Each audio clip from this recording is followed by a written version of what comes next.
sorry if your grandmother's here.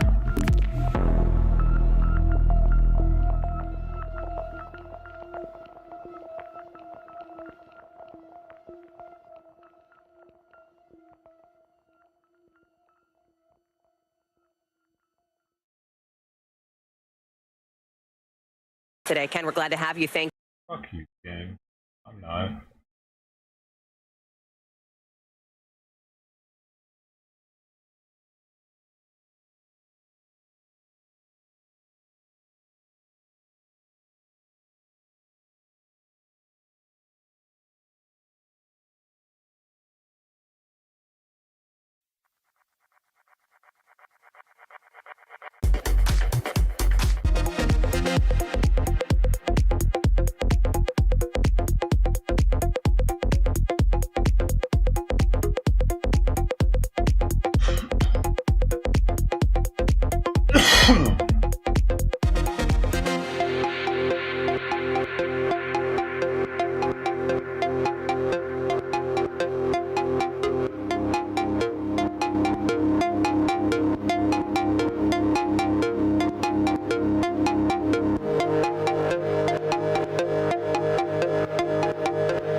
It.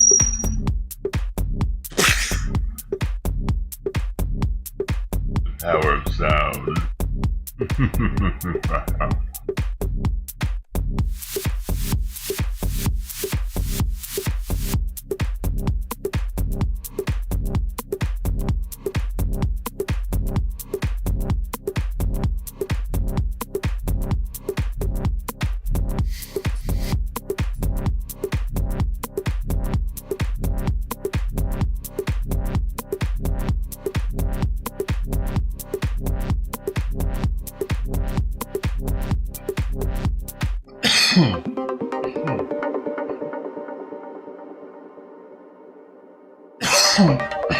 Sometimes you gotta cough for the people.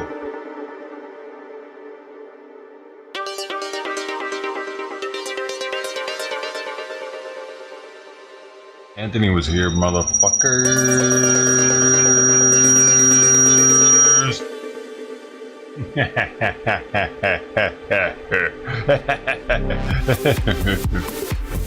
Anthony was here, motherfuckers. Motherfuckers.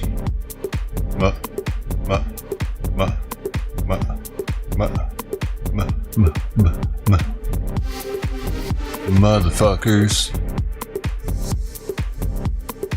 Anthony was here.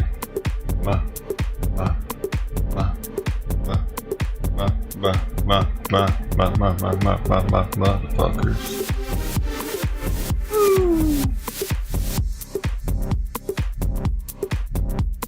Anthony was here.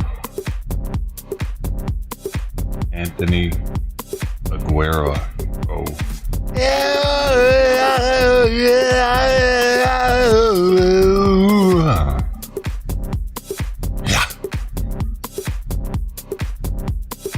He should have a big ass Bowie knife, shouldn't he? That's not a knife. You little. You know, I hear, no, for real though, check this out. I don't know if this is real or not, but there was a picture of a Navy SEAL, supposed, in Afghanistan, I believe it was, with what looked like a fucking, like, Arabian sword. I think it was a Reddit post. And someone explained it, like, that in some cultures, they're more scared of a sword than they are a gun, because they have much more history with the sword,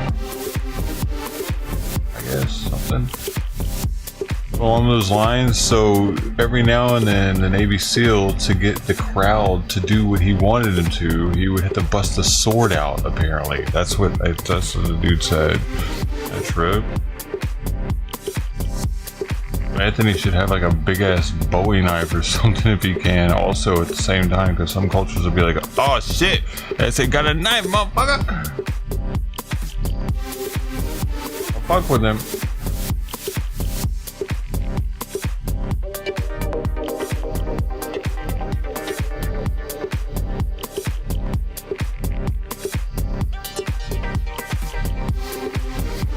Hey, and if you can have a sword, do that. That's even better. Big ass sword. A samurai sword chilling on his back. That'd be fucking some Ninja Turtle. That'd be awesome. In some states, you might be able to just walk around out there with a sword on your back. I don't know how it works in Texas, Arizona, New Mexico, California. You probably can. Probably can. But, dude. On stream years ago during the George Floyd protests, we were with Corinne and Alien Alphabet at that little donut shop. That dude came up on us with a big ass machete or something on his leg, like in a sheath hanging off his hip. And apparently that was legal to do that there, because they said they were gonna let him go because he didn't. I know Corinne was fucking freaking out, but we were telling the cops that, like, nah, he didn't really do nothing, dude. She's just as, man, come on, bro, for real. Don't do that to him. I don't even remember what that stream is titled, man. It might be on the other channel. I I don't know, dude. Who the fuck knows where that's at? I should have a fucking command and a link posted for that stream. I bet I do, dude. Exclamation Corinne. I bet I do, dude. I'm pretty smart. When I not really. I might have this. I might have been smart enough to do that. If not, hey, it is what it is. I'm a little retarded. No, dude, I'm smarter than I thought I was for a second there. Because for a second I was like, you know what? You spoke too soon, asshole. Oh my god. So that was that night that I'm talking about. Anyway. And that was Santa Monica, California, and that dude had a big ass knife, dude.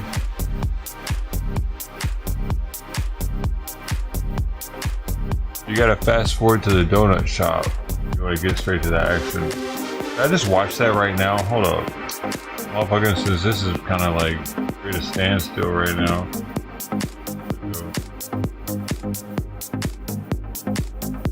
Oh, we better not. We better not swerve off of the course. We better. Learn my mistakes, bro.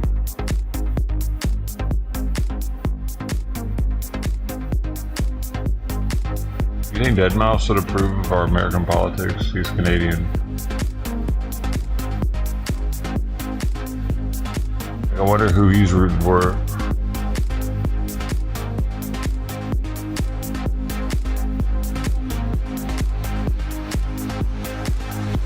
Why do they always use the same mics for their presentation? Those two?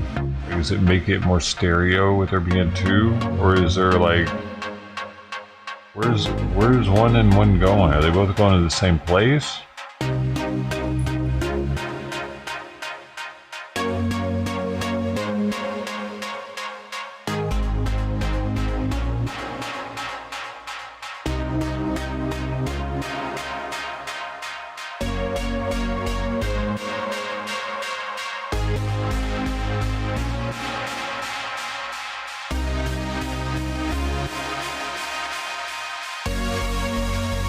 And was there a PUBG update? And that's why we couldn't play yesterday? Well, I couldn't play. I don't know if you could or not. Could you?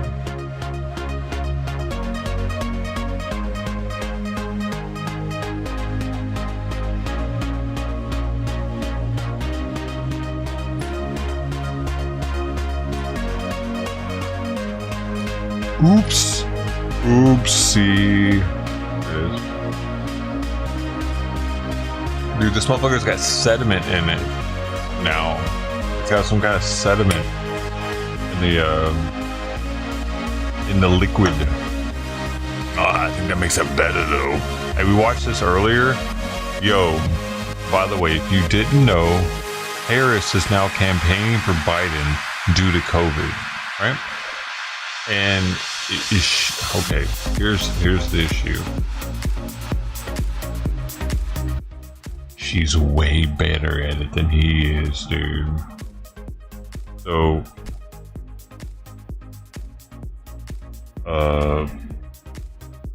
it's all coming into play, dude.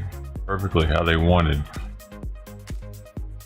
I think that they're exaggerating his shortcomings intentionally so that America will be more of America will be sold on her rather than him. The COVID's fake. It's to give her a chance to run the campaign trail. And she's really way better at it than he is, dude. Some of the stuff needs to be fact checked that she's spewing out, but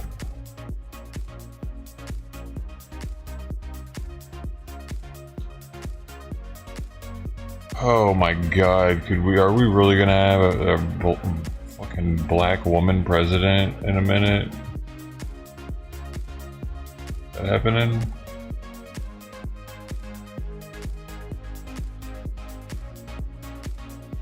And will we want it again if it does?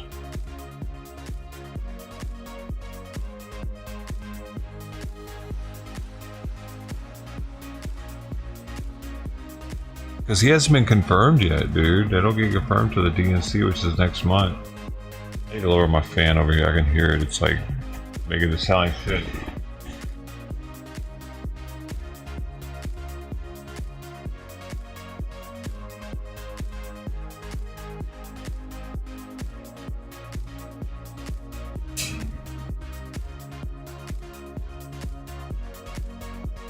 Boom, baby. What the fuck? Didn't it?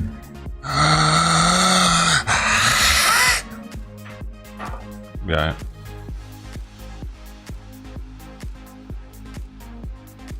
Dude, I gotta make sure nobody's eating this food over here. Hold on. Hold on, motherfucker. Doing? No. I don't know where it's at. It's lost in the stars. There's so much stuff in there.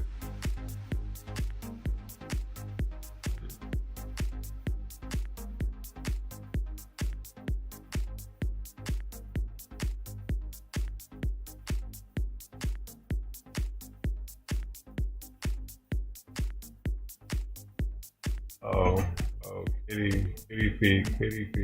What you gonna do, kitty? Why are you right there? Actually, what you doing? Yeah. Oh, look at this shit. Oh. There she is. Look how fast she's going.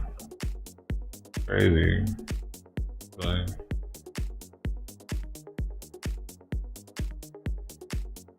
you're growing fast, too fast. You're supposed to stay little. You're gonna be beating Simon up.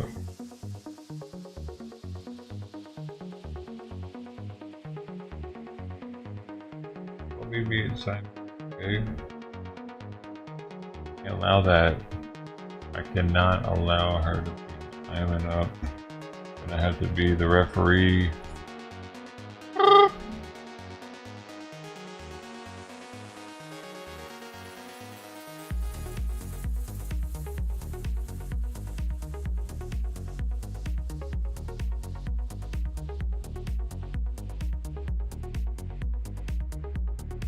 Was anybody else doing that?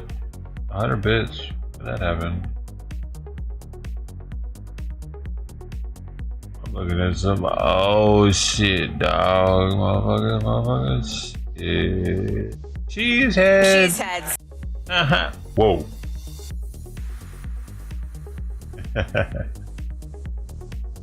Aliens. Those alien. Dude, that was fucking aliens. That was fucking pretty alien-y. I didn't know she was gonna say it right then. We almost said it together. Whoa. All I did was unmute it for a second. It was like a favorite toy possibility. This is the state treasurer, right, of the great state of Wisconsin. How many times have you been a delegate to the Republican convention? This is my first time. How does it feel to be here? What do you think about what you've heard so far? It's been, in all seriousness, the week started off horrific and awfully serious, but the tone seems to have lightened, and some of the issues seem to be the ones we're familiar with, right? It's really been a great experience. Everybody here is having fun, and it's really kind of brought us all together. Yeah, this is an amazing experience. You were saying to me that if I put a cheese head on, it might mess up my hair. That's why I don't wear mine all the time. Hallie, you know what I'm saying? Let me see. I think I have a couple more seconds here. Just want to get these guys in. How you feeling? Fantastic. How can you not? Excellent. Guys, what are the what do you want to hear tonight from former President Trump as he takes the stage? And most importantly, I think, will you be wearing your cheese head when he takes the stage? Oh, absolutely. We're going to represent Wisconsin well. So I think we're just excited to hear how he's going to work hard to unify Americans, and I think it's going to be a unifying message. I want that to and be he's real going to talk cheese, about all though, the ways but- we are going to save America. And Hallie, wax. you know, that's sort of the name of the game here. A It'll stay unifying good message. for a We'll see if little it bit. happens tonight. And before I go, I just have to do it. I have How to long do does it. cheese stay good Do out of the it. I knew refrigerator it. inside of It's wax? for you, Hallie Jackson. It's for you. honestly, I'm only sad for the can of hair mousse Inside that the you have wax. with you at this point, because you're going to have to fix that quaff It's a later paste. on. Get it right or pay the price. Jacob Soboroff, love it, friend. I'm going to let people puts take the paste screen in grab his here. hair. He Of puts the, fucking hang on, I'm going to Elmer's. leave it up. Screen grab. Okay. Jacob Soboroff. Appreciate He you, friend. See eats you downstairs it. in just a little He bit. eats it and That does puts it it for us in for his this hair. hour. We've What got a more coverage here weirdo. live from Milwaukee, What a live weirdo. from Cheeseheadville coming up right now. Our special coverage Glue of the eater final night of the Stan Republican over National here. Convention continues. Out of here. All right. Welcome back.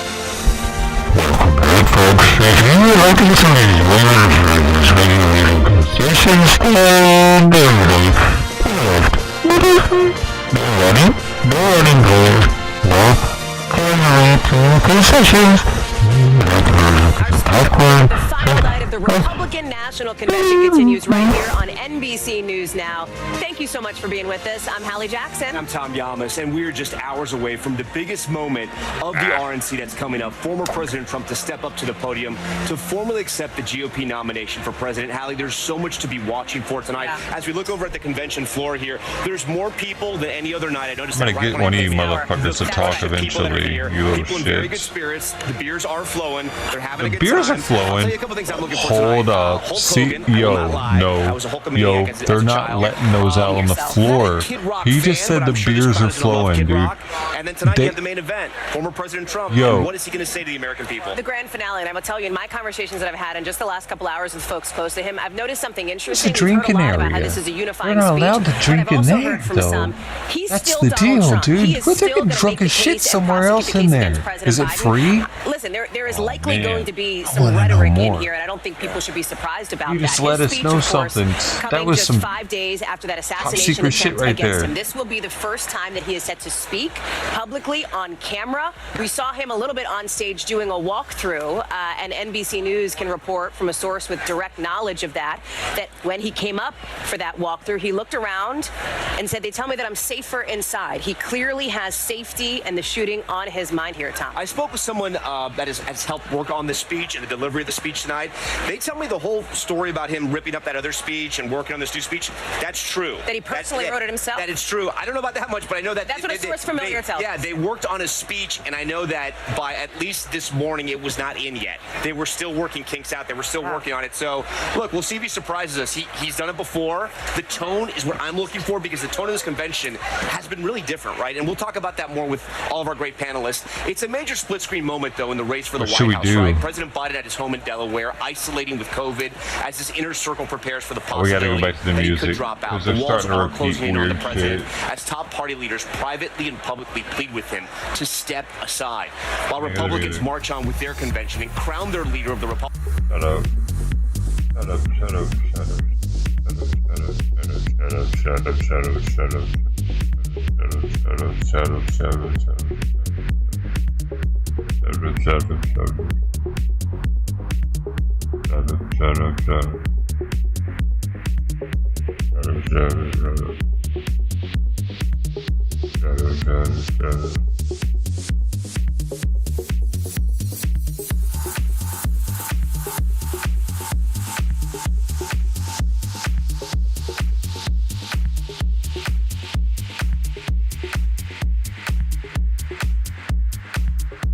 Gotta get the pump. Gotta get the pump. Gotta get the.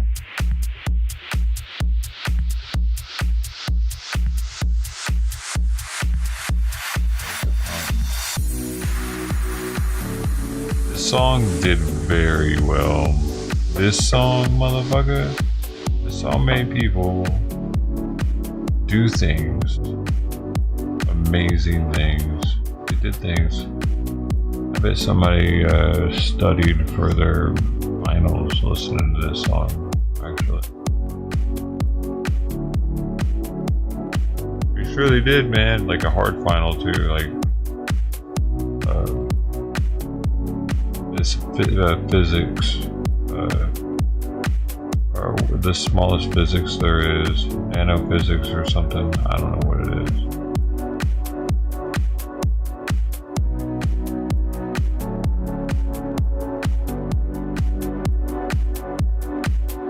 What is the smallest physics?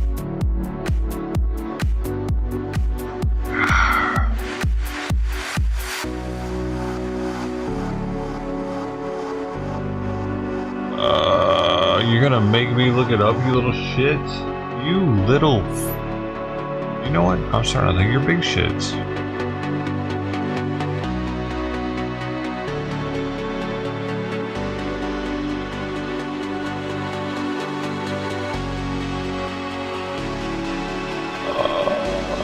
A quark.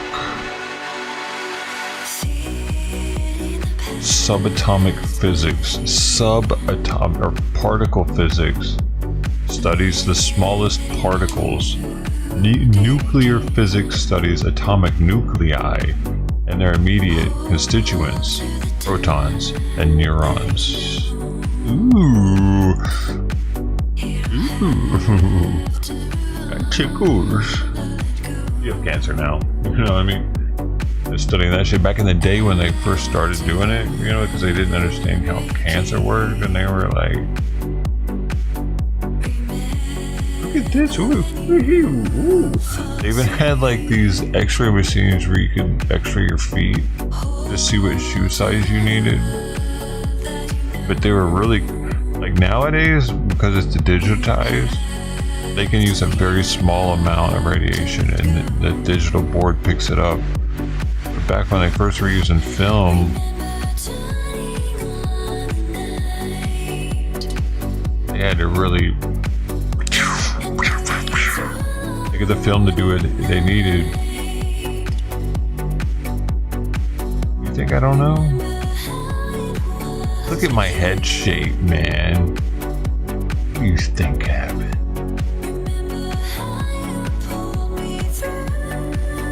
Mountain Time, 909 Mountain Time? Is that what you're saying? That's what you're saying though? You better not be. That's another 4 hours. Don't you make me snap, fool. Oh hell no.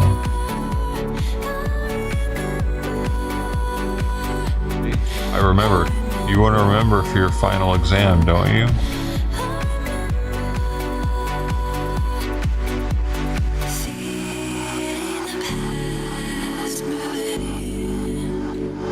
Especially for subatomic physics,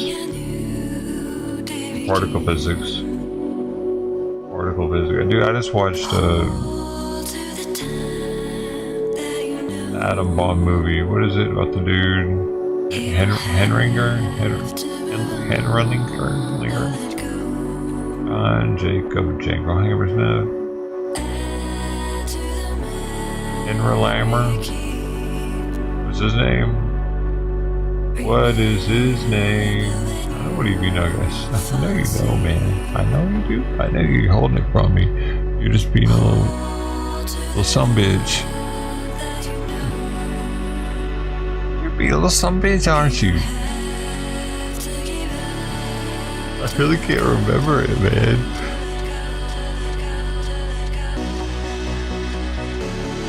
Fuck. What's happening?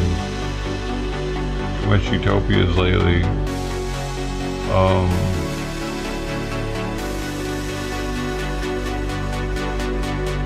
Man, it was huge in the theater, but I just saw it recently on Amazon. I know. You're gonna make me look it up, bro.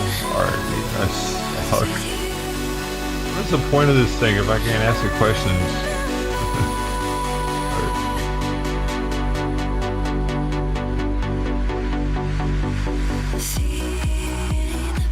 Oppenheimer, you little shits. I know you know what I was thinking. Stop it. You guys need to help me next time. Otherwise, you're fired. You know what I'm saying? I'm gonna take after Trump.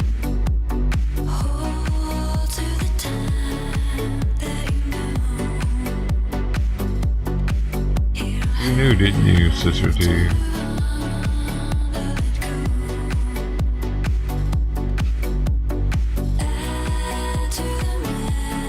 Boom, boom, boom.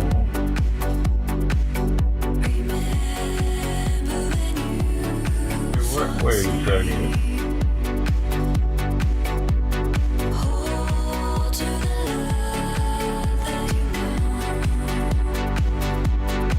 Really? Are you ready, man?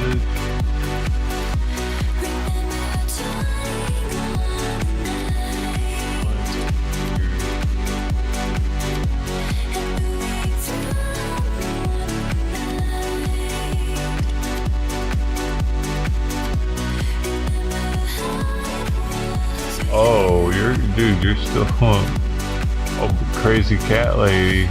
No one's coming up to pass you, are they? Hey, that's some shit. That's why you're on YouTube. Because your position is second is solidified and you can't catch moments in time for points because she's just like got the rockets on.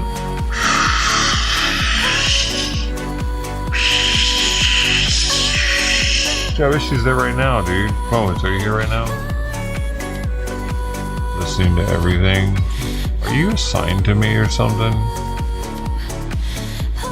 You're assigned to my case.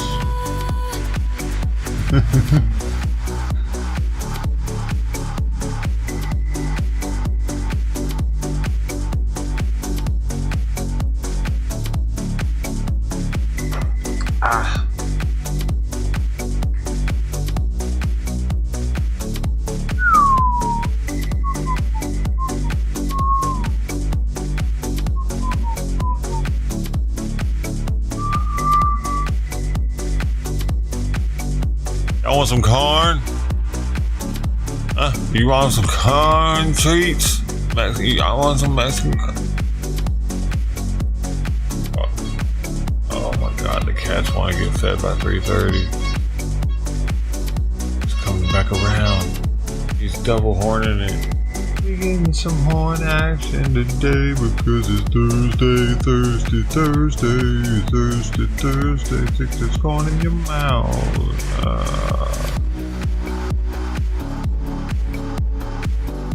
Stick this corn in your mouth. Calm after calm after calm. Oh, look at you. You got some throat on you. Calm after calm after calm. Simon's like, dude, you better knock it off. I'm making music for gay people. You don't have to be gay to do that. You know what I mean? Do you?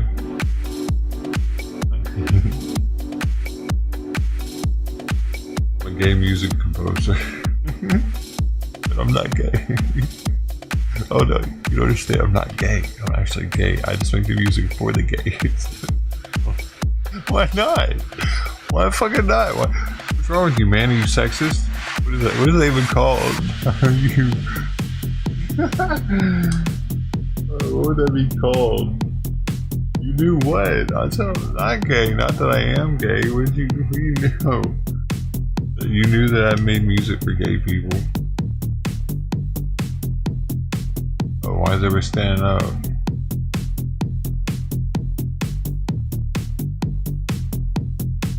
Oh my god, Kid Rock. It looks like LA right there.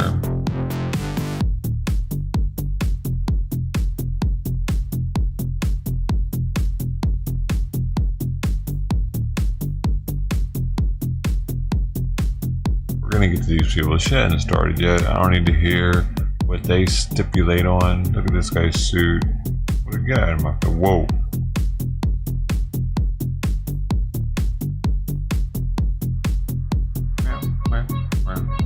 Y'all want some corn? Corn guy is outside with the corn tree. Get you one or two. No limit, actually. You can get you 3 or 4 or 5 or 6 or 7, 8 or 9 or 10. Corns for your pocket, corns for all the men around you. Boys and boys and boys. Get your corn. Get your corn. See, that could be a super gay song, but I'm not gay. Weird corn about a song about corn. And I could upload that to TikTok and it would probably get like 1 million fucking gay views around the world. They would love it because they love putting things that are shaped like corn in their mouth and thinking about other people loving it. You love it, I love it. I love it, you love it. The thing is, you gotta get the small corns. You don't want to start off with the big corns. Hurt your jaw. Try to stick the big ones in your mouth. all the way. You wanted to go all the way, that is. And I know most of y'all are going to try to go all the way because you're go-getters. What am I talking about? All of y'all. A whole bunch of you.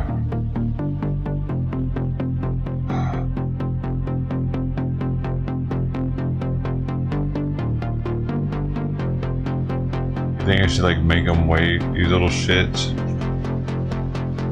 Meow at me some more, you little fucker? How about I make you wait till 4 o'clock? You keep giving me a hard time.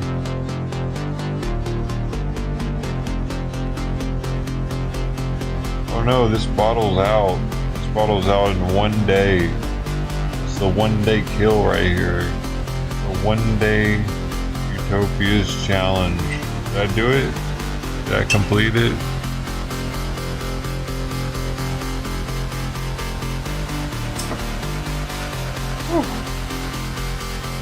We're getting better and better. Next time we might as well do the half day Utopia challenge in.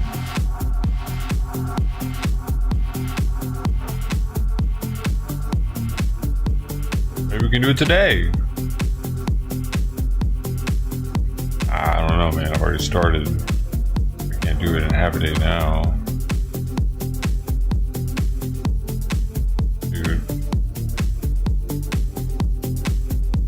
If I took a whole one of these in a half a day, well, no, plus what I just drank, that'd be like a little too much.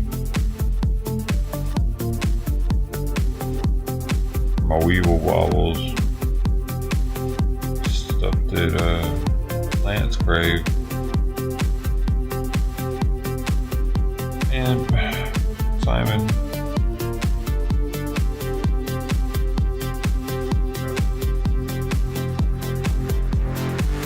I wish they weren't so boring right now, but they're gonna be boring right now.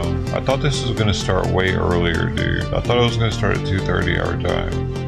So I was like starting as they were starting. I didn't know they were gonna be commentating, talking about shit like this, bro, for this long. I thought it was go time. I thought it was goat time. Goat.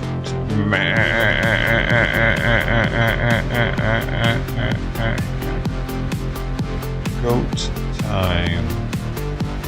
Goat, goat, goat, goat, goat, goat. Goat time.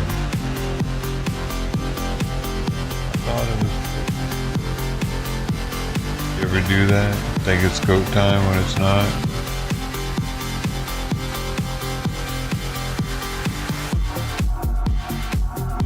Are there goats out there? What's happening?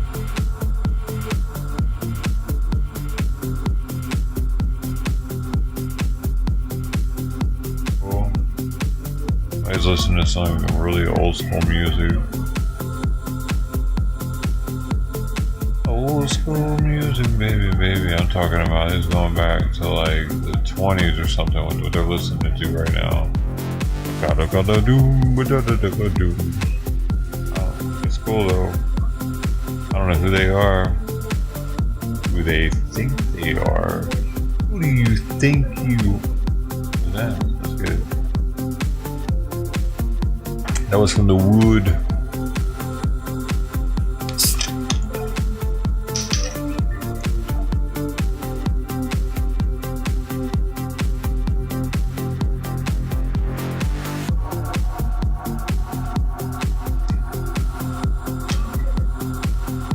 Oh my God, what's going on?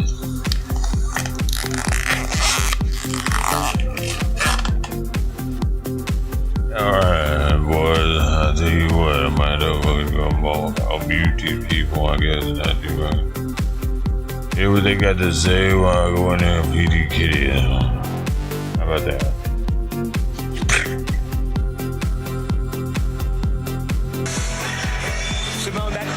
Wasn't the right soundbite. We're going to play the right soundbite. Apologies. Here it is right here.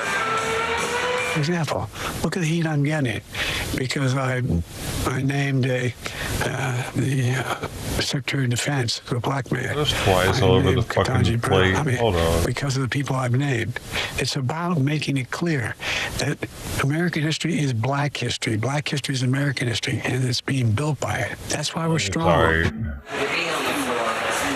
So he said the black man there instead of saying Secretary of Defense Lloyd Austin. Simone, what do you think they have to do? Do they have to clean this up? He said the black man? Well, I was Really? trying to listen a hard time. I did think I heard him say, I named Secretary of Defense a black man. I think he didn't say his name.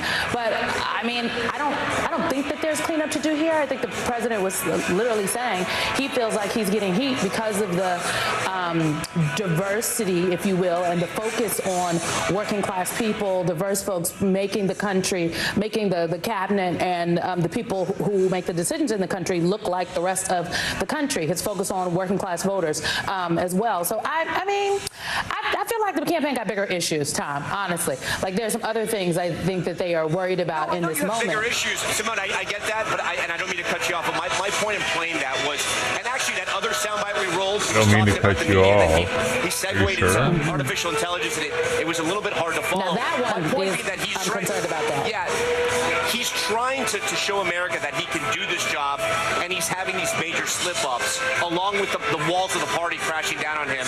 I guess my question to you was that, is this just not working? I think that's a fair question, Tom. I would say I think it is working. Look, I remember when I worked for Joe Biden, and everyone used to call him the Gaff King in the first presidential election that I worked in 2019. His third, my first for him, 2019, 2020.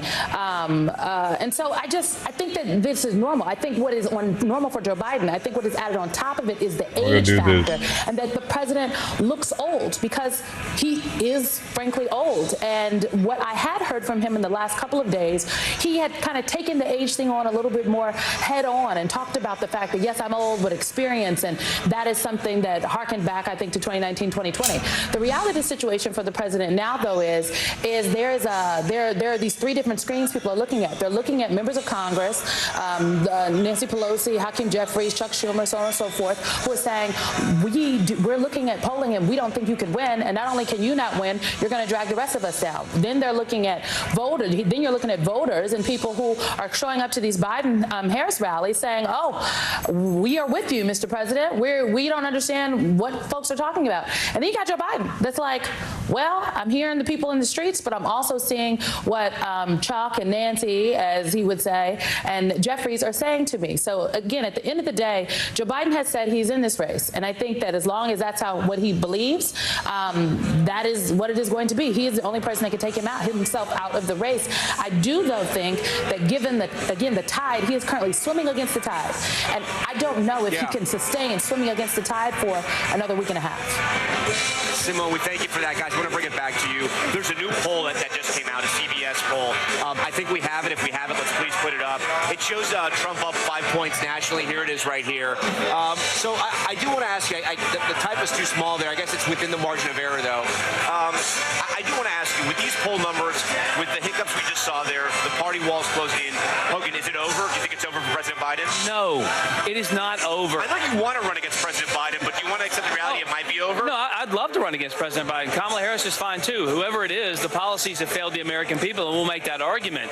But the fact is, there are a million lifetimes between now and November, and I've seen this happen too many times because I don't know if you caught it, but I missed that red wave. I had my surfboard out and everything. Never happened. The fact of the matter, on these elections, so much goes into winning and losing elections. Yes, the candidate matters, but the nuts and bolts, the blocking and tackling, the non-sexy stuff like you and Trisha here on TV, it's the behind-the-scenes voter mobilization, poll watcher, poll worker, all the things you have to do to door knock, get people to the polls. And Democrats have a huge advantage on the Republican Party in years past. I think we're catching up to them, and that's good news for the Republicans. But that's all far away from now. We're living in this moment where Republicans haven't seen a 2-hour positive news cycle in my lifetime. We've had 2 weeks of a positive news cycle. It's not going to last forever. Democrats will get their act together, and then we're going to have to fight until November. Tricia, how come Republicans, I don't feel like they've leaned into the disarray with the Democrats enough, right? You've been hearing a lot about the Republicans and about Biden, but sort of about this, like, hey, there's no nominee. I'm actually surprised. And is it because the Republicans want to run against President Biden? I think there's a little bit of that going on, but I also think when your when your opponent is self-imploding, take a step back and just let it happen. I actually was very impressed with Trump for the past few weeks. He really didn't say a whole lot, and he didn't get himself in hot water. That being said, Hogan, you made the point of, is it over? I think Biden is here to stay. I feel like we've seen this movie too many times. We get this reporting that, oh, Joe Biden is, he's stepping down. It's going to be Kamala. I think between the delegates and the money, it's just, he's the nominee. I have no question. I think this bout of COVID comes at a very bad time, especially after Donald Trump is here. He just got shot, and yet he's taking the stage. And then, Joe Biden's going down to COVID. It's not a great juxtaposition for Democrats. Hogan, explain why is Dana White, if I understand correctly, introducing former President Trump? I don't know. In fact, I'm just kind of figuring it out. And Dana White, for our viewers, is that he runs the UFC, which former President Trump has a very tight relationship with him and with Ultimate Fighting. Well, it should be noted, when Donald Trump came into the building every night, he didn't come up on the main stage. He walked through the crowd exactly like he does at an MMA fight. He loves the way that looks. Look, I think Dana and the president have had a good, long-standing relationship. He appreciates what he's been able to accomplish with the MMA, growing it to what it is. They're very close friends, but also having someone like that who, again, you said culture clashing with politics here, it's important because so many people around this country, around the world, follow MMA, and you have someone who runs that organization coming out and saying, I know this man, let me tell you something about this man. It's just another impactful, important moment for this party. Yeah. Tricia, what are you looking for tonight in this speech? What do you expect from former President Trump? I think that Dana White is going to say Trump the fighter, and I'm very hopeful that Donald Trump is going to say Donald Trump the unifier, not just for Republicans, but for all Americans. Yeah. I think his messaging from the start of this convention has been excellent. He's really set the tone as far as we have turned down the rhetoric. I think that that's important. It's important not just for the base, but for general election voters to see. Yeah. It's not just, it's Donald Trump's party, but Nikki Haley voters, J.D. Vance, who didn't like Donald Trump in 2016, you're still welcome. This is not a purist test. Come and vote for Donald. Yeah. Hogan, Tricia, Simone, always great talking to you. We're going to go down to the convention floor. Vaughn Hillier joins us now from down there. Vaughn, you've been talking to some delegates. Talk to me about what the scene is like down there and how it's been and what people are looking forward to.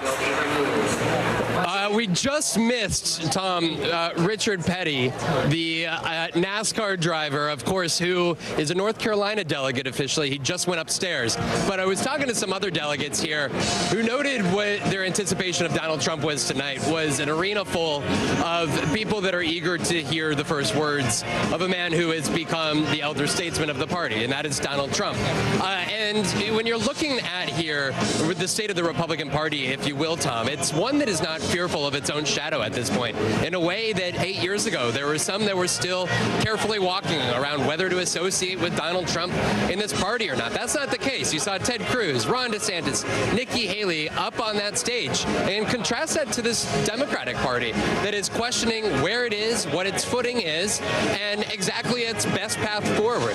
That is a place here, talking delegate after delegate, Tom, that is no longer a question mark for this Republican Party. They feel confident with where they stand, and they feel confident with the contrast of the agenda that they believe a second Trump administration would look like compared to a second administration under Joe Biden. Vaughn, talk to me also. I mean, the crowd out here also feels like there's more people. This is obviously the main event, right? Night 4. Former President Trump's going to take the stage here. He's going to speak. Can you feel that vibe in the room? Say that one more time for me, Tom. I said there's more people here. It's louder. It's the final night. Can you feel that on the floor, that sort of excitement, electricity? Absolutely. I think especially this weekend, right, when we were all flying to Milwaukee, there were serious question marks about what the atmosphere would be like. Would it be a solemn one? Would it be an angry and frustrated one? All of those are normal human emotions after a shooting, let alone a shooting of the would-be nominee of a political party. And I can tell you here that the sense is one of unity and of a sense of pride around Donald Donald Trump is the leader of this party, and almost a folk hero type status that he has incurred, not only through 4 indictments, a financial penalty of $350 million that he and the Trump organization went through, 2 impeachments during his presidency. Donald Trump and this Republican Party, you could say, have been through a lot. And here they are 3 months out, and they are looking at a nominee who is head in not only nationally, but in each of the battleground states.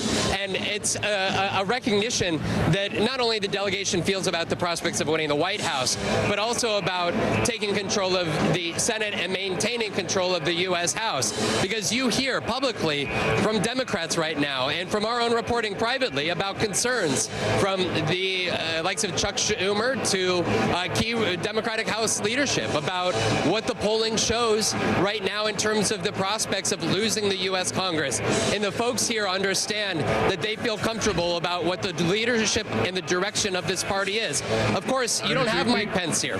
He was vacationing in Montana this week, right? You don't have Liz Cheney. And there was some trepidation over the last 2 years about what would losing some of those key figures look like for this Republican Party. And having the conversations with the delegates that are here that make up the key backbone of the Republican Party today, there is none of that concern or trepidation about who they are, what they stand for, and where they believe the trajectory of this party goes from here in a more magnified version of it. And I think that J.D. Vance being named the nominee only furthers the belief that the future of the party will look even more like what Donald Trump has effectively crafted for the party over the last 8 years. All right, Vaughn Hilliard for us. Vaughn, we appreciate all your reporting. Our coverage of the Republican National Convention just getting started on this Thursday. The crowd waiting for former President Trump to take the stage, but we're also following new reporting on President Biden. Is former President Obama joining the list of allies calling on Biden to drop out of the race? Stay with us.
hard is it to see it like this? Our house is no longer here, but we are here.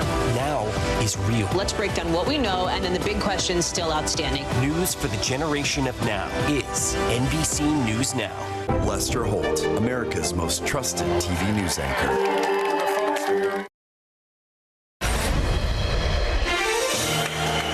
Welcome back to our live live coverage here on NBC of the Republican National Convention. This is the final night, night 4 here in Milwaukee. A lot of excitement there on the floor as the delegates get ready. Everyone looking towards the stage because in a few hours, we know the man of the hour here in Milwaukee, former President Trump, is going to take the stage. That speech taking on an added significance because of that assassination attempt. It won't be the first time he speaks to a crowd or an audience post that assassination attempt. He spoke to a smaller crowd earlier this week, but it's the first time he speaks directly to the American people. It's the first time he'll address the delegation here, all the Republicans in Milwaukee. And we understand, according to him, that he tore up the speech he originally was going to deliver. He called it a humdinger. This new speech, we wonder if it's going to take on a different tone. We saw sort of a different Donald Trump enter on night 1 here, right? This was just 2 days after someone almost killed him.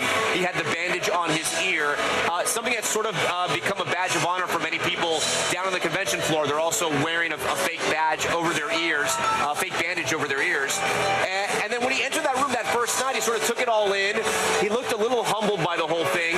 And over the last few nights, we've seen him take in the speeches, laugh at times, cheer at times.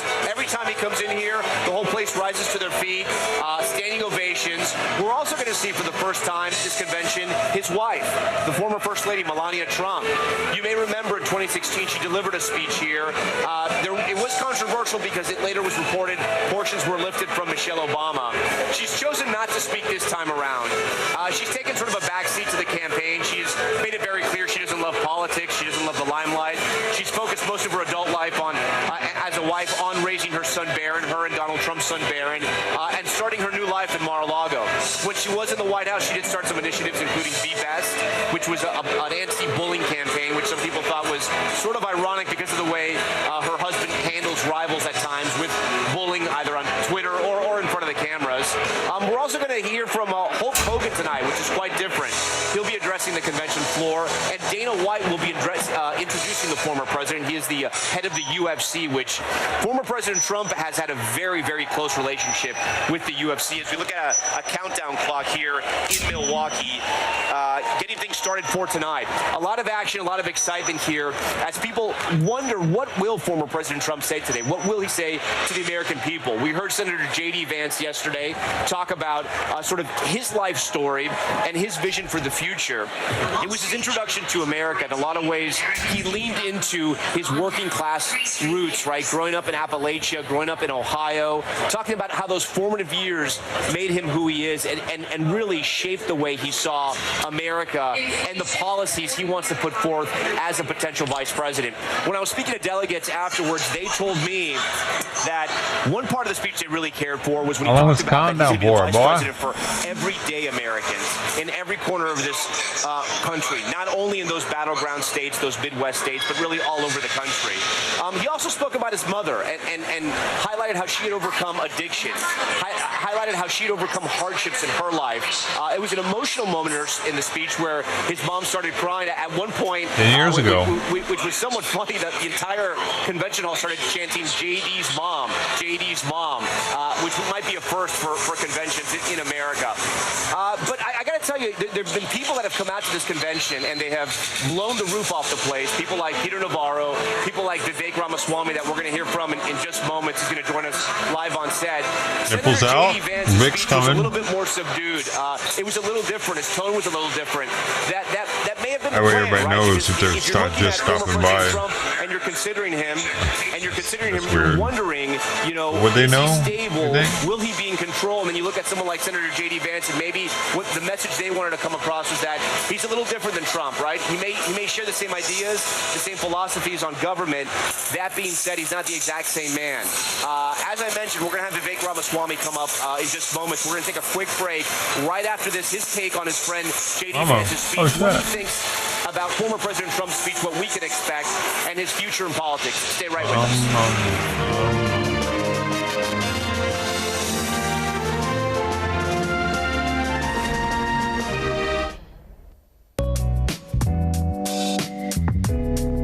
I'm coming with me in the rest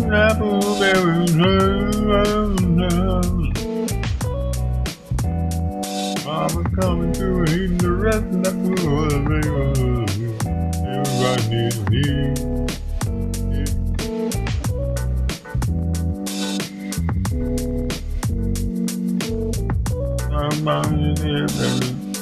money coming from.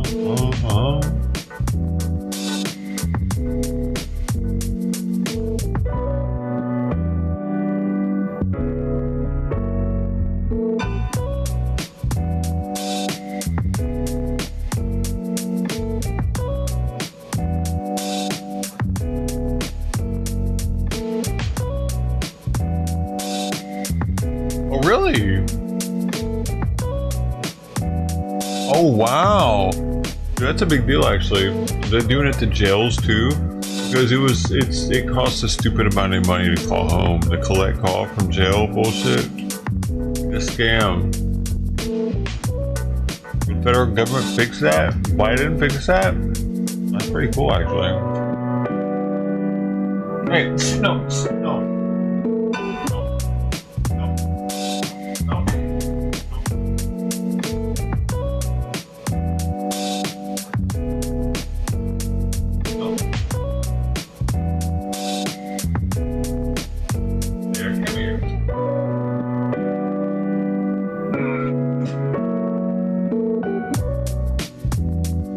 Made me drip my juicy meat on my leg just now. I was supposed to get that in my mouth instead. The NBC News mobile app. Get connected to your favorite news shows. For the top stories, breaking news, and live video, download the NBC News mobile app now. More Americans turn to NBC News than any other news organization. That's true. Now is raw. How hard is it to see it like this? Our house is no longer here, but we are here. Now is real. Let's break down what we know and then the big questions still outstanding. News for the generation of now is NBC News Now. NBC. Our message to every legal immigrant in this country is this. You're like my parents. You deserve the opportunity to secure a better life for your children in America. But our message to illegal immigrants is also this. We will return you to your country of origin, not because you're all bad people, but because you broke the law. And the United States of America was founded on the rule of law. That was a clip of former Republican presidential candidate Vivek Ramaswamy delivering a fiery speech here at the RNC and receiving a huge response from the crowd. Vivek is now here. He joins us live in our booth at the convention. Vivek, so this was your first Republican National Convention. You blew the roof off this place. What was that feeling like? Look, it was gratifying. These are people They're talking who, to the prayer, bro. For the last year and a half, with a message of national unity, but of a different kind. Not fake artificial national unity, but a true national unity that says we're going to disagree deeply, not a little bit, but deeply about a lot of things. But we are still bound by a common set of ideals. So I tried my best to transmit that. I did get a little passionate with that message, but it was really gratifying to see the crowd respond to it. And we'll go into those immigration policies in a moment. Your friend, Senator J.D. Vance, delivered his speech yesterday. It was different than your speech. It was different than Peter Navarro's speech, right? It wasn't all that red meat. It was very biographical. He didn't blow the roof off the place. People loved his speech, maybe in a different way. How do you think he did? I thought he did outstandingly well. I mean, it was a different context as well, right? And I think this is JD's introduction to the country. I thought he hit it out of the park. I come from a biased perspective. JD's a good friend. Usha, his wife, I thought did outstandingly as well. She's also a friend and a former you guys all met in law school, right? We were all classmates in law school.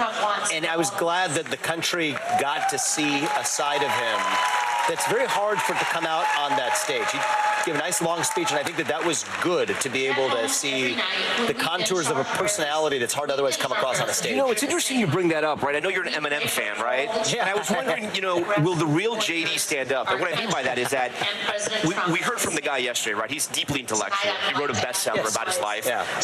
Incredibly educated, a veteran. But you watch him in interviews, and he can sort of lean into like the red meat of the party. He can throw that to those viewers, whether they be in podcasts or right-wing talk shows. He's also a phenomenal debater.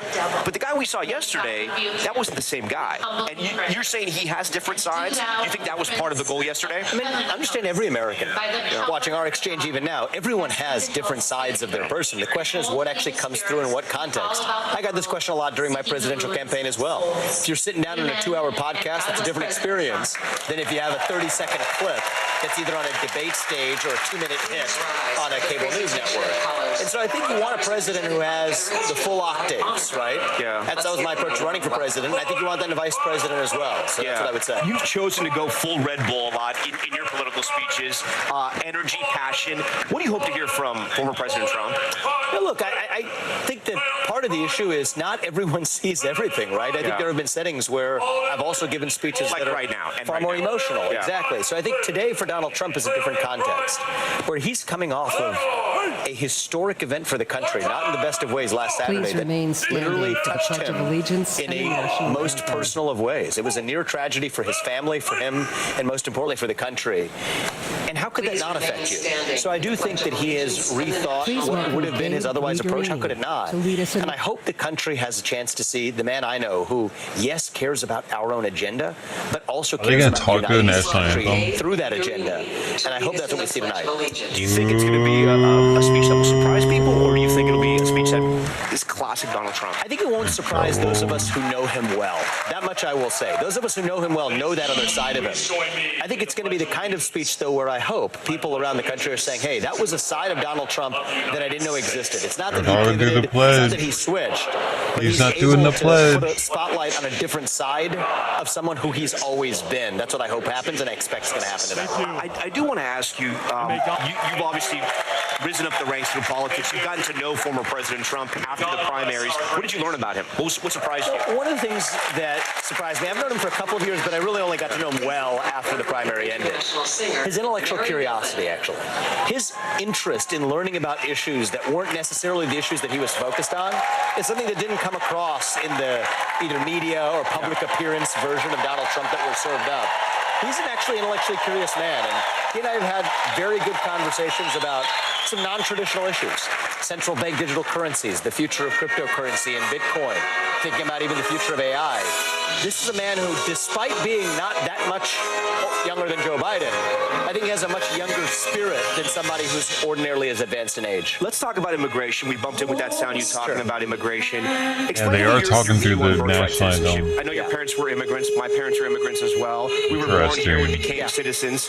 But interesting.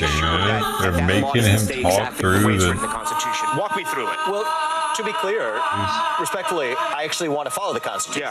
The Constitution, 14th Amendment, Section 1, says all persons born or naturalized in the United States and subject to the jurisdiction thereof are citizens. Right. So historically, that has always been interpreted to say a kid of a diplomat who's here legally does not They're enjoy gonna be in birthright trouble. citizenship. And my view is the kid of somebody who is here illegally doesn't enjoy birthright citizenship either. So it's one thing if your parents or mine who are here legally, came through the legally blessed process subject to the jurisdiction, yes, that applies. However, somebody who entered this country illegally, say there's soldiers who invade through the southern border, nobody in the world thinks that that person enjoys birthright citizenship. So that's the point I've made. And I do think that that is an interpretation of the Constitution that the current Supreme Court shares. Yeah. That's important. I know you're a student of history. Do you believe in asylum claims? And where do you draw the line on asylum claims? I mean, do you believe in asylum claims? The law allows for asylum claims. But I think we need to have proof of asylum, proof of the case for asylum. And that's what's missing today. Right now, if you cross the southern border, you just check a little box, say you seek asylum, and they automatically treat you as though you are entitled to it. Does asylum proof of asylum is a basic principle that everybody should agree on. But does it extend to, let's say, crime? Does it extend to politics? Does it extend to the economy? Can you have asylum claims when it comes to any of those things? Or do you have to simply be sort of seeking asylum because you were leaving political oppression? It has to be because you're gay. A direct threat to that individual that can be provable. They actually do that with a high one. burden of proof, with a high degree of personal consequence. That would bring down the scope of asylum claims. They won't let me be gay. 5% relative to what they are today. You have a passion for this. They can't all say that. Yeah, sure, I'm gay. I'm an American. I'm gay for 5 years. Fuck it. I've had some great conversations about both impactful roles, major impactful roles in the administration. Obviously, there's also been some recent developments this week, right, with JD, my friend, but also fellow Iowa. I'm going to ask you about that as well. So I would see multiple different paths open coming out of this convention. I expect to have some good conversations with President Trump. I'm keeping a very open mind, but what President Trump and I agree on is whatever it is, it's going to be large impact on the country, and that's what I'm rooting for. But if you could write your own ticket, would you rather a role in the administration, or would you want to serve the people of Ohio? Look, I want to serve serve the people of Ohio, and I want to serve the people of this country in the process. Of course, the senator represents the country, but is representing a state in the Senate. So look, I think there's multiple paths. Why isn't this station showing her? To the immigration issue is shutting down the regulatory state and the administrative state. It's one of the core issues of my presidential campaign. There's room to do that through the executive branch. There's also more of a foundation that needs to be laid through the legislative branch. So both of those are important, and I'm giving thought to that. Obviously, this has been a crazy week. My first thought hasn't been what's next for me. It's been what do I care about for the country. I know you're a tennis player, and one of your favorite players, I think, is Rafael Nadal, right? He's a true grinder, right? Yes, he plays for every point, practices a lot. Yes. I know you're a firm believer in sort of the theory of rest. You got to really put the time in. Yeah. People like you, people like Senator J.D. Vance, have an interesting path through politics, right? Yeah. It's not the normal path. You didn't start at the city council. You didn't work your way up to the state house. You kind of exploded onto the scene, right? Do you think that's better? Because I ask, because if you were to become a senator, you'd have zero experience in the Senate, and that's a knock that a lot of Republicans had on Barack Obama when he got to the Senate. How is it different this time around? Well, look, I think it's been an asset for JD to bring a fresh perspective, and I think it would be an asset for me, whether it was in the Senate or in the administration. I do think it's a good culture in our country to have people who are outside of politics. Not everybody in politics, but a good number of people who do come from outside of politics. It's a tradition that our founding fathers would be proud of. Our founders were not professional politicians either. One of the things I love about JD is he brings in energy, but also a coherent ideology. Even though mine's not exactly the same as his in every respect, life would be boring if it were. I think we need more people in politics from the next generation who have their own vision for the country. Governor DeWine was sitting right here yesterday. I asked him about you. You wouldn't commit to anybody. He says it hasn't happened yet. The process is still fresh. What's your pitch to Governor DeWine to say, I'd be a great candidate? Can you think about me? I'm not in the business of making that pitch. What I've said is, if I'm asked to serve, I would have What are to these consider it. I have people? an obligation to this country to consider it. But to compare that to the other path of driving major change at a high level why would you be a good senator, through the do you executive branch. Look, I care about this country. I've lived the American dream, and I want to translate that. I'm not in this for any other reason Who than the to give back to the fuck country. are these people? And I also do have a very clear vision for what I stand for. It's not the same as what With their everyone else in the Senate would agree with. I think the top threat to the country is the overgrowth of the regulatory state. I'd be a clear voice for shutting down much of that administrative state. And I think it's good to have senators who have clear, identifiable ideologies and views so we can have a high-quality kind of debate that everyone may not agree, but the ability to engage in that friendly and respectful debate is something that I think we need more of in politics. Would you guys rather run against President Biden or Vice President Kamala Harris? I think there's pros and cons to both. I have a feeling it may not be either. It was actually in the NBC Republican debate at the end of it in my closing statement last year that I said that Biden wouldn't be the nominee. It was dismissed by a lot of people as crazy talk at the time. It looks like it's on the verge of actually happening. We're going to have to wait and see. Vivek Ramaswamy, thanks for taking time. Thanks for talking to us. Good to see you. Thank you for having me. Yeah. And our coverage of the Republican National Convention continues as night 4 gets underway. New reporting about President Biden, his inner circle bracing for the possibility that he could step aside. Join us back live. We are live in Milwaukee. Man. I thanked God for our Asshole. 4 children and their spouses. I thanked God for our 6 grandchildren. And then I thank God that in 6 months, Joe Biden will no longer be president of the United Moments in States. time, what you doing over there by yourself?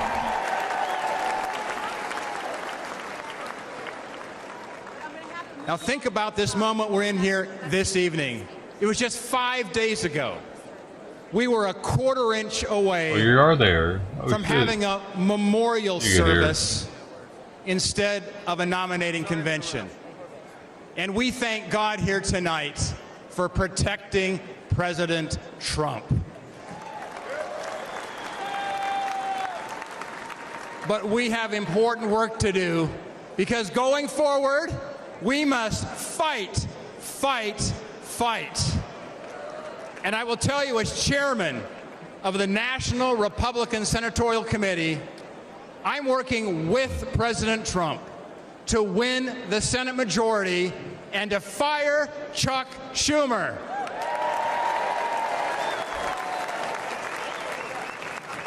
Back in early 2023, President Trump and I met at Mar-a-Lago. We agreed our highest priority is electing an America First Senate majority that has his back. Senators that will stand with President Trump. And tonight, Tonight, I want to speak directly to the voters of West Virginia, of Montana, of Ohio, of Pennsylvania, of Nevada, of Michigan, Wisconsin, Arizona, Virginia, and New Mexico. And here's why. Because your Democrat senators are lying to you. Look, they talk like moderates, but they vote like radicals. You know, they say they're with you, but they vote with Joe Biden.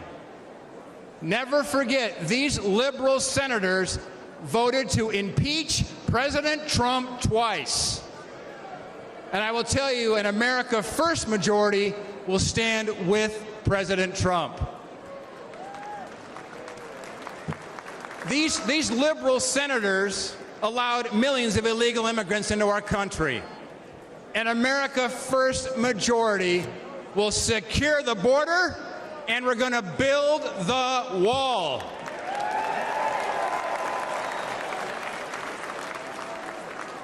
These liberal senators shut down the Keystone Pipeline. An America First majority, we're going to drill, baby, drill.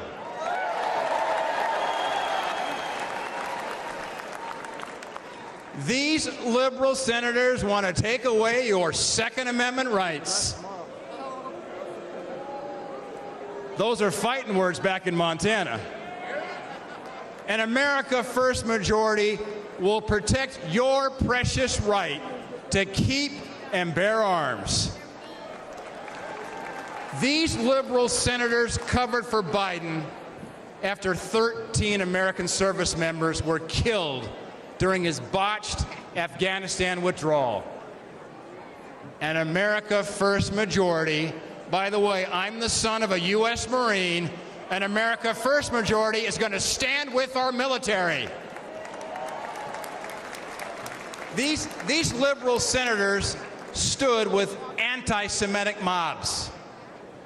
An America First majority is going to stand with Israel. And look, these liberal senators want boys in girls' sports. I'm the father of 2 daughters. They want men in your daughter's and my daughter's locker room. And you know, they can't even define what a woman is. But let me tell you something. Back in Montana, we know the difference between a bull and a cow.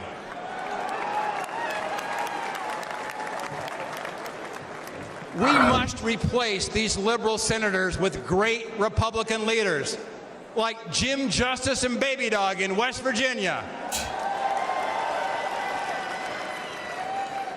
like Tim Sheehy in Montana, like Bernie Moreno in Ohio, like Dave McCormick in Pennsylvania, like Sam Brown in Nevada, Mike Rogers in Michigan, Eric Hovde right here in Wisconsin, Hung Cao in Virginia, Nella Domenici in New Mexico, and of course, Carrie Lake in Arizona. We must elect an America First Senate majority that will stand with President Donald J. Trump. But look, right now, the left-wing billionaires are massively outspending us. That's what's keeping me up at night. And we need your help. You can go to Senate24.com. Senate24.com today. Help us fight back. Because together, we're going to win back the Senate. We're going to grab that gavel out of Schumer's hands. We're going to deliver a historic victory for President Trump. and we're going to make America great again. God bless you.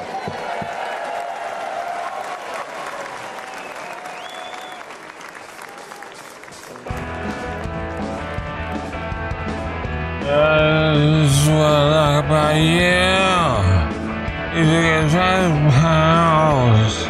You got 10 pounds.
They have beer, yes, but I don't think they allow it on this floor because one of the reporters from NBC said the beer was flowing. But it's really hard to find somebody out here on the floor with anything to drink. They only allow it in a certain area, I believe. Why else would he have said that? Because he's stationed up top. I know that there's beer there. I know. He was giving us a clue that everybody down there was drunk as shit.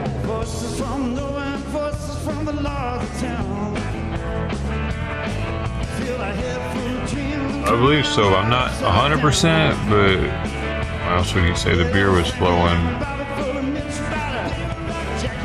Live streaming? Yeah, me. I'm right here, bud. Where are you? Where I am, Mark? Mark, what's your last name? Let me take us home now. Come on.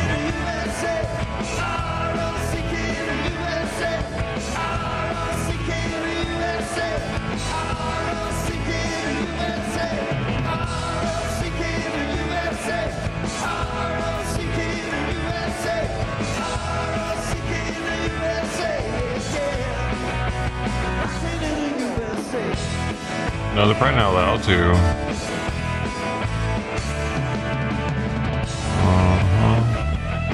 Only mainstream media is allowed to, probably. It's too important. They must be controlled.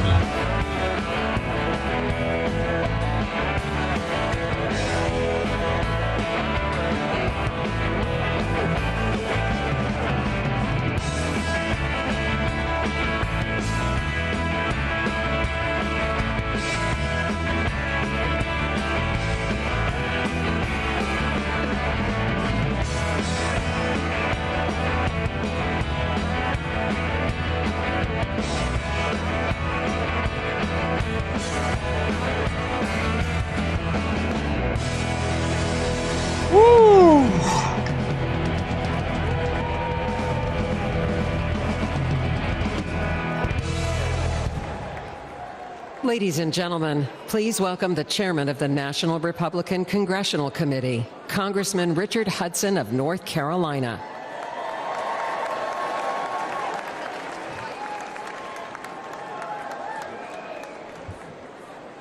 My name is Richard Hudson, and I'm a congressman from North Carolina. Great to see my North Carolina folks over here. Also want to acknowledge my brilliant, amazing, smoking hot wife, Renee, who worked 4 years in the Trump White House. She's here with us tonight. Love you. I love you too, AJ. I also want to acknowledge my son, Lane, who's at home watching us on TV. And finally, I want to acknowledge God above, who redeemed this center and on Saturday saved, President Donald Trump's life.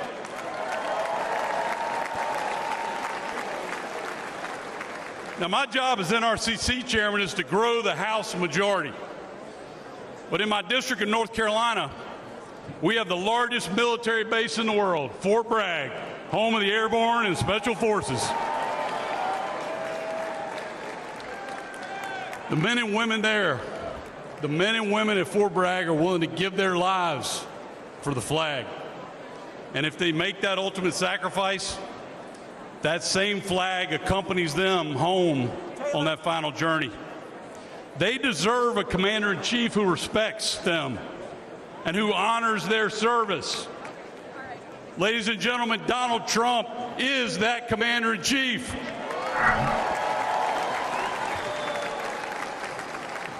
You see, Donald Trump loves America. He literally embraces the flag. But extreme Democrats, they'll burn it in the streets and on college campuses. Joe Biden and Kamala Harris, they stand with those flag burners because they want to rule over you.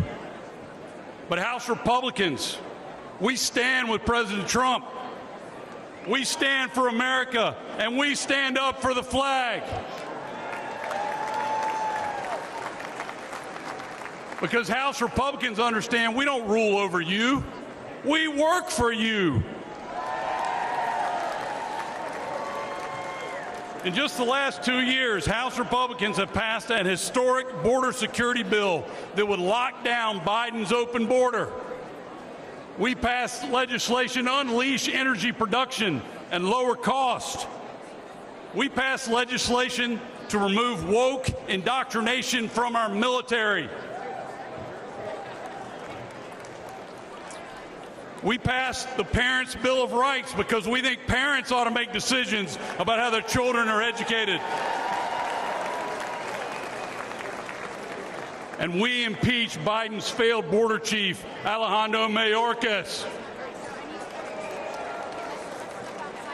But Joe Biden and Chuck Schumer killed those bills and blocked any progress for the American people. For the last 2 years, House Republicans have fought alone. Ladies and gentlemen, we need backup. To save America, we need to grow our majority. And we need President Donald Trump back in the White House.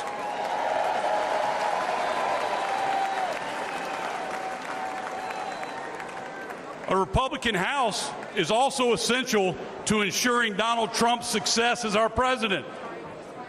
Can you imagine? Can you imagine what Nancy Pelosi's protege, Hakeem Jeffries, would do if he was Speaker of the House to undermine Donald Trump? If Democrats control the House, they'll block every tax cut, budget, border bill, and crime bill that he proposes. They'll hold sham investigations and hearings to bog down his agenda. They'll impeach him for doing his job. But we're not going to let that happen. Together, a Republican House and President Donald Trump will preserve the historic Trump tax cuts and eliminate taxes on tips. Together, a Republican House and President Donald Trump will fund the police. We will rebuild our military. We will stand up to communist China. And ladies and gentlemen, we will finish the wall.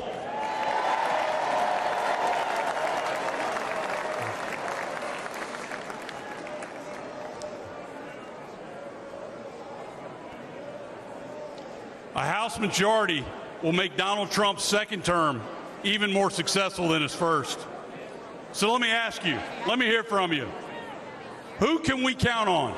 Who can we count on to return us to unprecedented American prosperity? Who can we count on to stand up to our enemies? Who can we count on for a secure border and safer neighborhoods? Absolutely right. We can count on President Donald Trump. So let's work together. Let's elect President Donald Trump. Let's grow our House Republican majority. Together we can make it happen. Thank you. God bless you. God bless Donald Trump. And God bless America. Thank you. Ladies and gentlemen, please welcome American businesswoman Diane Hendricks.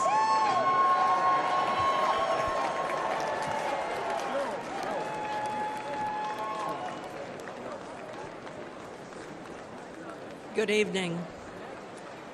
My name is Diane Hendricks. And I'm living proof that the American dream is possible with hard work and determination. I grew up on a dairy farm in Wisconsin. I was one of 9 girls, no boys. I dreamed of moving to the city and wearing a blue suit. But at the age of 17, I became pregnant. That was not part of my plan. But I truly believe that every life is a sacred gift from God.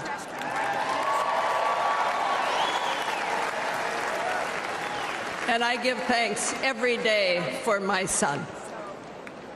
As a single mom, I worked 2 jobs to pay the bills. I found my passion in the field of real estate, which is still my passion. When I met my husband, Ken, he was a roofing contractor, and together we saw an opportunity and a need to develop a distribution chain. And we risked everything we had to start that company. Today, ABC Supply employs over 22,000 Americans. We are the largest roofing distributor in the country. But what's even more important is we are creating these jobs right here in the United States of America.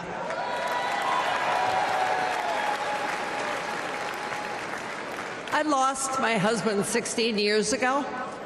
It was the toughest time in my life. Thank God I had our 7 children to be my support. But I had to decide whether to fight or fold. And I chose to fight.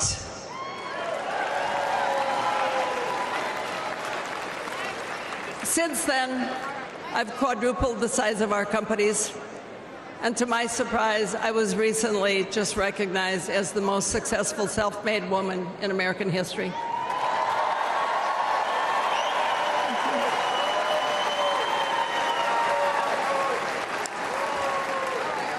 So to all of you aspiring entrepreneurs out there, if I can make it, you can make it too. My success story as a teenage mom without a college degree was only possible because I was so blessed to be born in the United States of America. But today, the American dream is under threat. Since Joe Biden and Kamala Harris took over the offices, prices have risen over 20%. Aspiring entrepreneurs can't afford to take out a loan at 7, 10, 15% interest. Feeding her. Regulations have surged, and the administration has proposed $7 trillion in tax increases. I know how hard it is to build a company from nothing. And we need a president who understands that too. We need a builder back in the White House.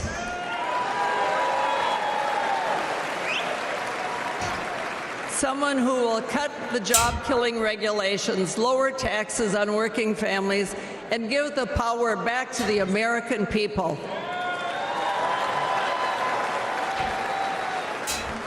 In life, it's easy to quit, and it's very hard to win. President Trump is not a quitter. He's a fighter, and I am confident that if we do all of our part, we can and we win will win right here in Wisconsin, and he will win for America over the next 4 years. Thank you. God bless you. God bless America. Ladies and gentlemen, please welcome Miss Diane Evans, volunteer and Republican Executive Committee woman from Palm Beach, Florida.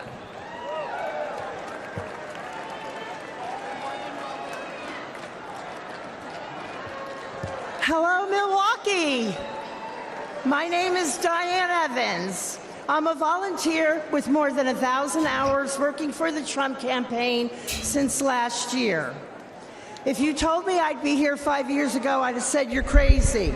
But here I am, and I'm very excited to re-elect Donald Trump as President of the United States this November.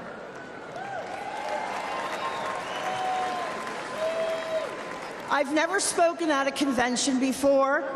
I've never used a teleprompter before. But I figure if Joe Biden can, I can manage all right.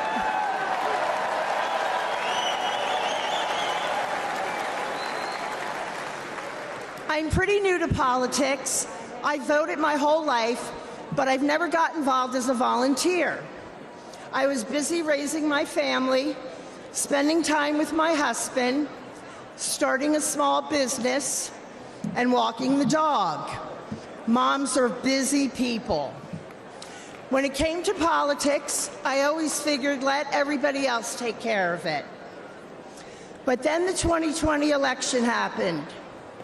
After that, you better believe I got involved.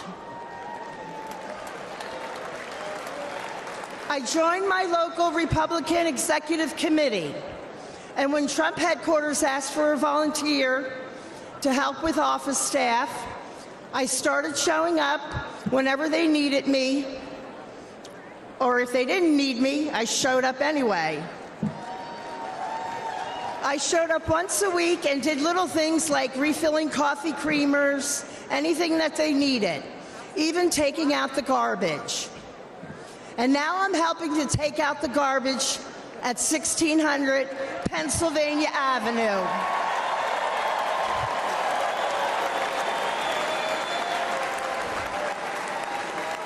As long as I can remember, these politicians have said what they think we want to hear, then they do just what the hell they want. And Joe Biden has been the worst offender for the last 50 years. President Trump is different.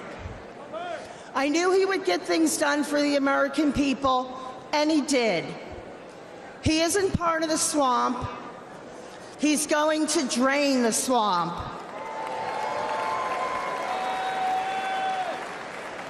The Democrats are going to do everything in their power to stop him. We can't rest for a minute. If you're not sure how to get involved, reach out to your local Republican Party. And most important, get out and vote Republican on November 5th. Tell 20 people to tell 20 people to vote. That's how we can get our landslide.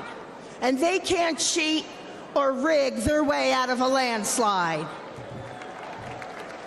I know that together we can win. We can all take out the garbage in Washington, D.C. And we can make America great again. God bless President Trump. And God bless Team Trump. And thank you so much. I'll see you all out there.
Ladies and gentlemen, please welcome the 25th Administrator of the United States Small Business Administration, Linda McMahon.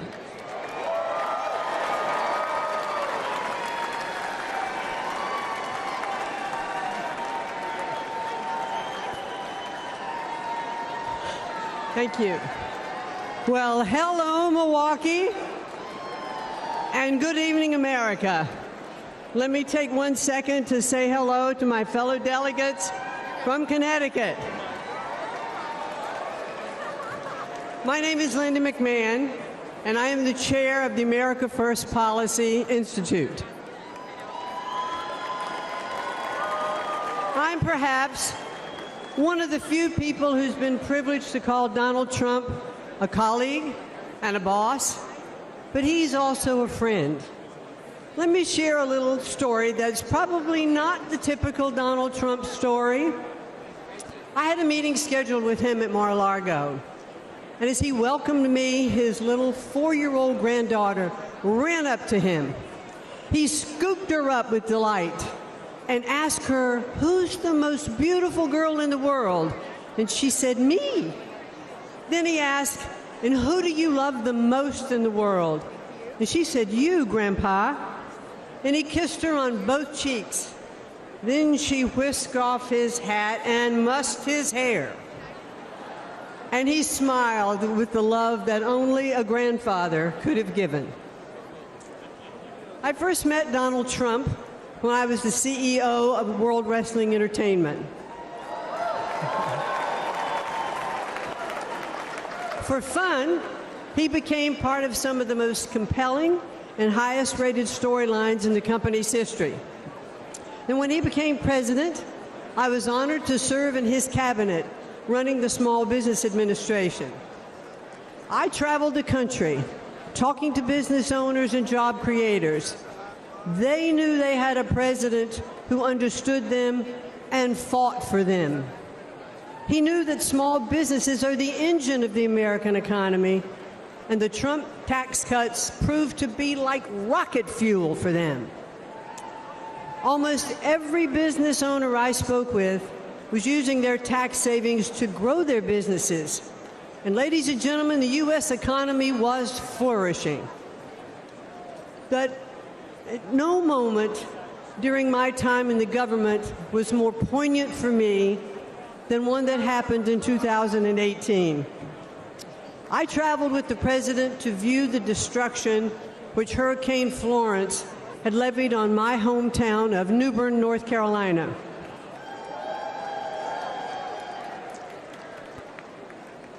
I stepped off of Air Force One and walked side by side with the President of the United States through the hangar where my father had been a shop foreman and my mom had been a budget analyst. I watched Donald Trump walk through neighborhoods of my childhood, comforting those who had suffered such great damages. Because he was a builder, he talked to them about what it would take to rebuild, what kind of materials they should use. And he didn't just show a personal interest, he was one of them. But now Joe Biden and the Democrats want to penalize small businesses again by hiking their taxes. But when he's reelected, Donald Trump will make those tax cuts permanent. And he will also offer new tax cuts like no taxes on tips. Instead of taxing American companies, Donald Trump put tariffs on China that raised billions of dollars and protected American industries. And if reelected, he'll do it again. President Trump is a job creator and the best friend American workers have ever had in the White House. He is a champion of the forgotten men and women, as I have experienced firsthand. But the media doesn't like to acknowledge that very often. Donald Trump is not only a fighter, ladies and gentlemen, he is a good man.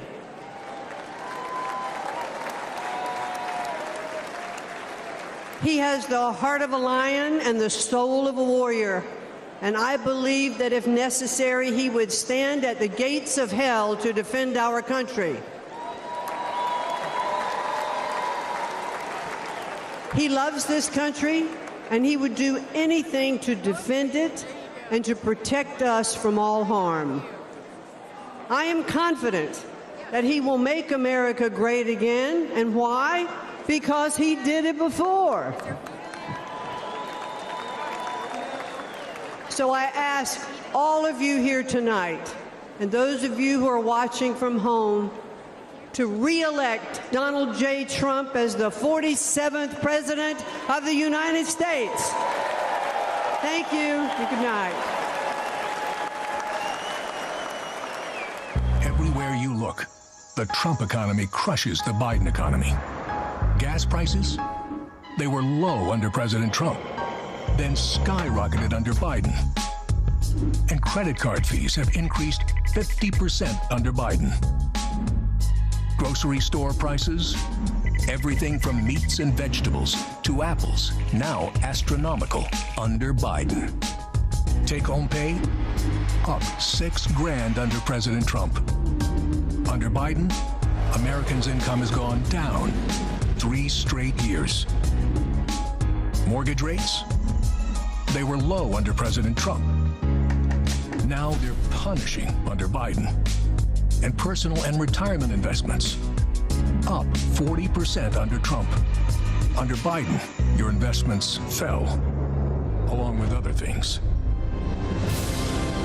President Trump, he'll make America's economy strong again.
Since you were 17.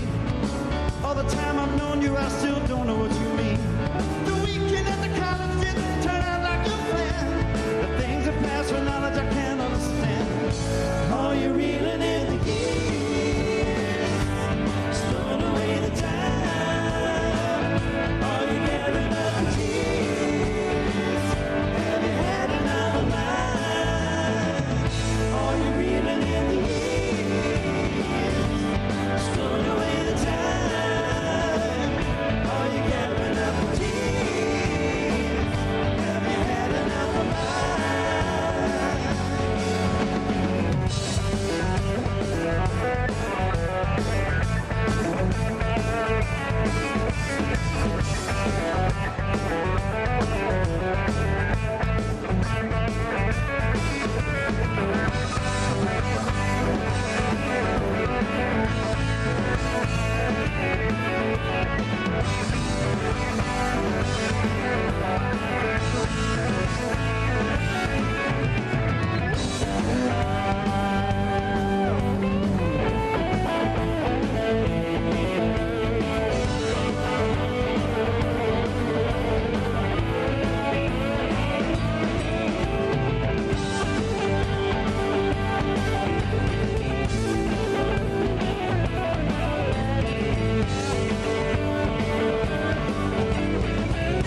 Ladies and gentlemen, please welcome the 70th United States Secretary of State, Mike Pompeo.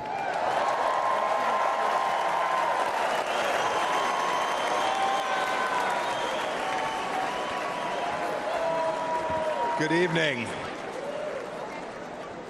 Good evening, my fellow Americans. It's great to be with you. A special shout out to Kansas over there, my good friends from Kansas. You know, I had the incredible privilege to serve as President Trump's CIA director and Secretary of State. It was my greatest honor to work with him every single day to serve you, the American people.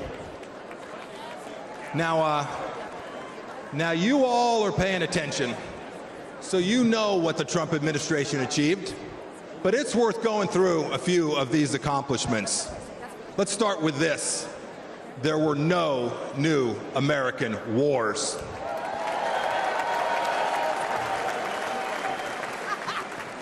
Our border, our southern border, closed.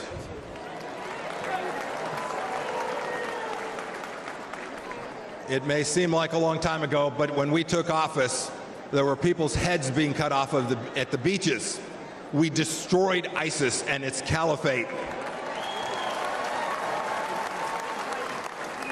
And you know, here's another fun fact. We never lost our Secretary of Defense for 2 weeks either.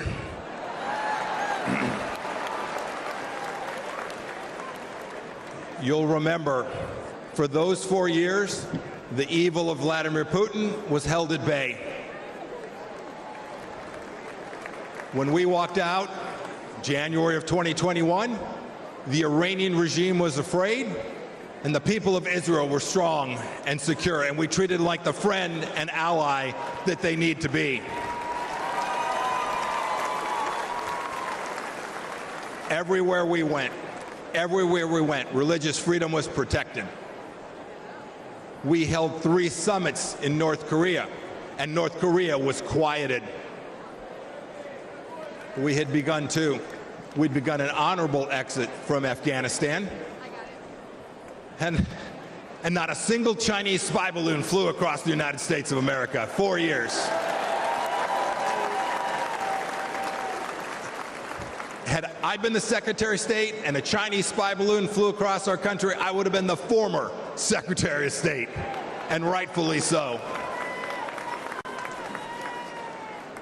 You know, under President Trump, the Chinese Communist Party, which to this day presents the greatest threat to our nation from outside of our country, we confronted it like never before. Look, ladies and gentlemen, in short, we put America first every single day.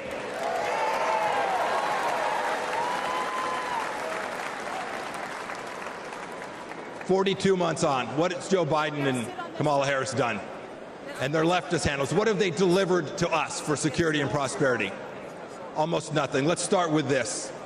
You saw some of them last night. 13 new Gold Star families from Afghanistan. As an Army veteran, I want to speak to everybody who served in Afghanistan. I'm disgusted by the Biden administration's incompetent pullout from that country.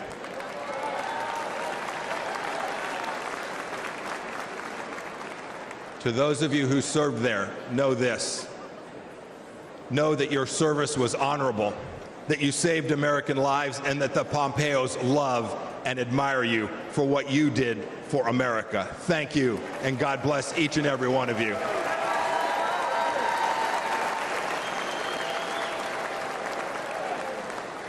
Every one of you has served in uniform, and the families of those, you deserve a president who will not check his watch while he is honoring our fallen brothers and sisters. It was indecent.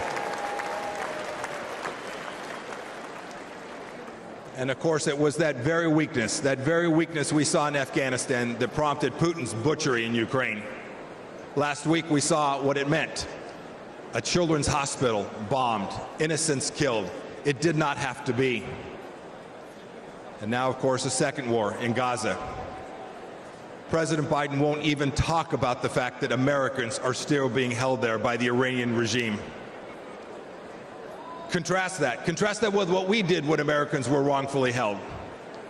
President Trump sent me to North Korea to bring home 3 American pastors. We brought them home.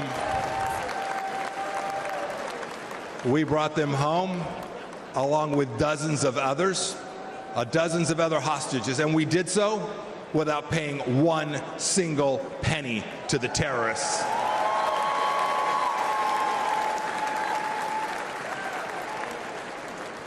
And what about Iran today?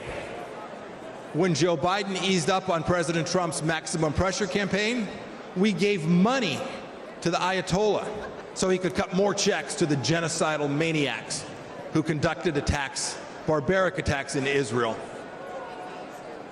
And now, of course, closer to home, a massive national security challenge. Our southern border is a welcome mat.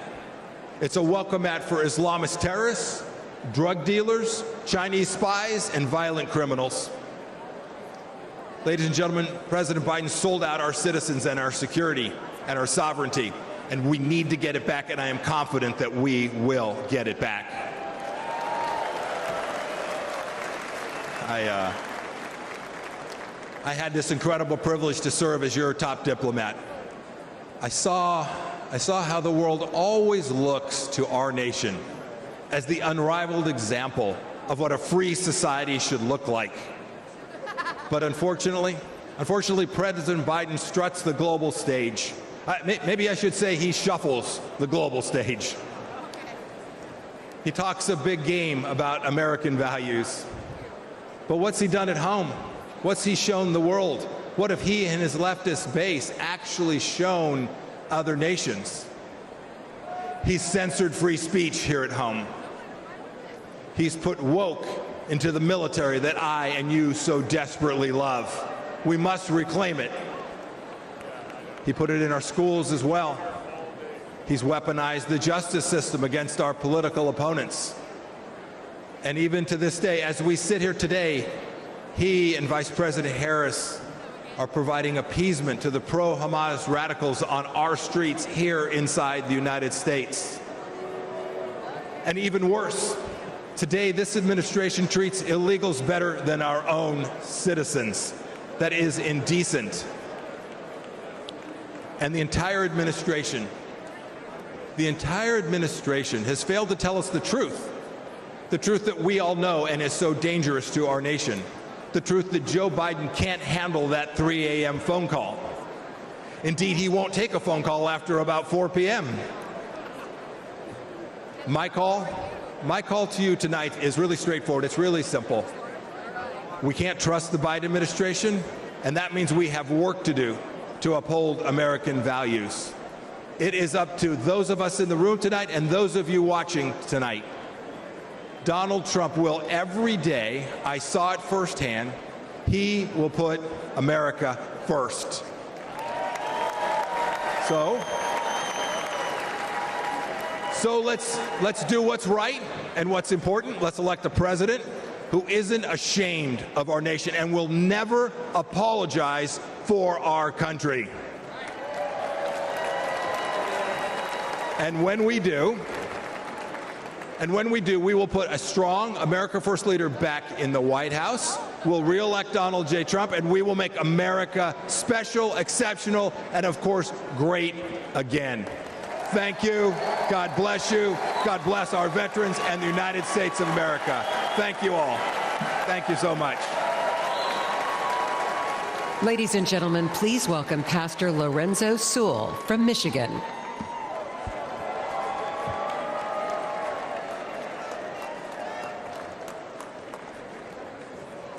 My name is Pastor Lorenzo Sewell. I have the honor and the privilege of being the senior pastor at 180 Church, and we were blessed last month to have President Donald Trump come to Detroit, Michigan. Let's go! Can you imagine it? Can you imagine President Donald Trump coming to a city and calling a pastor like me, a pastor who was born and raised on the east side of Detroit, I was mentored by murderers. I was a student of the street. But I had a radical experience with Jesus Christ that changed my life forever. Come on, if you believe that Jesus still changed lives, come on, put your hands together and give our great God great glory.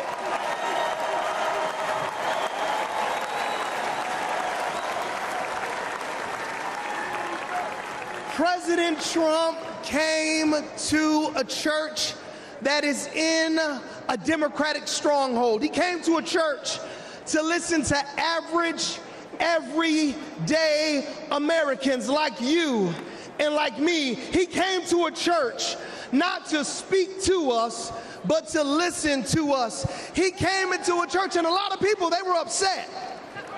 A lot of people, they would ask me questions. Why would you allow Donald Trump to come into your church? How many know that the Bible says we are all sinners and we all need the grace of God? How many know that the Bible says, he who has not sinned, let him cast the first stone?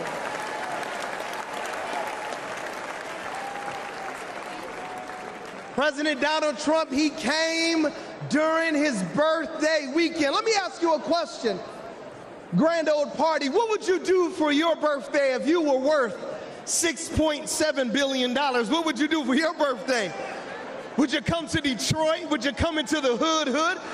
He came to the hood because he cares about average, everyday Americans.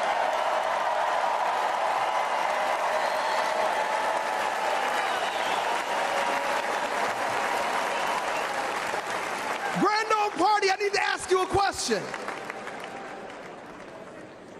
What would you ask for your birthday? If you could go to Mar-a-Lago or if you could go to New York, what would you ask for your birthday? He asked for prayer.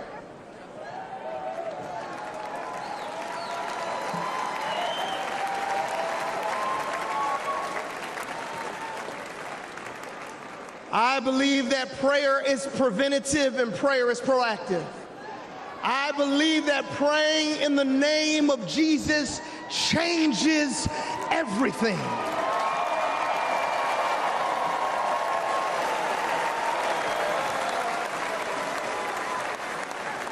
And when we prayed for President Trump, only God knew that 30 days later, there would be a miracle by a millimeter.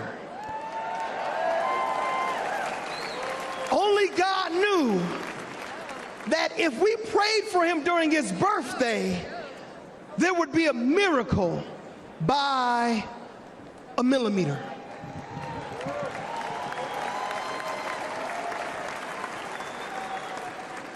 If President Trump had moved 1 millimeter, he wouldn't have been here on Monday to talk to us about how America was going to be made wealthy again. If President Donald Trump would have moved just a millimeter, he wouldn't have been here on Tuesday to talk about how he was going to make America secure again. If President Donald Trump would have moved just a millimeter, he wouldn't have been here on Wednesday to tell us how he was going to make America strong again. And if President Trump would have moved just a millimeter, we would not be hearing tonight how he was going to make America great again.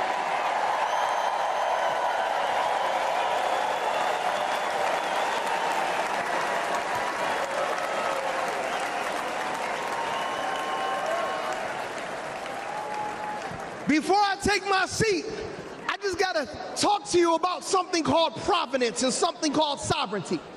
God's sovereignty is his ability to be able to do what he wants when he wants because he's God. And God's providence, it's when he does what he wants, when he wants for all of you.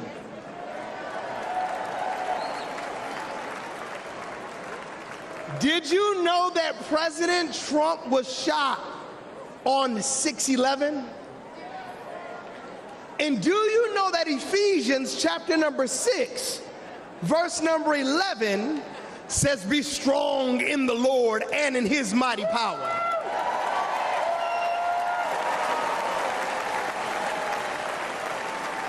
To all my Democrat friends, I want to ask you one question. Do you know anybody that was the 45th president? He was convicted of 34 accounts. He raised $53 million in 24 hours and could be the 47th president of the United States in America, and he was shot one time. Do you know anybody like that?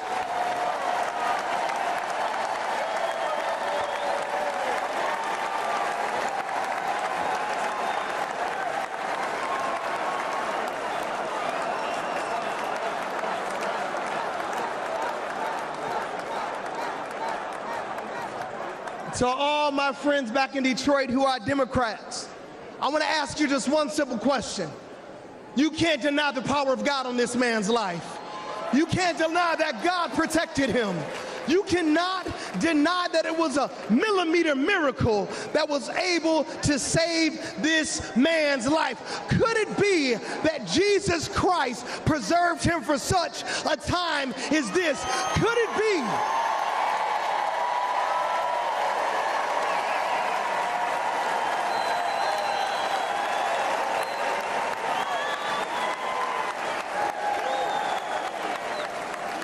Could it be that when we prayed for him when he came to the round table in Detroit, that Jesus asked and he received, that we sought him and then he found protection? Could it be that the King of glory, the Lord God strong and mighty, the God who is mighty in battle, protected Donald Trump because he wants to use him for such a time as this? If you believe that, come on, put your hands together and give our great God great glory.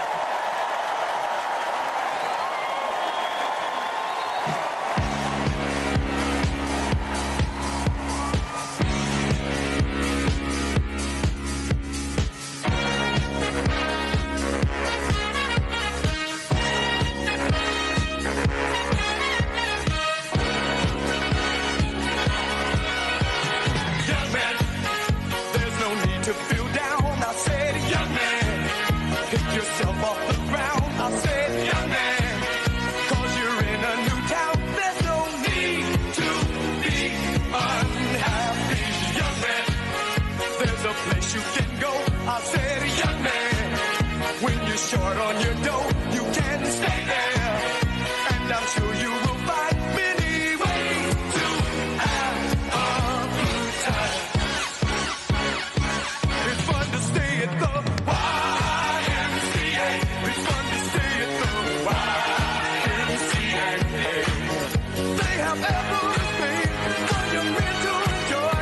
You can hang out with all the boys. It's fun to stay at the YMCA. It's fun to stay at the YMCA. You can get yourself clean. You can have a good meal. You can do whatever you feel.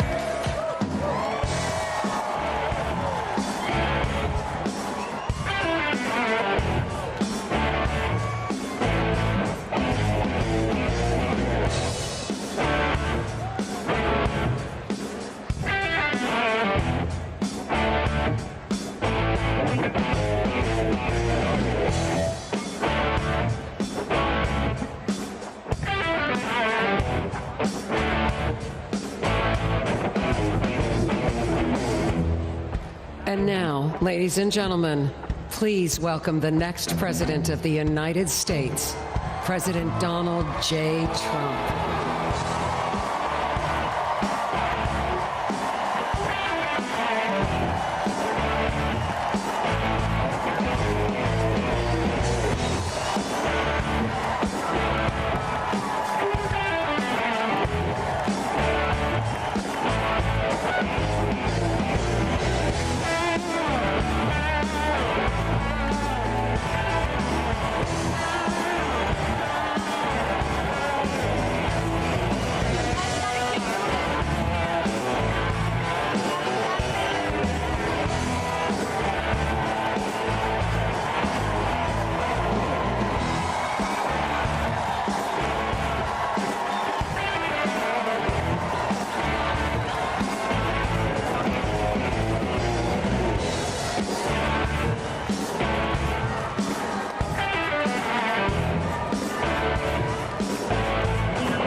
Ladies and gentlemen, please welcome John Neaporte from Florida.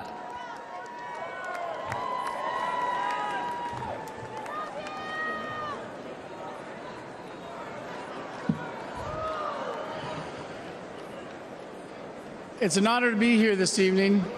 I'm the PGA head golf professional at Trump International Golf Club in Palm Beach, Florida.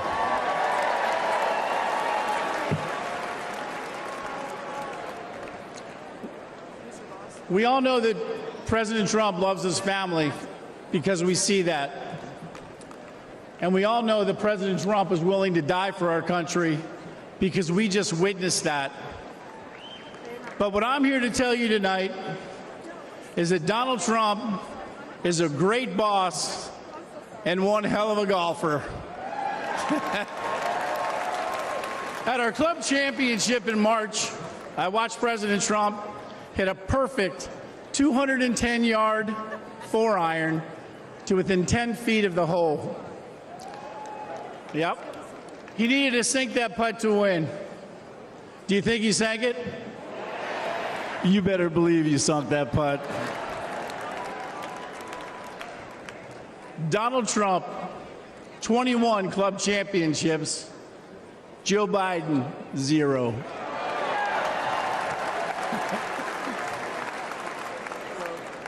For non-golfers out there, that's a pretty good record. That's real good. That's not good, that's great.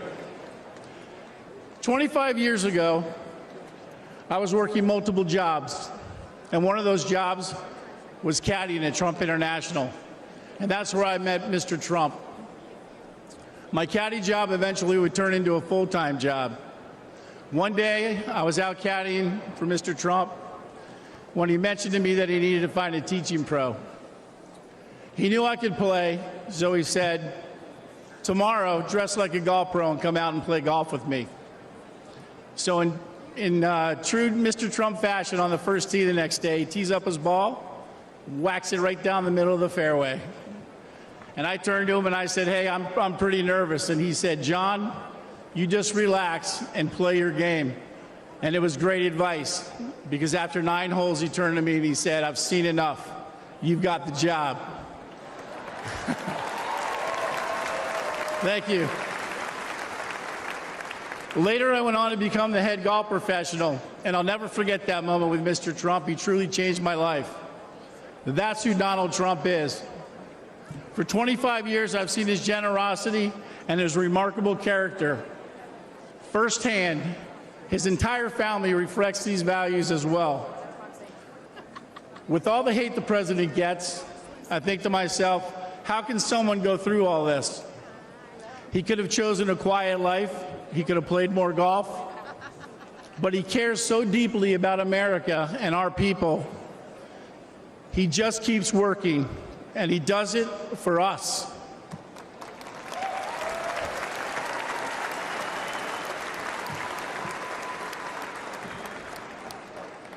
Now it's our turn to support him. So let's help him. Let's hear it. Make America great.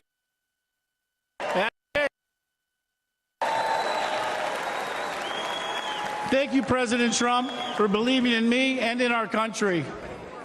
As much as I'll miss him in the White House or in the clubhouse, we need to vote him back in the White House. Thank you very much.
Ladies and gentlemen, please welcome Zach Witkoff from New York.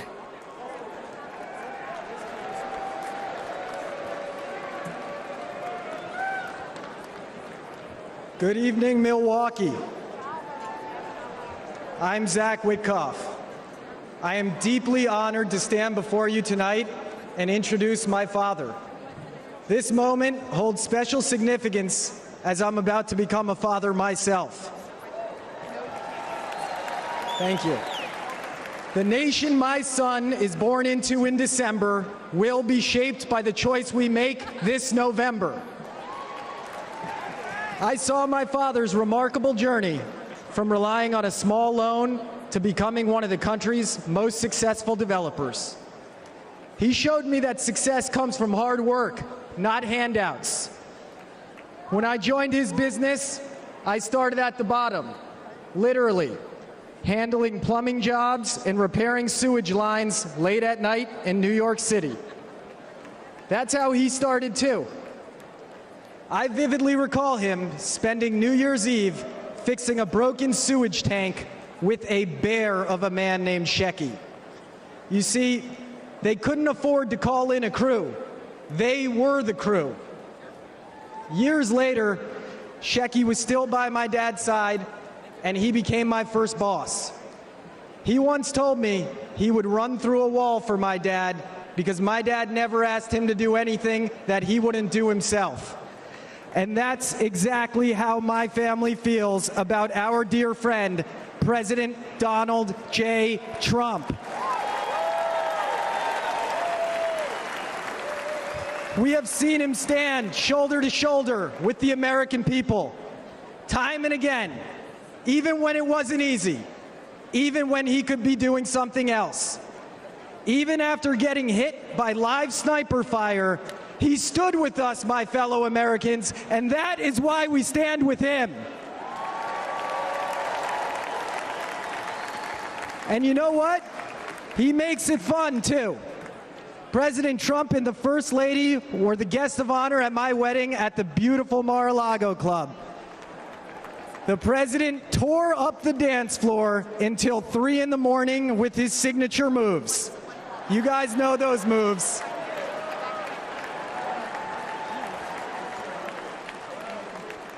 The essence of what my dad taught me, hard work, unwavering loyalty, and perseverance, that is the essence of Donald Trump.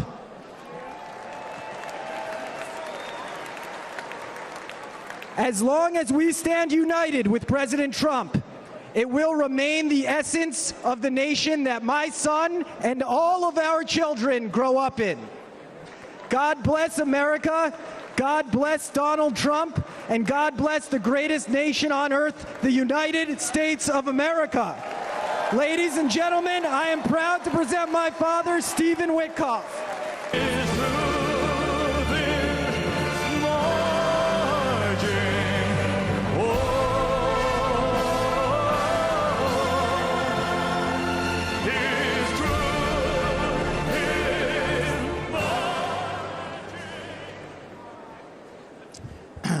Good evening, everybody. That song that you just heard was American Trilogy by Elvis. It was playing for a reason. A lot of people don't know this about my dear friend, President Trump, but he's a big music guy. And he's got a playlist, and he's the DJ wherever he goes.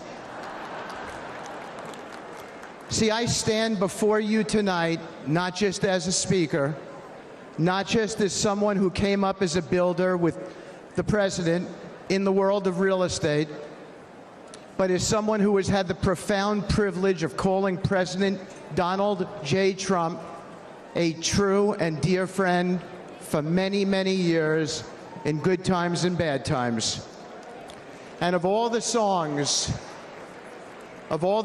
he has shared with me over the years, that is the song that best captures him, especially those words, "His truth is marching on."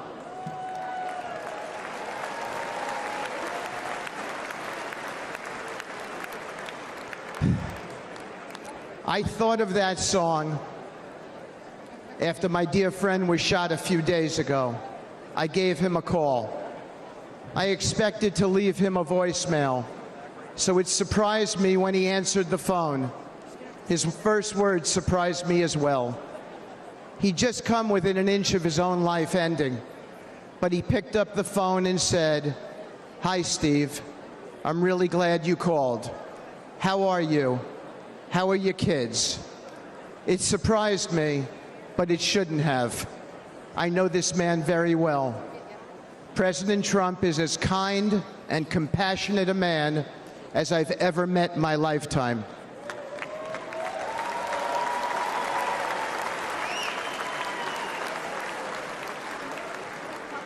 I've seen the truth of President Trump, and it marches on with me tonight. I know that many here and watching at home have felt that kind of a connection with the president. It's real. I have never seen him refuse a question from somebody, decline a photo, or ignore someone's story or concerns. Everyone he meets gets a family member's embrace from him. I have felt that warmth so many times over the years. Just last week, I told the president about a moment I had with his 3 sons and how impressed I was with them. He looked at me with a wistful smile, blowing a kiss, and it was a special moment between us as fathers. When my dad fell gravely ill, President Trump didn't just send a note. He didn't just offer words of comfort. He showed up as he always does. He was there, treating my parents with kindness and respect.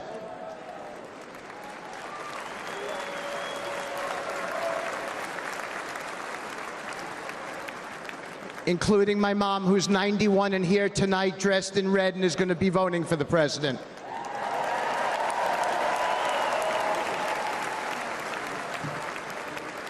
Many Americans have only witnessed his leadership on TV, but I have seen his humanity in the quiet moments, away from the spotlight, in hospital rooms he didn't have to be in, where his presence brought real solace in a dark hour for my family and many other families. That's who he is. When times are really tough, when he's got everything to lose and nothing to gain, Donald Trump shows up and he's there for you.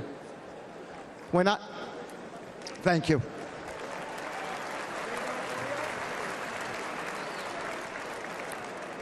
When I lost my boy Andrew to an opioid overdose, the pain was unbearable. But as usual, Donald Trump showed up. After he became the President Trump, even amid all the responsibilities of his office, he reached out and invited me to speak about Andrew at a conference on opioids hosted by the First Lady, providing a platform to honor my son's memory.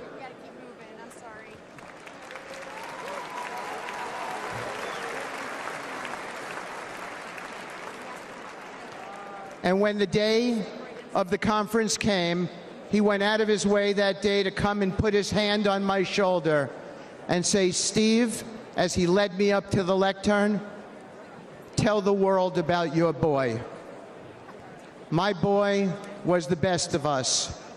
Where we lived in New York City, a Trump building, 502 Park Avenue, there were 12 homeless people who stayed outside by the church next to the property. My son got to know them all. He fed them every evening. He became their friend. When he passed away, all 12 came to his funeral.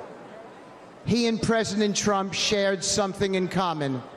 My boy stood up for people, no matter which side of the train tracks they came from, exactly as the president does for everybody.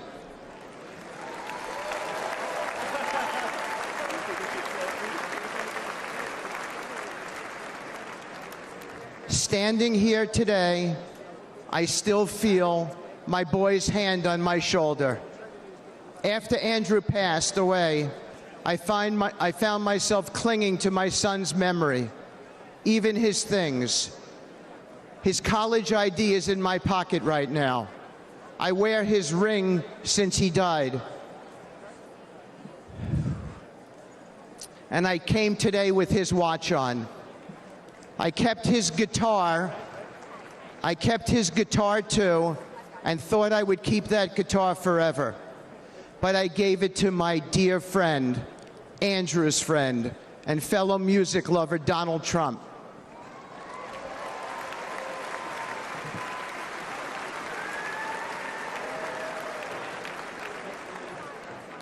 I wanted President Trump to have something with which to remember my son. President Trump didn't say something nice to me and put it in a closet somewhere. He put it right out front at his Trump International West Palm Beach property, where he and I both see it whenever we walk in and play, and where everyone who walks into that beautiful building sees it as well as an acknowledgement to my boy.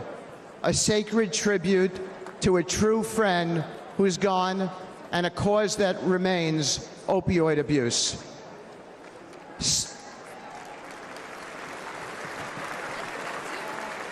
Thank you. Standing here today with my boy's hand on my shoulder, I know I'll never hear his music again. His mom and I can only hear the chords of memory now, and we will always hear them.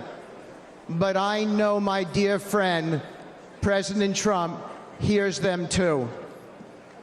You don't see this man's reverence, his steady loyalty, his true empathy in the TV coverage. But this is the truth about President Trump, the man I have come to know and admire and love, a man whose truth is marching on. It is a dark hour for America, but there's nobody I trust more in this moment than this man. A man who in the darkest hours shows up, listens, cares, and always acts. The kind of man we need now to be the 47th President of the United States.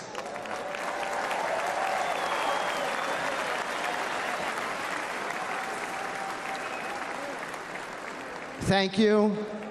May God bless you all. May God bless President Trump and his extraordinary wife and his wonderful family. And may God bless America. Thank you so much.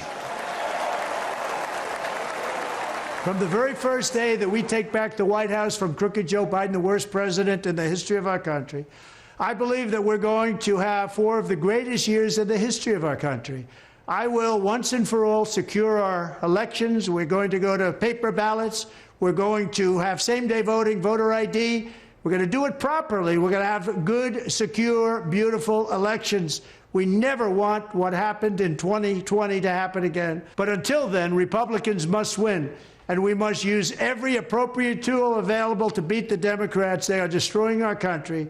Whether you vote early, absentee, by mail, or in person, we are going to protect the vote. That's the most important thing we have to do, is protect the vote. Keep your eyes open, because these people want to cheat, and they do cheat. And frankly, it's the only thing they do well.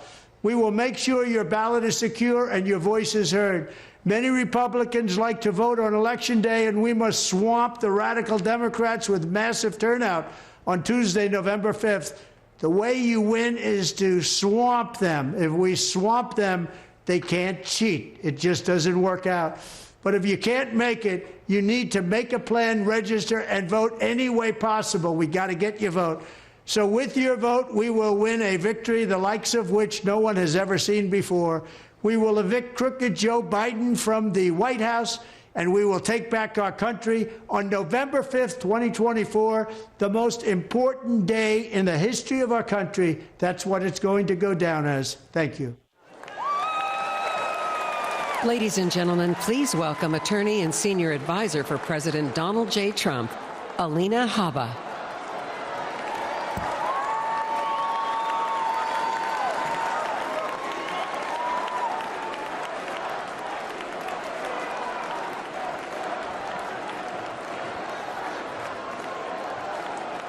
Good evening, America.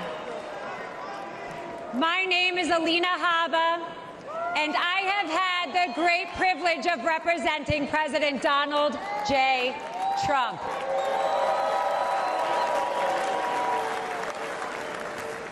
Now, I know you're all used to hearing me shouting outside a courthouse, but tonight, I want to take you behind the law and behind the headlines and share with you a side of President Trump that reveals his character, his kindness, and his commitment to saving this great country.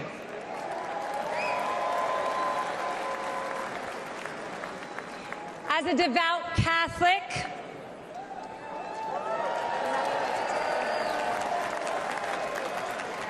a proud first-generation Arab-American woman, and a feisty Jersey girl who is fed up with far-left corruption in Washington. President Trump championed my journey, empowering me to be who I became today. His unwavering support not only shaped my career, but has inspired other young women with big dreams. President Trump loves this country. He does. And he lifts up those around him. To my children, Luke, Chloe, and Parker, he's the man with one heck of a golf swing that lets them ride in a golf cart with some of the world's most famous golfers so they feel included in mom's job. And by the way, he can kick some of those guys' butts.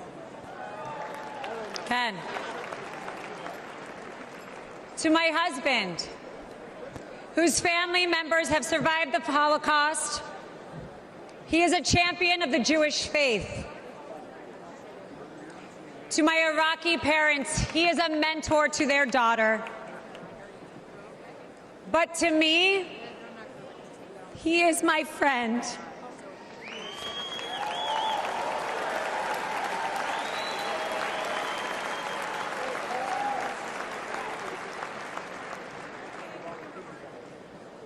Not too long ago, a supporter shouted, "God bless you and President Trump," in the middle of Manhattan after one of our trials. Little did that man know that I was on the phone with the president himself. And he immediately asked me to pause, give the man my phone, and spent time speaking to him and thanking him for his support.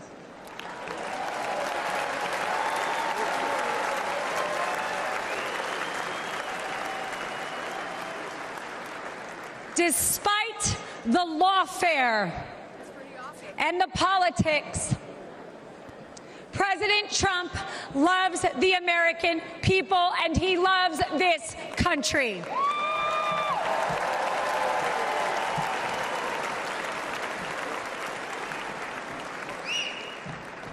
For decades, the Trump Organization transformed skylines and created thousands of jobs. His buildings and businesses are a testament to his commitment to excellence and his drive to turn dreams into reality. But his greatest construction project was yet to come. The left has tried to demolish President Trump, but there is no bulldozer big enough or strong enough to remove the legacy that he has built or the future he is creating.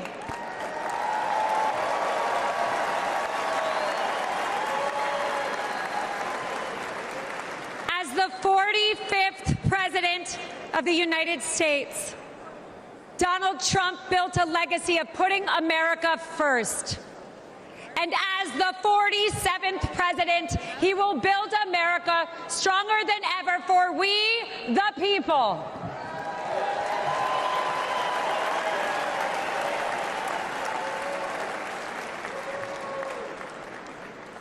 As we stand on the brink of a new chapter in America's story, I am reminded of the country my family fled 4 decades ago.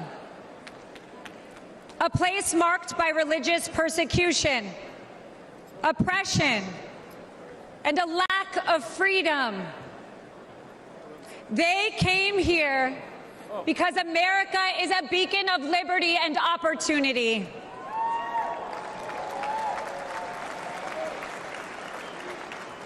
It is now our duty to protect the values that define us and keep this the greatest nation on earth. Amen.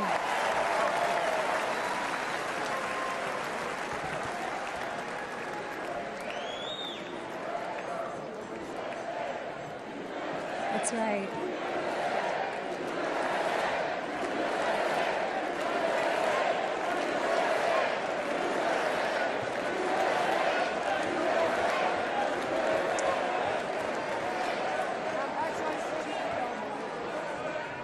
Every attack on President Trump only strengthens our movement. The left's madness is only a sign of desperation. Sham indictments and baseless allegations will not deter us, because the only crime President Trump has committed is loving America.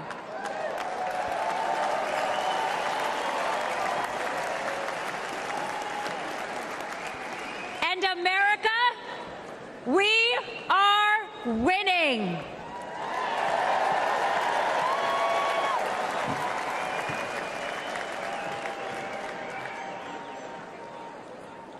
Outside of his family and our country, President Trump also has another love: music. A few years ago, he wanted me to hear a new song he had selected for an upcoming rally. Winning. I could hear it blaring in the background at Mar-a-Lago. He landed on a song called "Hold On, I'm Coming."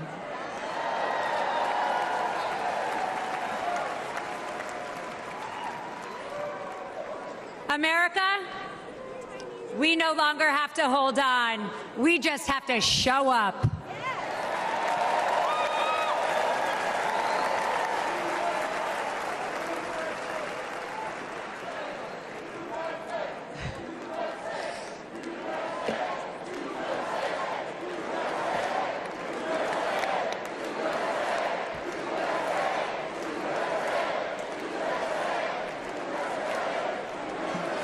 So if you're ready to end the Democrat destruction, and if you're eager to unleash the best America has to offer, then let's send Donald Trump and J.D. Vance to the White House in November.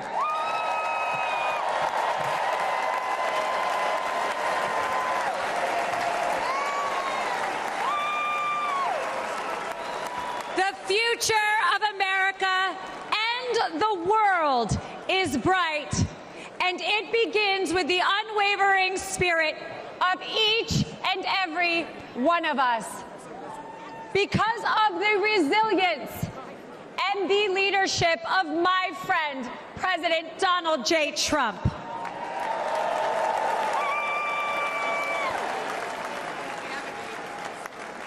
So let us not forget that President Trump did not just take a bullet in Butler, Pennsylvania. He has and will continue to take them for each and every one of us. God bless President Trump. God bless you all. And God bless the United States of America.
Please welcome President Ronald Reagan, who has a few questions for you. All of you will go to the polls, will stand there in the polling place and make a decision. I think when you make that decision, it might be well if you would ask yourself, are you better off than you were 4 years ago? Is it easier for you to go and buy things in the stores than it was 4 years ago? Is there more or less unemployment in the country than there was 4 years ago? Is America as respected throughout the world as it was? Do you feel that our security is as safe, that we're as strong as we were 4 years ago? If you don't think that this course that we've been on for the last 4 years is what you would like to see us follow for the next 4, then I could suggest another choice that you have. President Trump. He'll make America great again.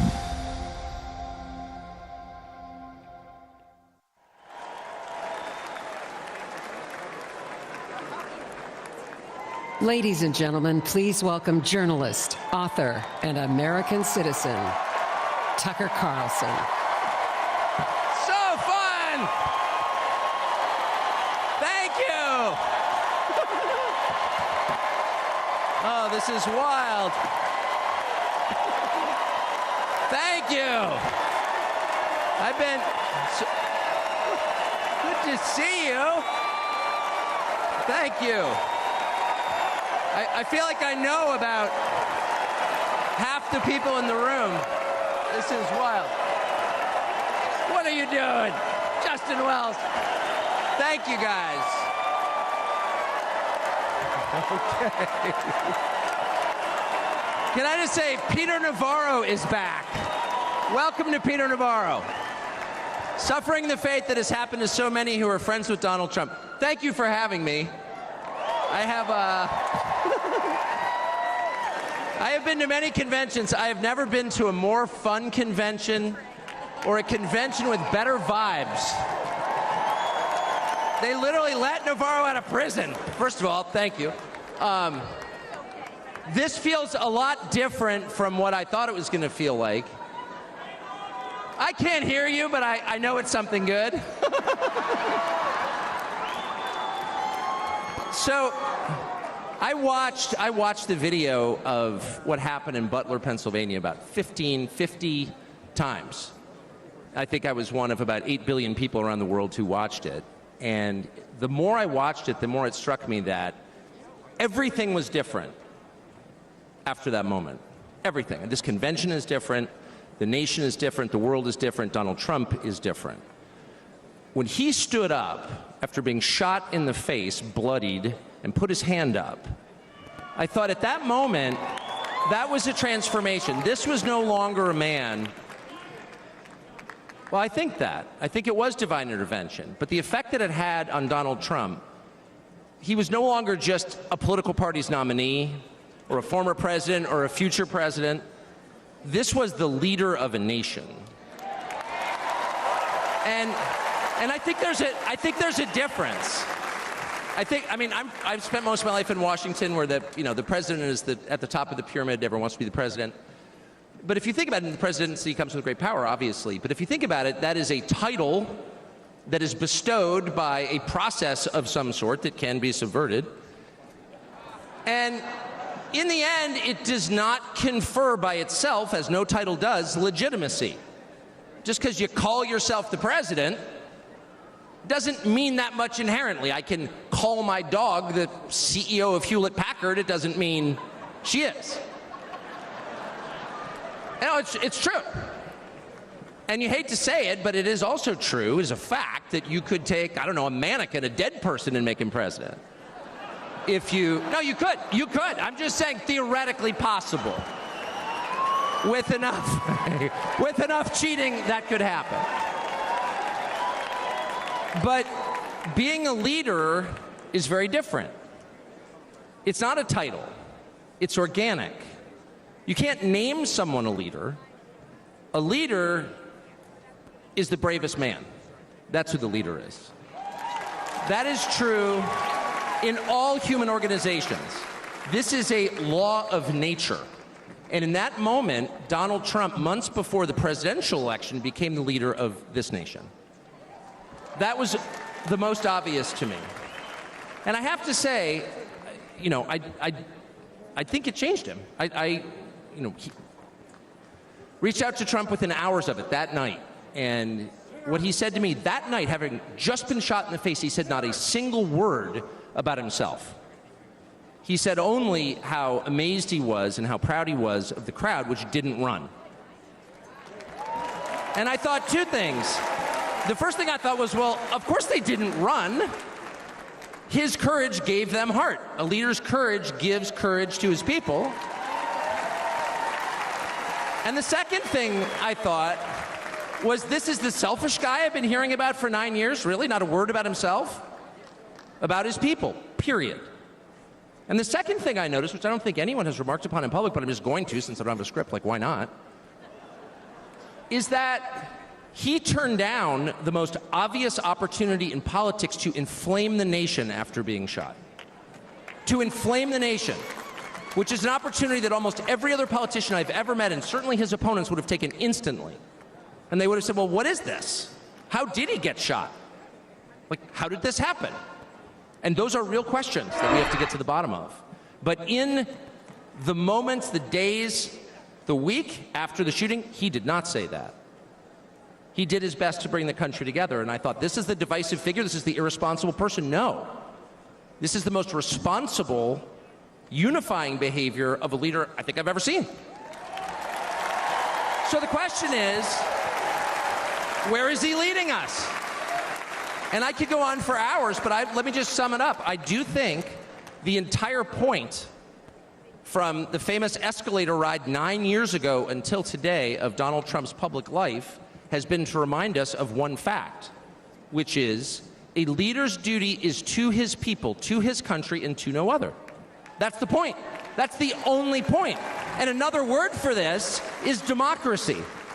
Democracy, in case you're a little sick of being beaten in the face with democracy on television, actual democracy is the proposition that the citizens of a country own that country. They're not renters, they're not serfs, they're not slaves, they are the owners of the country.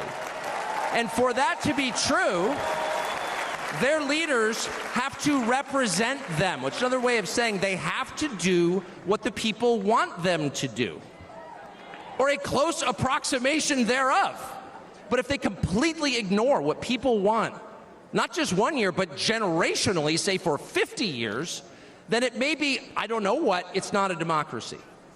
And so I think the entire Trump project, paradoxically, he's attacked as an enemy of democracy, is to return democracy to the United States. Hey, let's pay attention to what people actually want. And the lack of interest in that question in Washington is something that ultimately drove me out of the city after 35 years. Lawmakers stepping over the prostrate bodies of their fellow citizens ODing on drugs to go cast votes to send money to some foreign country. Yeah, actually, we've lost more Americans from drugs in the past 4 years than we lost in World War II. Yeah, our bloodiest war, more than we lost in World War II. Does anybody care? It is pathetic. It is pathetic. And do you hear a single word from Washington about doing anything about it? We know where the drugs are coming from. We know the supply routes. The U.S. military spent billions bombing the Ho Chi Minh Trail. You don't see our commander-in-chief suggesting that we use our military to protect our country or the lives of its citizens. No, that's for Ukraine. And it's too much, actually. It's too insulting. It's too insulting. It's a middle finger in the face of every American. It's a very clear statement, which is unmistakable. And that is, we don't care about you. And Donald Trump, whatever you say about him, and I think he's a wonderful person. I know him well. By the way, the funniest person I've ever met in my life, actually. You can't be funny without perspective or without empathy, which is true. But everything else about Trump aside, he actually cares because he's interested in the people who live here because that's his job. A father's job, his duty is to his family. An officer's duty is to his men. A president's duty is to his citizens. And he seems to be the only one who thinks that. And in his choice for vice president, J.D. Vance, he's made that really clear.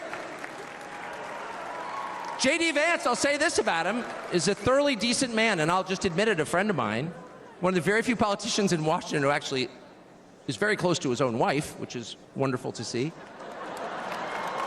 And she's wonderful, actually.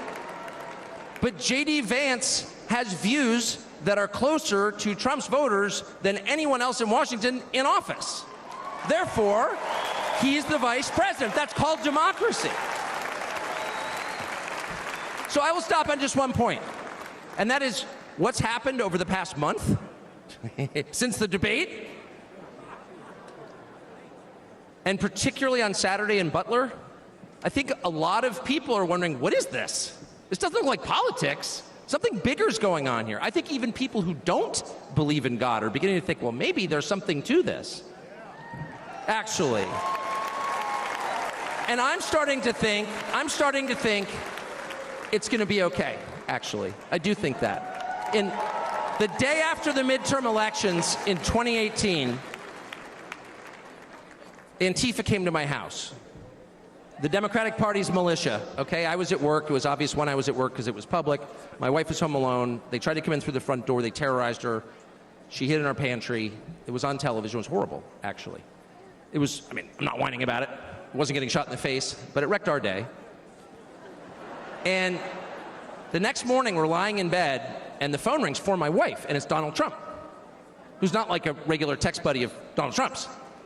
She picks it up, hello? Susie, it's Donald Trump. And it's coming through, I could hear it. You know, I'm lying in bed, whoa. And the first thing he says is, I'm gonna stand guard outside your house. And she goes, oh, it's so nice. And he says, I'll never forget this as long as I live. He says, you know, there's a lot of hate out there. And she said, you know, there is, Mr. President. And then he says, but there's a lot of love. There's a lot of love. And we are seeing that love. I don't think it's human love. And I'll just stop with this. I'm not always convinced that I'm on the right side. I've been on the wrong side many times. You'll never hear me say I'm on God's side, or God's with me, or even I'm with God. I want to be, not sure I am. But I will say this unequivocally and conclusively. God is among us right now. And I think that's enough. God bless you. Ladies and gentlemen, please welcome Golf General Manager, Trump National Doral, Carrie Tomasco Ruiz.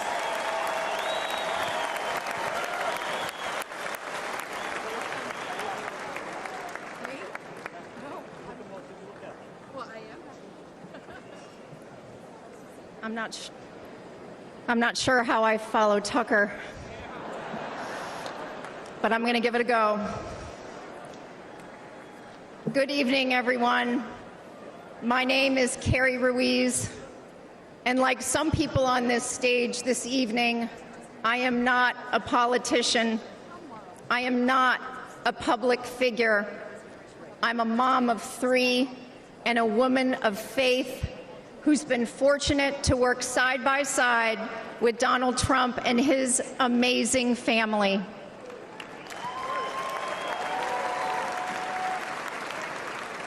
"12 years ago, the Trump Organization purchased the iconic Doral Golf Resort after so many companies tried and failed to create a world-class golf experience, all while turning a profit.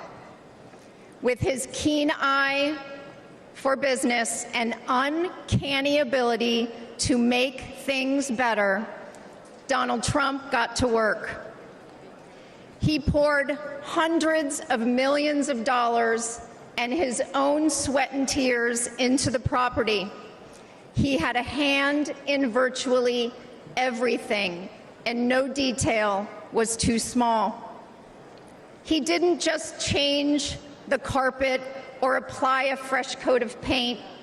He stripped this legendary resort to its core and rebuilt it the right way.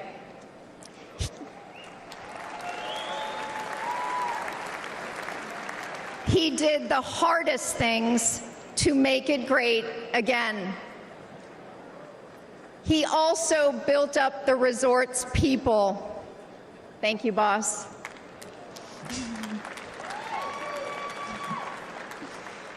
He empowered us. He listened to us, all of us, and he still does. No matter your role, he asks questions. He wants different opinions. He never demands more of us than he is willing to give. He is as generous as he is brave.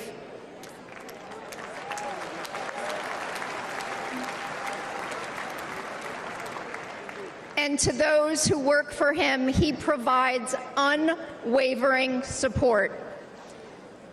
When he promoted me to the resort's golf general manager position, it was an out-of-the-box choice in a historically male-dominated industry. I am not a golf professional. I cannot break 90 yet. But none of that mattered to President Trump. He looks at things differently.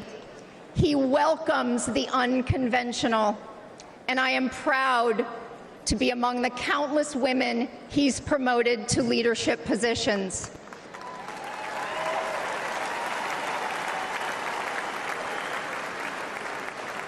I might add, he did it all while no one was looking. The simple truth is, no one can match President Trump's vision and unrelenting drive to make things better.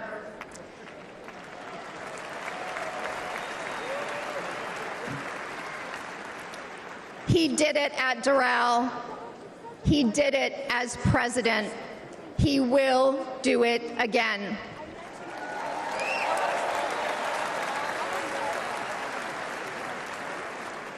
May God continue to bless President Trump, and may God bless the United States of America. Thank you.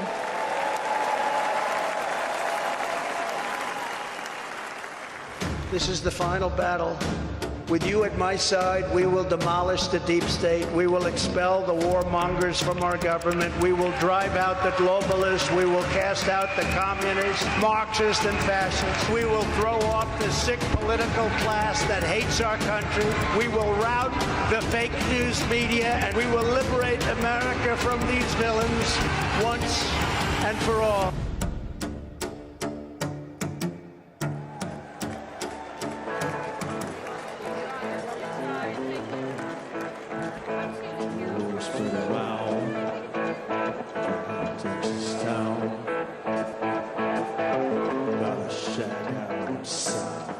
You know what I'm talking about? Just let me know if you want to go to that whole out Grange. They got a lot of nice girls out there.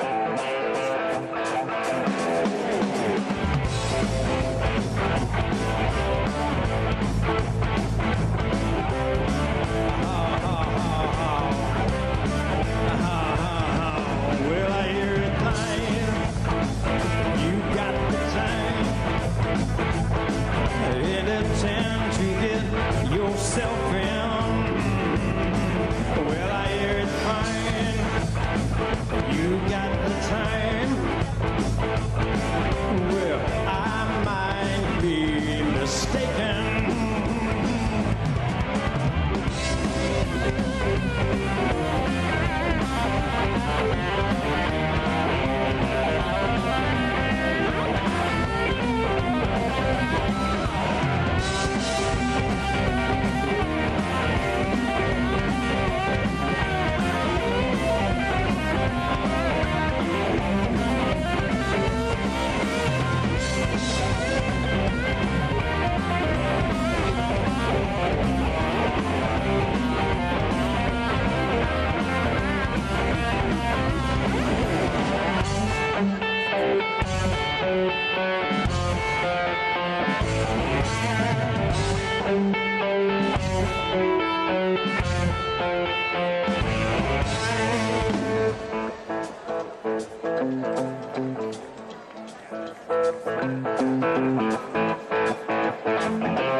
Ladies and gentlemen, please welcome Advocate for Safe Schools, Annette Albright from North Carolina.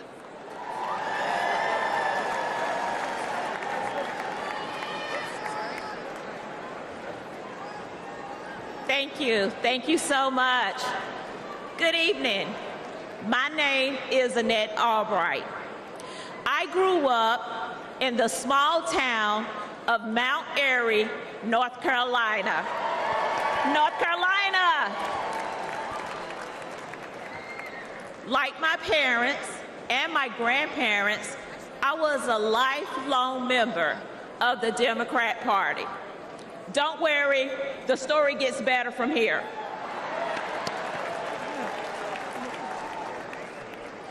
After completing a degree in criminal justice, I started a career working with the North Carolina Department of Corrections.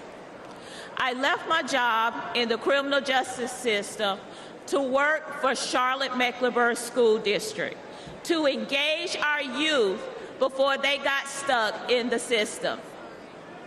It didn't take long for me to realize that public schools are a part of the problem.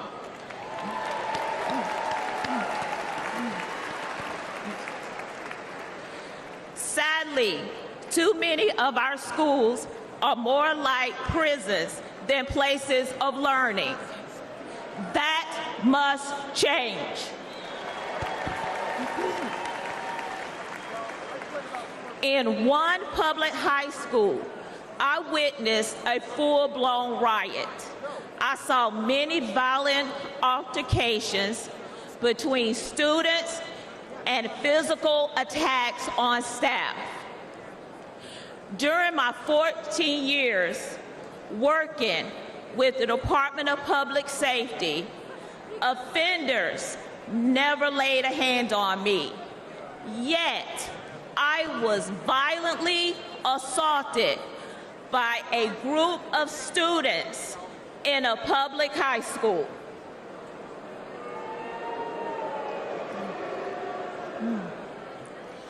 The uptick in school violence was related to an Obama-Biden policy that directed schools to reduce suspension rates and keep dangerous students in the classroom.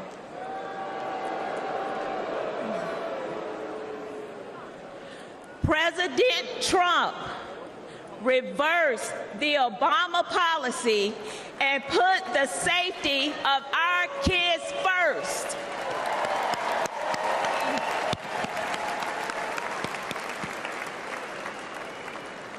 Violence on public school campuses should not be a Democrat issue. It should not be a Republican issue. It is an American people issue.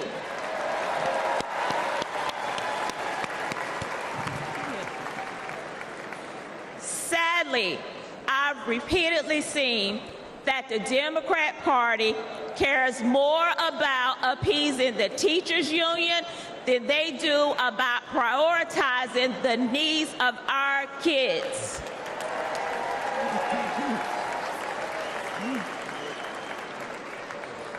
They champion safe spaces instead of safe schools. This is completely wrong.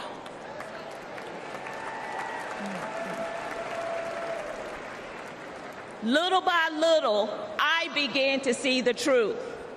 While Democrats spend more money on a broken system, Republicans are empowering parents and fighting for school choice.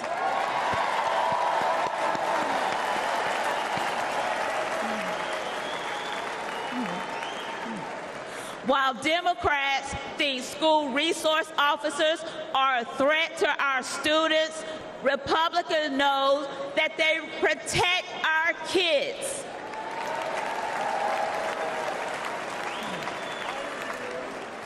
While Democrats won't admit that our schools are failing, Republicans will fix the system and make our schools safe.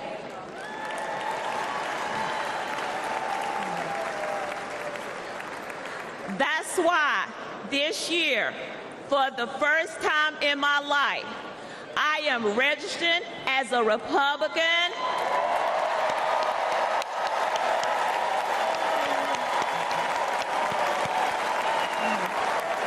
Thank you.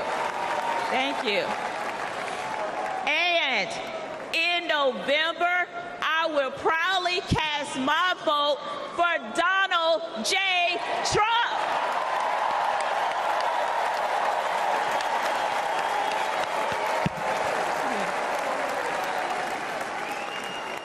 Only together we can make America's schools great again. Thank you, and God bless America.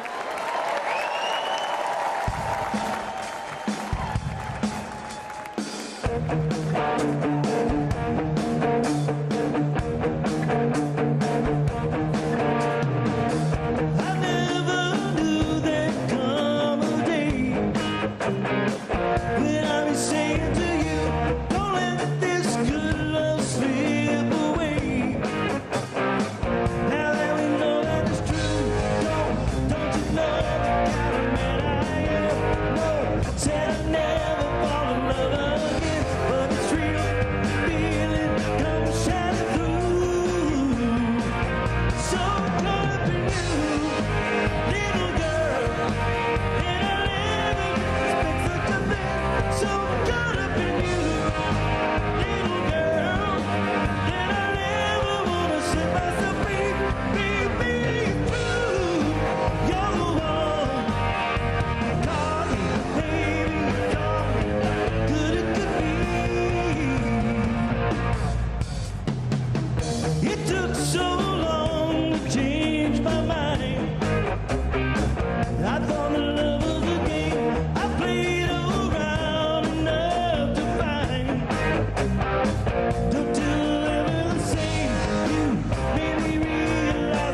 see a man getting mean. She's my sweet little thing. She's my pride and joy. She's my sweet little baby. I'm very little mountain boy.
Well, let me tell you something, brother.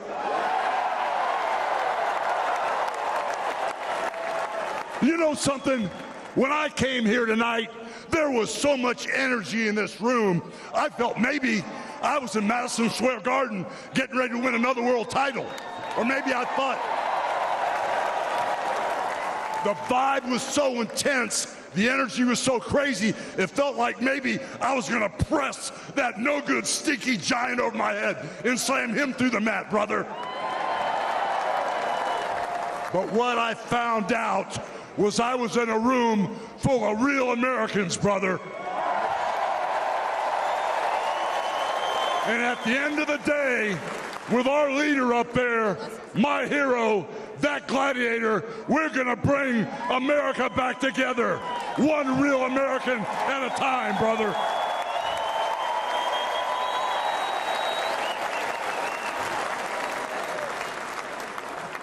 You know something? I've seen some great tag teams in my time. Hulk Hogan and, ooh yeah, the Macho Man Randy Savage. But you know something? I see the greatest tag team of my life standing upon us, getting ready to straighten this country out for all the real Americans.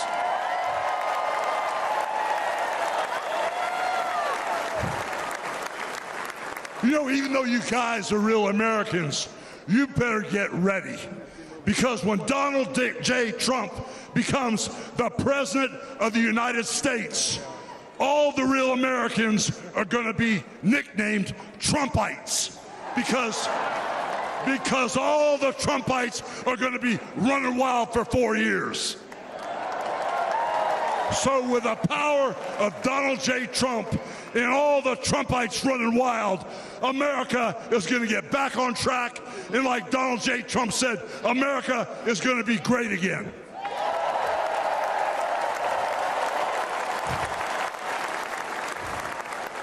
You know, when I look out and I see all the real Americans, I think about how Donald Trump, his family was compromised.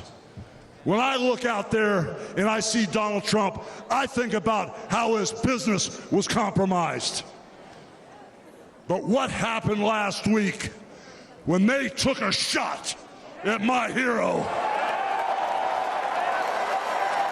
and they tried to kill the next President of the United States? Enough was enough. And I said, let Trumpomania run wild, brother. Let Trumpomania rule again. Let Trumpomania make America great again.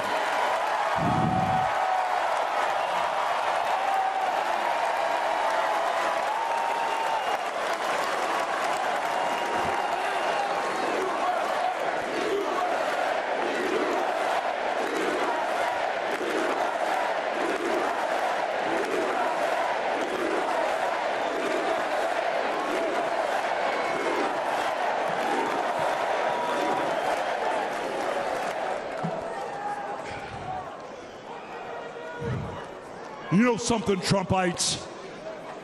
I didn't come here as Hulk Hogan, but I just had to give you a little taste.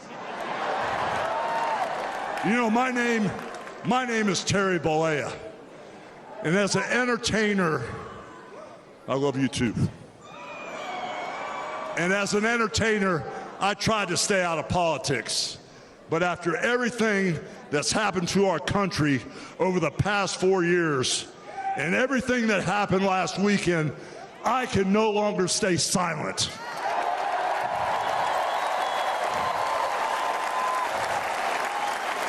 I'm here tonight because I want the world to know that Donald Trump is a real American hero.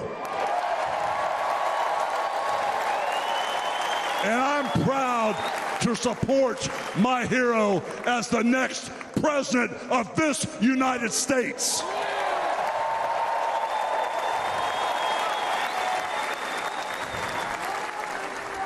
You know, guys, I've known Donald Trump for over 35 years. You know, hold on a second, hold on. I just had a flashback. Man. This is really tripping.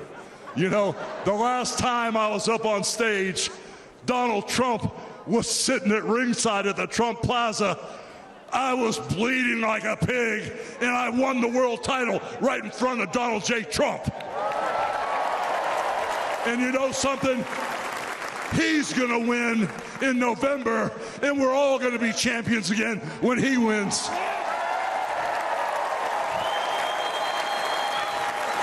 And like I said, I've known that man for over 35 years. And he's always been the biggest patriot, and he still is. He's always told you exactly what he thought, and he still does, brother.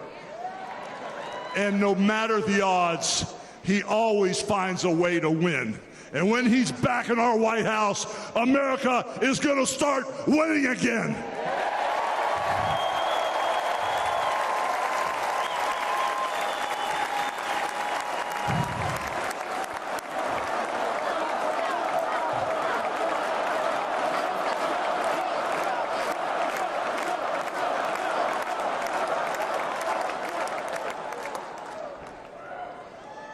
You know, guys, over my career, I've been in the ring with some of the biggest, some of the baddest dudes on the planet.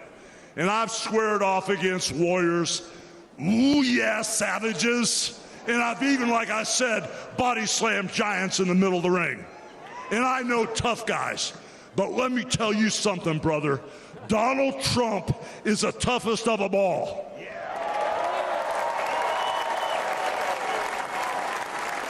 They've thrown everything at Donald Trump. All the investigations, the impeachments, the court cases, and he's still standing and kicking their butts.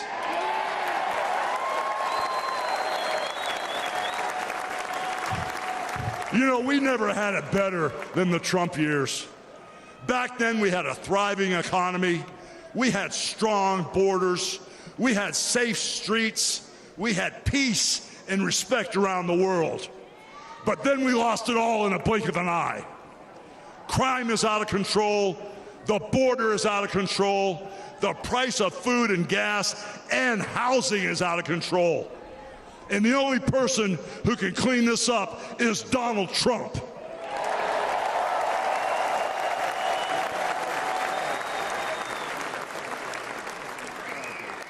You know, guys, I really, really love this country. And I've lived the American dream. And I want my kids, your kids, and all those little teeny Hulkamaniacs out there to live the American dream too.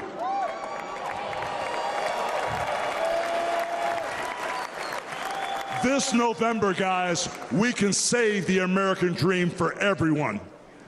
And Donald Trump is the president who will get the job done.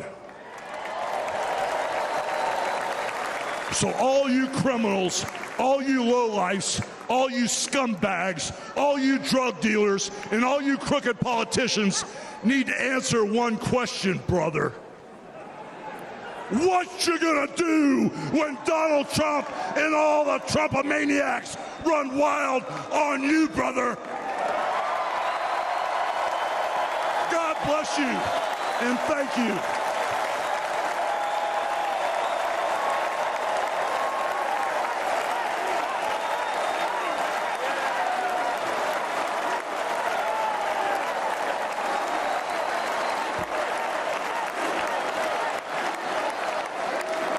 Ladies and gentlemen, please welcome the President and CEO of the Billy Graham Evangelistic Association and President of Samaritan's Purse, the Reverend Franklin Graham.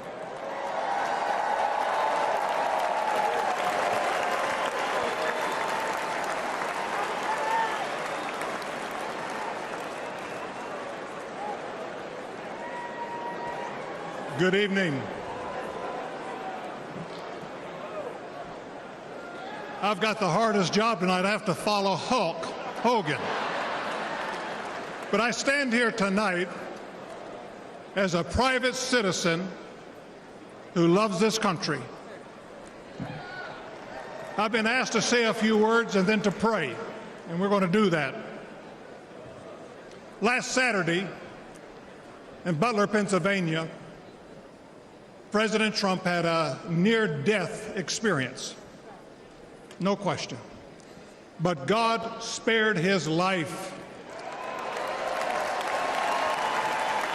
And when we go through those experiences, it changes us. It can cause us to examine our lives and to reevaluate our priorities, as you should. When President Trump rose from that platform, he rose with his fist raised in strength, showing America his unshakable resolve to fight for them in this nation.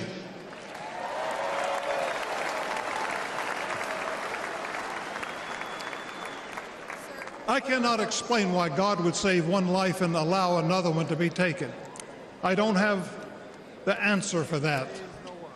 But one thing I do know is that God loves us, and he wants us to be with him in heaven one day. And that's through faith in his Son, Jesus Christ. You see, the Bible says that God so loved the world that he gave his only begotten Son, that whosoever believeth in him shouldn't perish but should have everlasting life. For as long as I've known President Trump, I've found him to be a man of his word. Things that he said he'll do, he did. when he told me and our country in 2016 that he was going to appoint conservative justices, guess what? He did. In 2016, he said he would defend religious liberty. And guess what? He did. In 2019, I was with him at the United Nations when the first president of history of this country stood there to advocate for religious liberty worldwide.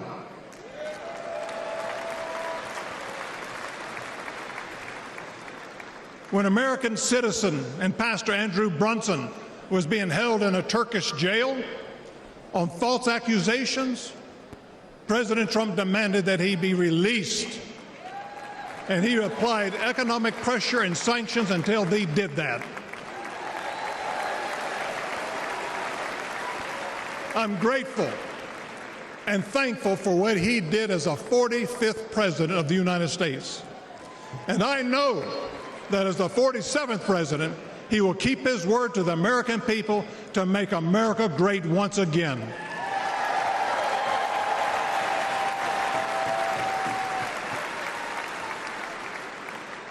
It's an honor for me to be asked to pray for Donald Trump this evening. And so what I'd like to do, I'd like us to pray, but I'd like us all to stand as we call upon the name of the God of heaven.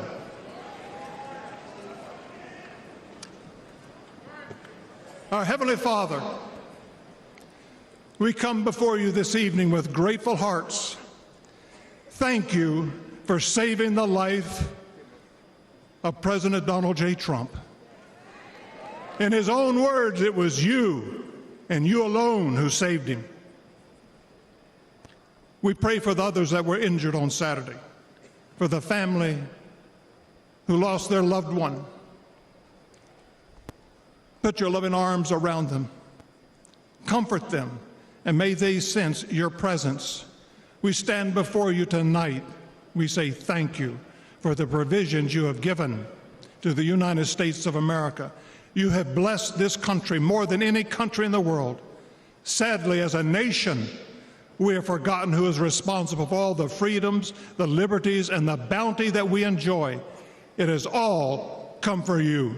Thank you. This evening, our nation is in trouble. We're divided politically, racially, economically, with millions of people seeking refuge and hope in our dry and thirsty land. You're the only one who can fix the complexity of the problems that we face today. We pray for President Trump that you would give him wisdom, strength, and a clear vision for the future of this nation and the task that is at hand. Continue to protect him from his enemies. I pray that you would surround him with men and women who will give him sound counsel and guidance. We pray for Melania, for Barron, and for all the President Trump's children and grandchildren. We pray for Senator J.D. Vance, his wife Usa, along with their young family. We're thankful for his strong stand for defending life. As your word instructs, we also pray for the leaders of our nation, whether they're Republican, Democrat, or Independent. We know that all authority comes from you. You are a great God, and we ask that if it be thy will that you will make America great once again. And we ask that you'll unite our hearts, bring us together, one nation under God, indivisible, with liberty and justice for all. And we pray this in the mighty name of my Lord and Savior, Jesus Christ, the King of Kings and the Lord of Lords. Amen.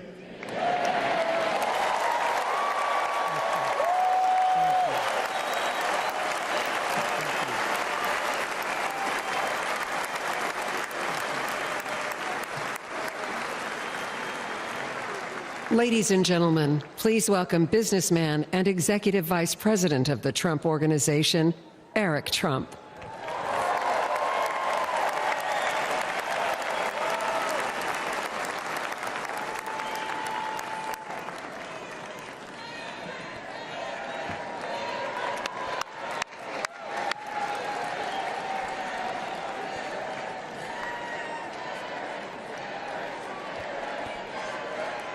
Good evening, America.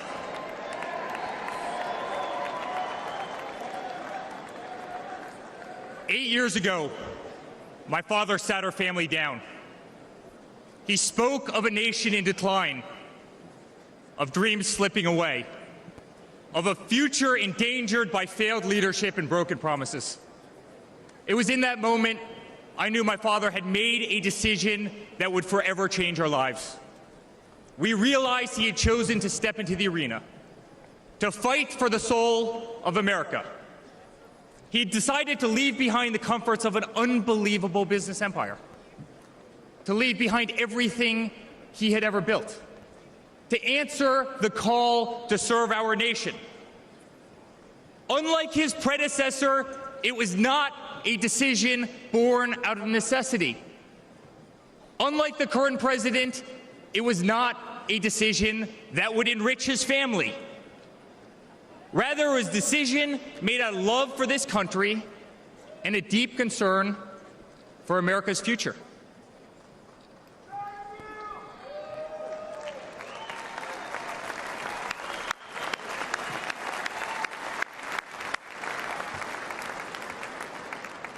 My father was clear it would not be easy, that there would be a huge price to pay, and that the attacks would be vicious. Looking back, that was an understatement. The made-up Russia hoax, the sham impeachments, the efforts to destroy an unbelievable company, a company that I run today, the efforts to cancel us, to silence him, to gag his free speech, and to drag him through every radical left courthouse in America, to take his life. Yet through it all, he's shown unwavering courage and determination, not just in public, but in every private conversation with me and our family.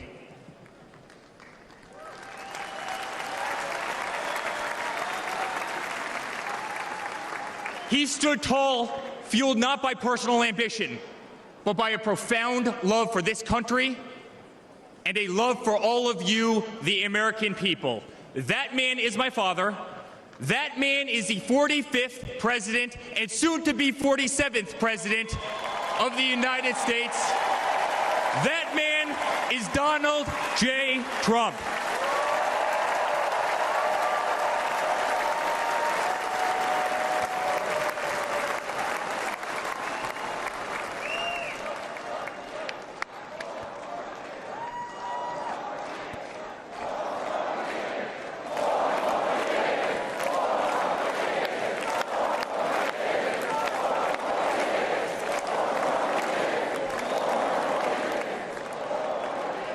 Each time I've stood on this stage, America has been at a dire crossroads. In 2016, many people began to doubt the promise of America. Our economy was struggling. Jobs were scarce. Our standing on the world stage was weak at best. Veterans were forgotten. Our military was in shambles. Our educational system was broken, ranked 30th in the world. He could no longer tolerate an inept administration that handed $150 billion to Iran, a country that chants death to America, or witness the continued attacks on our Constitution and our religious liberty, or see the disrespect shown to our unbelievable law enforcement officers who are being disarmed, defunded, and persecuted each and every day. He could no longer stand to see words like Christmas stripped from public use or the Pledge of Allegiance removed from our schools. But my father saw potential where others saw despair. Donald Trump built the New York City skyline. He did so during a time when businesses were turning away from the city he loved.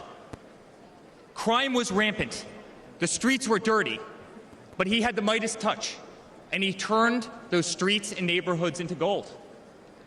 He faced every challenge with tremendous vision and grit. As he did during the 2016 election, he rolled up his sleeves. He remained unapologetic. He did not care to be politically correct.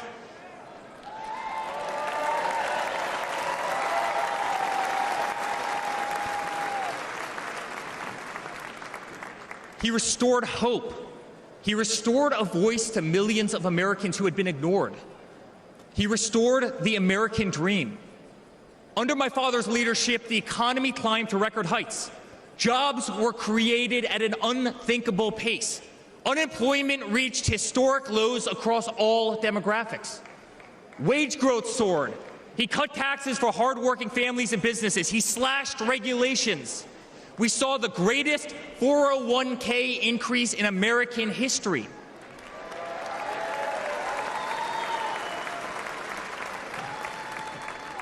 People bought their first homes in an environment that saw 2 to 3% interest rates. They started their families. My father made the United States energy independent with the lowest gas prices in decades.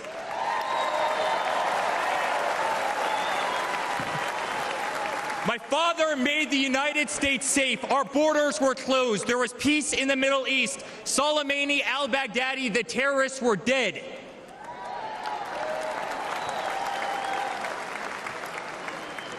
My father made the United States respected again, with the courage to walk into countries like North Korea, with the courage to impose tariffs on China, and with the courage to tear up trade deals that cost Americans their jobs.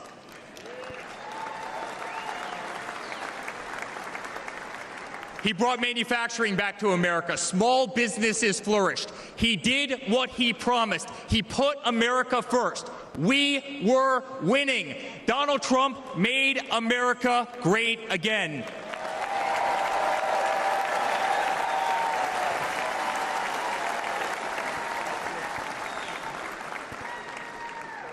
But he also created a movement that threatened the special interests in the political elites. A movement that cast a bright light on the institutions weaponized against the American people. You see it in our schools. God bless the moms who fought back.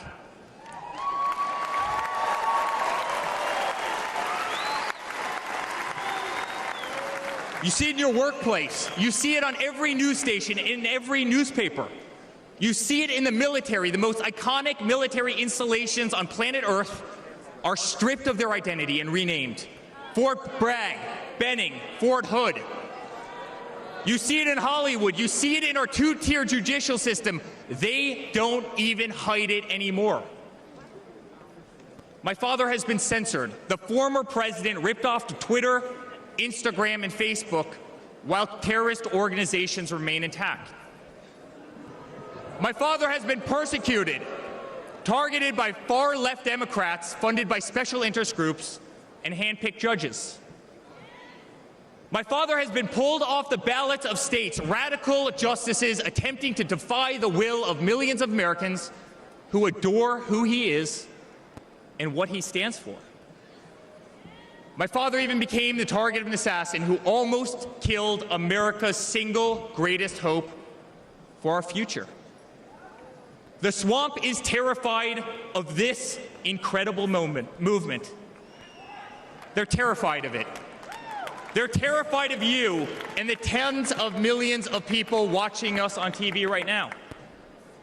They've tried everything to keep him from you, everything, to destroy his legacy, to destroy his family. They have failed, and they will not win.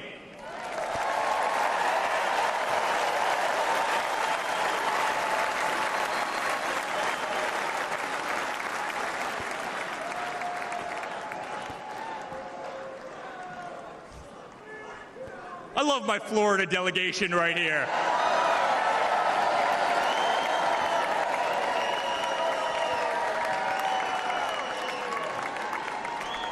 Thank you, guys. My father stands before you with the most votes of any Republican candidate in the history of our nation. He has defied the predictions of every political pundit. He fills stadiums across our country. He energizes Americans to the issues facing this nation and does so with unvarnished honesty. He is not a threat to democracy. He is a threat to those who despise our republic, many whom are bought and sold, bribed and coerced, people who have never signed the front of a check and who have been dependent on the government their entire adult lives.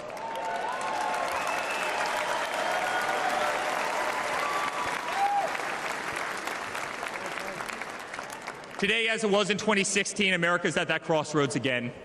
Energy prices are soaring. Interest rates are crippling. Everything is unaffordable. The U.S. dollar has been diminished. Inflation has made it impossible for Americans to live, to save for their future. Our infrastructure is crumbling. Our border is out of control. Millions are dead and displaced in Russia and Ukraine, a war that has no end and a war that we are funding. The Middle East has become a hornet's nest. Our greatest ally, Israel, totally under siege. Fentanyl is killing our youth and destroying families, while the current administration stands idly by, hoping their inaction will import illegal votes. Crime terrorizes our cities and our suburbs as far-left policies handcuff police.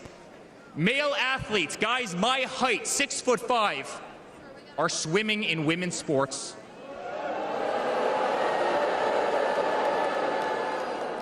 Destroying the dreams of young girls who have trained every minute of their lives. We no longer trust our elections. We no longer trust our judicial system. And we no longer believe that our government is working in our best interest.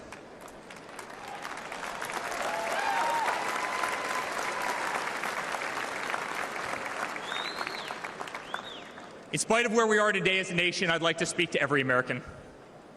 To the homeless veteran sleeping under a bridge as illegal immigrants are housed in the most expensive hotels in New York. I'm sorry. We know it's wrong, and we will fix it.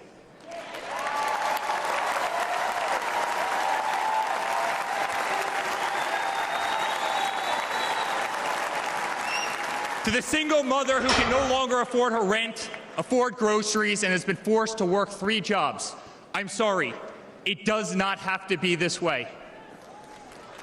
To the parents who lost a son or daughter to fentanyl, including the incredible woman that spoke the other night, while an administration does absolutely nothing, I'm sorry. Your government can do so much better, and it will.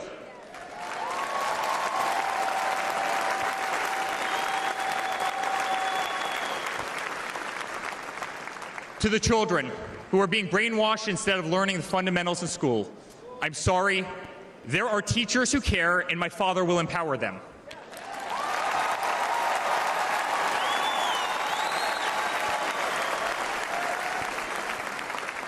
To the law enforcement officers, our brave Border Patrol, Secret Service agents who work every single day to protect our communities, knowing damn well that the system will throw you under the bus, I'm sorry. We will stand behind you.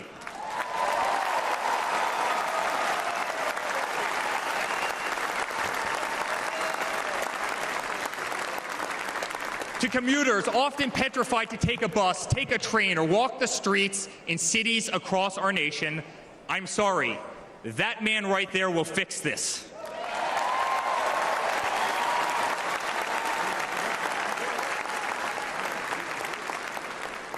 To the construction workers, to the middle-class families, to the families with children with disabilities, families who can no longer afford medical benefits or to take a vacation, I'm sorry.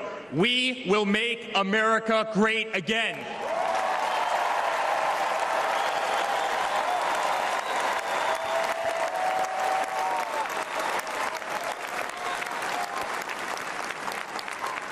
And to my father, who has been ruthlessly silenced, slandered, and attacked by a corrupt administration, I'm sorry.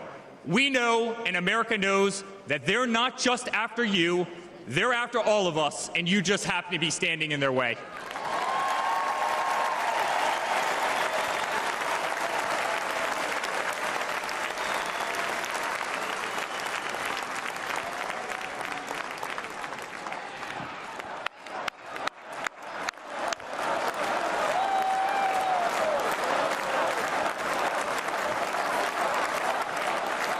To all Americans watching tonight, the greatest retribution will be our success.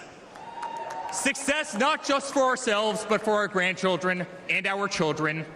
Under President Donald J. Trump, the swamp will be drained.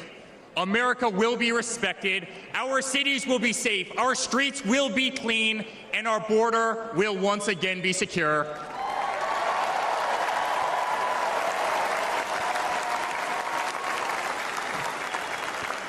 We will have peace. We will have prosperity. Your hard-earned tax dollars will enrich a better America, not be squandered in corrupt foreign nations. Education will be handed back to the states. We will no longer be 30th in the world. We will be first.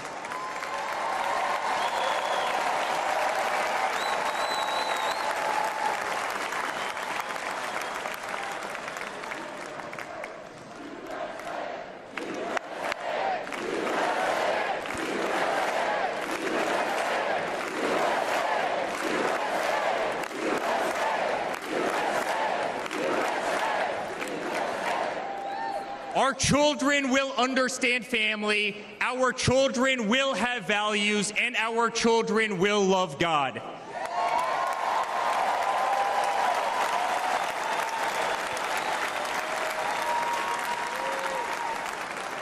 Our country will prioritize free speech, respect freedom of religion, and honor our Constitution.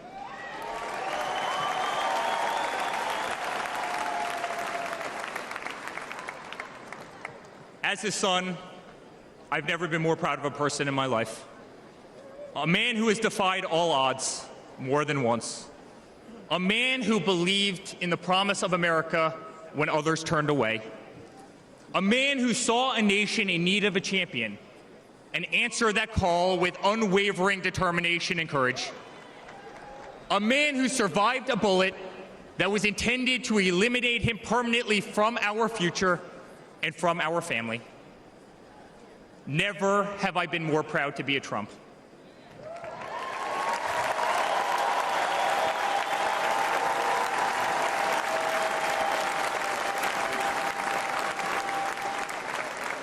Never have I been more proud to stand by my father's side.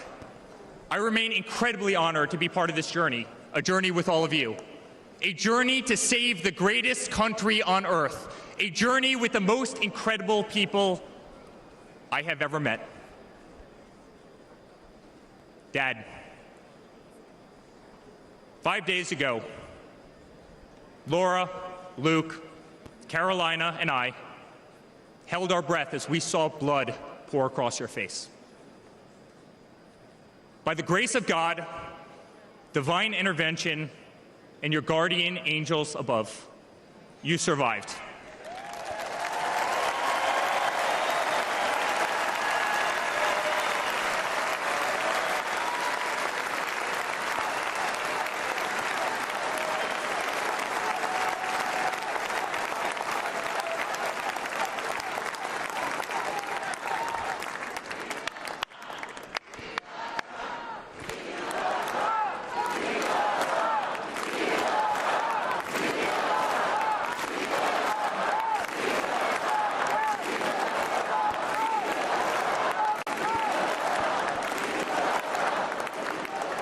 You are the greatest fighter I have ever seen.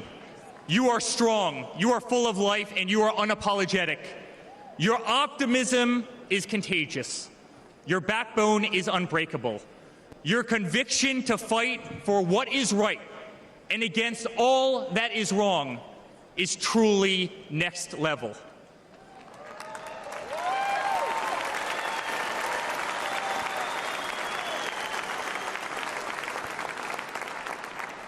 The whole world saw your strength as you stood up. You wiped the blood off your face, and you put your fist in the air in a moment that will be remembered as one of the most courageous acts in the history of American politics.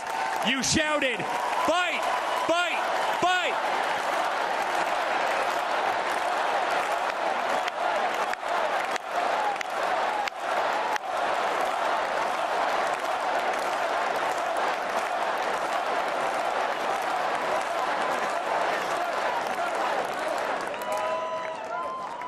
I'm honored to be your son. I'm honored to speak to our great nation tonight. You are a true leader. You epitomize strength. Our country loves you. Our country appreciates you. Our country misses you. And on November 5th, our country will re-elect you as the 47th President of the United States of America. Good night, Milwaukee. God bless you all.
Ladies and gentlemen, the next First Lady of the United States, Mrs. Melania Trump.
This is a story as uniquely American as the ideals and freedoms we all cherish. A story of a life dedicated to dreaming big. A story about giving back to the people in his beloved city. But most of all, this is a story about putting his country first. And it's a story best told in pictures. Young and confident, Donald Trump wasn't afraid to think big and build even bigger. And he left his mark on the New York skyline that greeted visitors from around the world. But he wasn't just an American entrepreneur. He became a folk hero. Celebrities and sports stars wanted to be seen with him. Politicians sought his approval. And New Yorkers just loved him. And he loved them back. And he gave back. Just one example, saving the Woolman skating rink.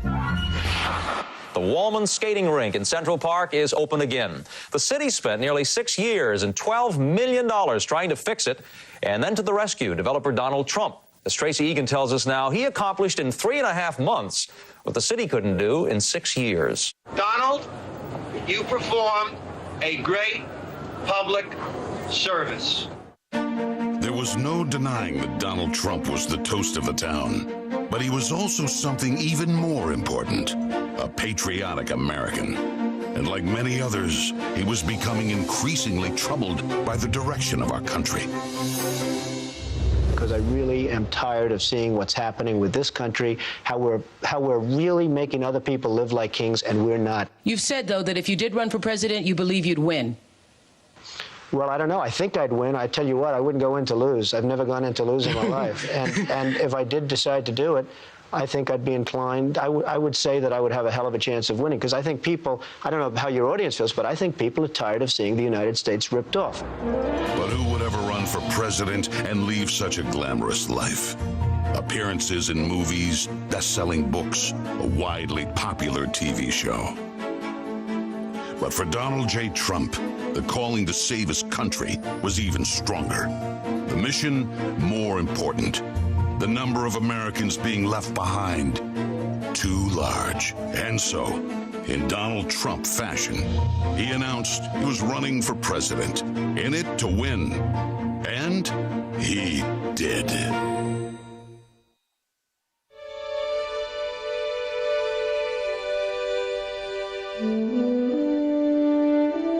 From his first day in office, the Washington politicians learned something about President Trump. He's not afraid to fight for what he believes in. They call that having the courage of your convictions. First up, the Trump tax cuts, largest in America's history, and it led to higher take-home pay for working families. Unfortunately, today, taxes are up and incomes down. The politicians just never learn.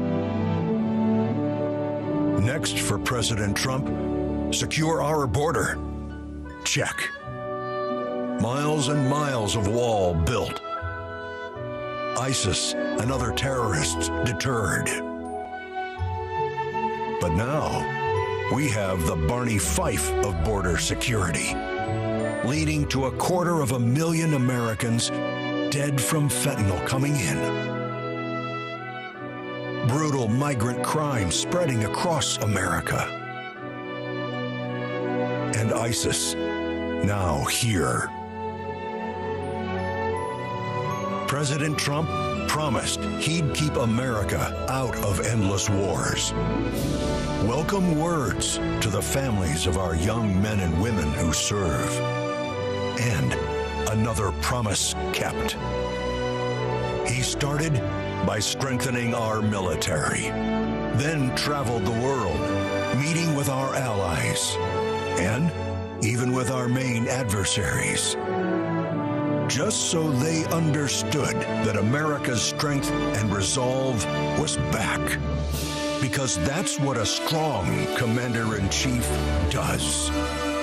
And it led to a stable world at peace and our troops safe. Today, a different story. Our enemies smelled weakness, then set the world on fire. Putin saw it, then invaded Ukraine. Hamas saw it, then started a war in the Middle East.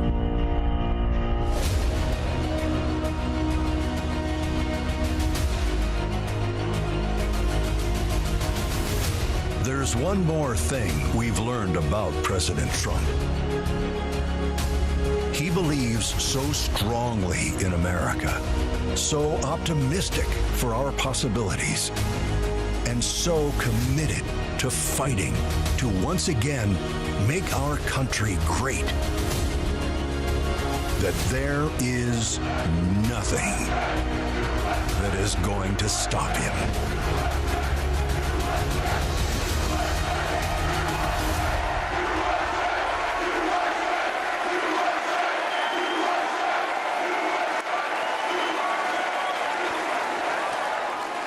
Ladies and gentlemen, please welcome Kid Rock.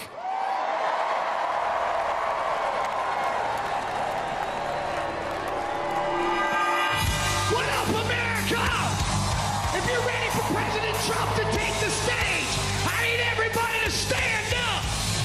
I need everybody to put a fist up in the air. Everybody, get a fist up in the air. Now follow me. Say fight, fight. Say fight, fight. Say fight, fight. Say Trump, scream.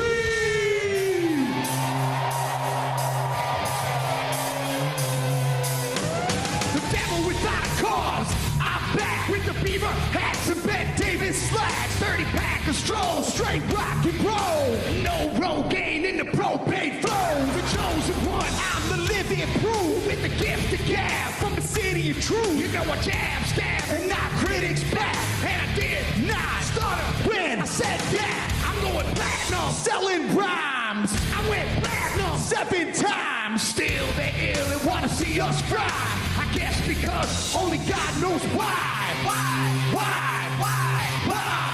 Oh, they call me cowboy. I'm the singer of black. Throw a fist in the air. Let me see where you're at. Say fight, fight.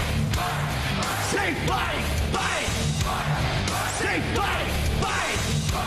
I say Trump, Trump.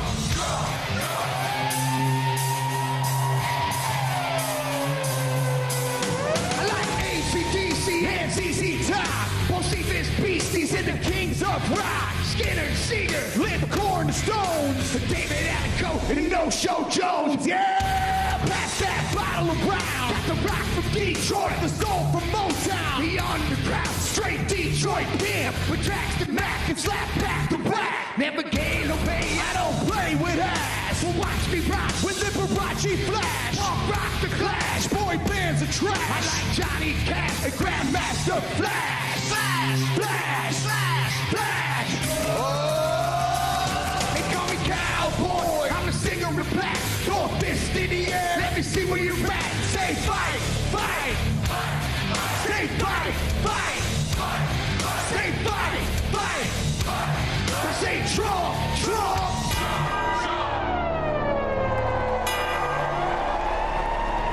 I'm an American badass. Watch me kick. You can roll and rock, or you can. I'm the ultimate. I'm like Amazing Grace. I'm on rock and roll. Let me rock this place. All super fly.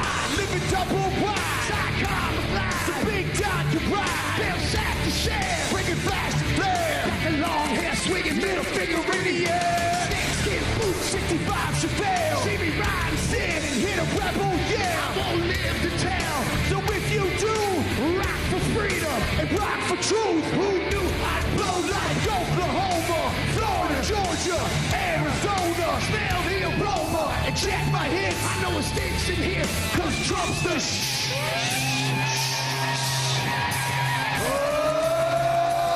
They call me cowboy, I'm a singer of black. Throw a fist in the air, let me see where you're at. Say Trump, Trump, say Trump, Trump, say Trump, Trump, say Trump, Trump. I need to hear you loud in the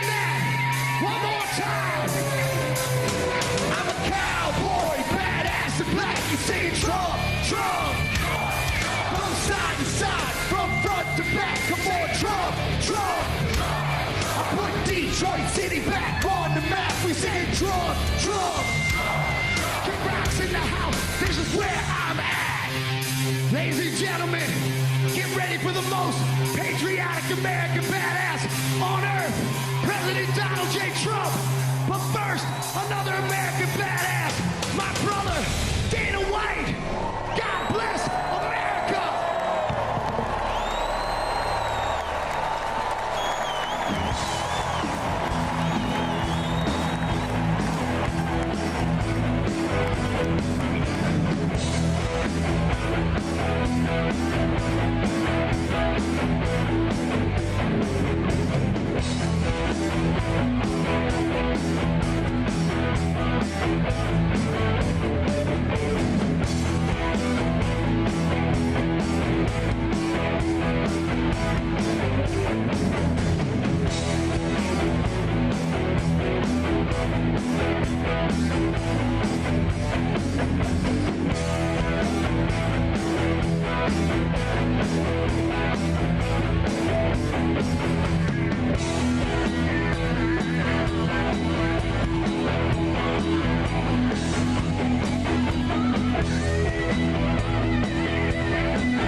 Good evening, ladies and gentlemen. I am Dana White. I am the CEO and president of the Ultimate Fighting Championship. So 2 weeks ago, I got a call from President Trump asking me if I'd be willing to speak tonight. As usual, there was no pressure, no demands. He asked me as a friend, and of course I said yes. Then, after I accepted his offer, he sent me a text message, and I just want to read to you a little piece of what President Trump wrote to me. Dana, I'm so honored that you will be doing the introduction at the National Republican Convention. Think of it as the biggest fight you ever had, a fight for our country and even the world. I only wish you didn't have to interrupt your family trip, but I hope they understand, they love you, and they know how important this is. Now think about this. This man's running for president of the United States. He's fighting for the future of this country, and he's concerned about interrupting my family trip. That's the President Trump that I know, a man who truly cares about people. The mainstream media likes to push the narrative that he doesn't care about anyone but himself.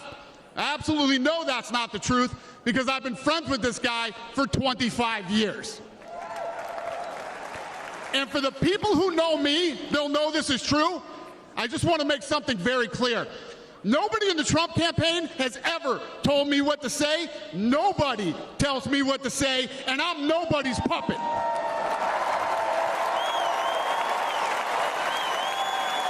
And I'm not telling you what to think. I'm telling you what I know.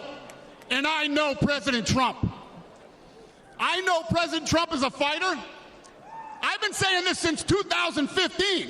Now look at what's happened over the last 10 years. We have all seen it with our own eyes. I'm in the tough guy business, and this man is the toughest, most resilient human being that I've ever met in my life.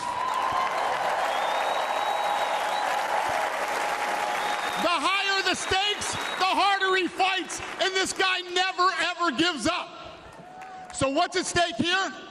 The answer is in President Trump's text, and I quote, "A fight for our country." I know why he's running for president again. Why else would he put himself through everything he's dealt with just to get back here? We all know he doesn't need this. This guy's got a great life. He has a beautiful family. And he has achieved everything that you could possibly achieve in life. I know President Trump is literally putting his life on the line for something bigger than himself. And he's willing to risk it all because he loves this country.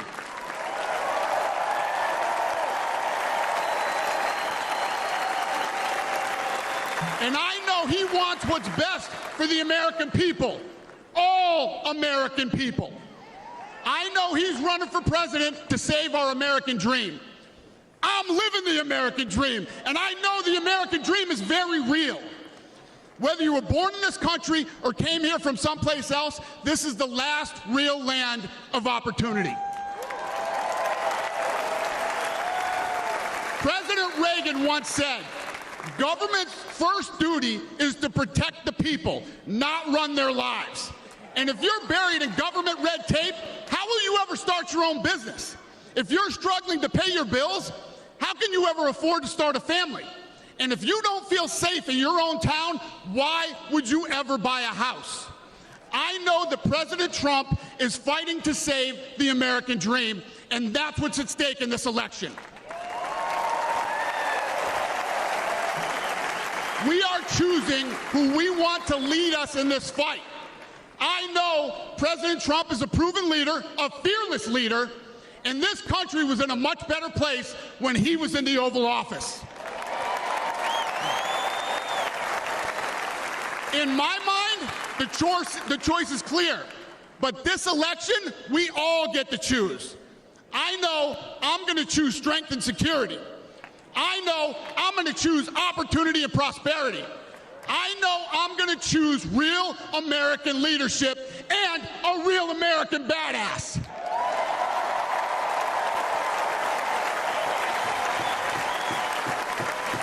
And I'm not telling you what choice to make, and I'm not telling you what to think. I'm telling you what I know. I know America needs a strong leader, and the world needs a strong America. I know Donald J. Trump is the best choice for President of the United States. My fellow Americans, it is my honor to introduce the 45th and soon-to-be 47th President of the United States, Donald J. Trump.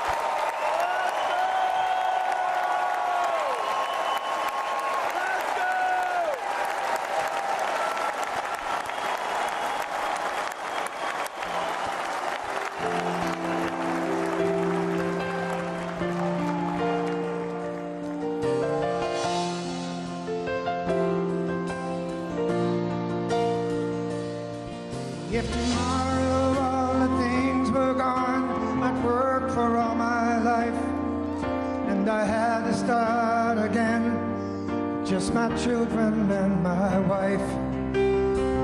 Thank my lucky stars to be living here today, 'cause our flag still stands for freedom, and they can't take that away.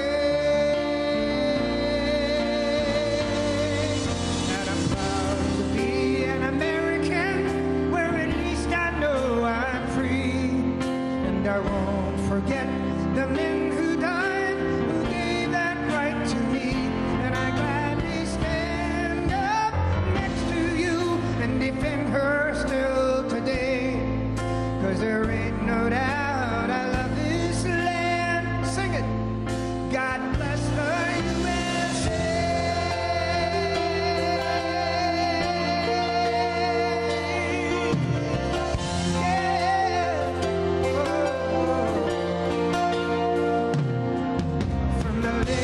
Minnesota to the hills of Tennessee, across the plains of Texas, from sea to shining sea, from Detroit to Houston and New York to LA. There's pride in every American heart, and it's time we stand and say,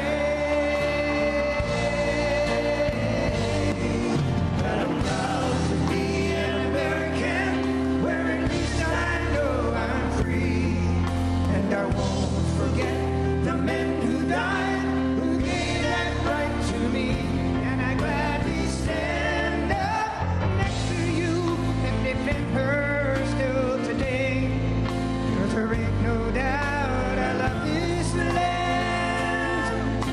God bless the USA.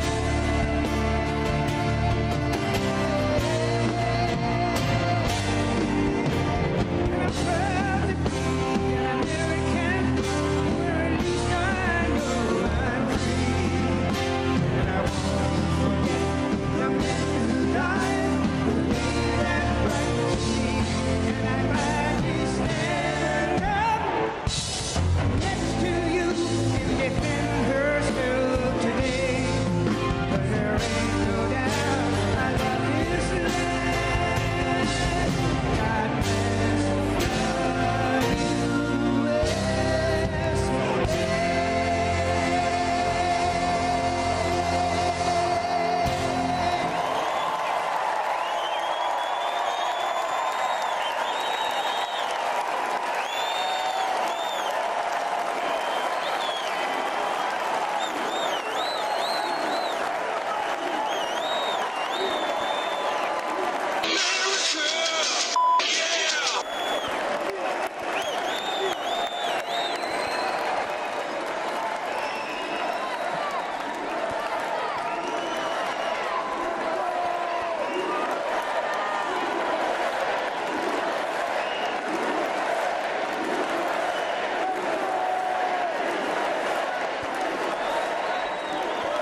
Thank you very much.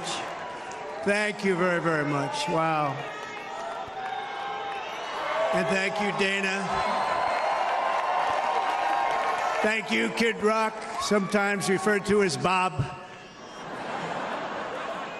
And thank you, Lee, right from the beginning. Thank you very much. What a talent. What a beautiful, beautiful soul. Thank you. Friends, delegates, and fellow citizens, I stand before you this evening with a message of confidence, strength, and hope. 4 months from now, we will have an incredible victory, and we will begin the 4 greatest years in the history of our country.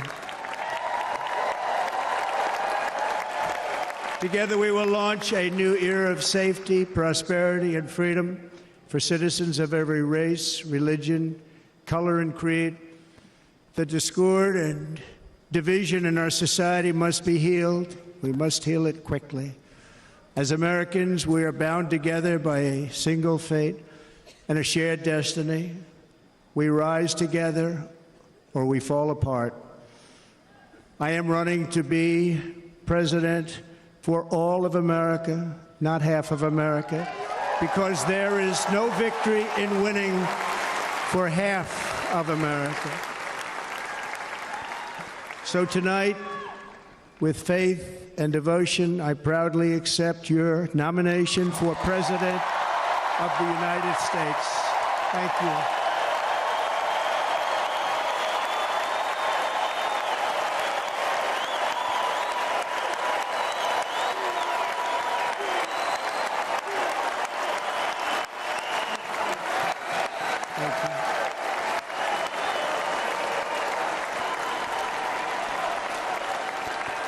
Thank you very much.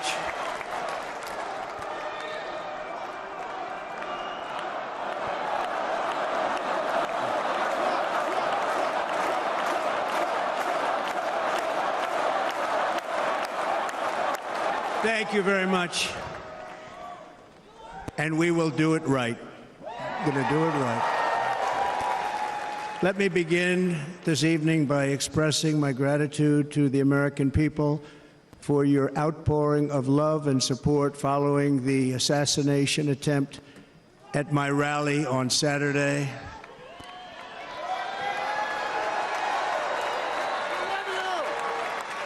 As you already know, the assassin's bullet came within a quarter of an inch of taking my life.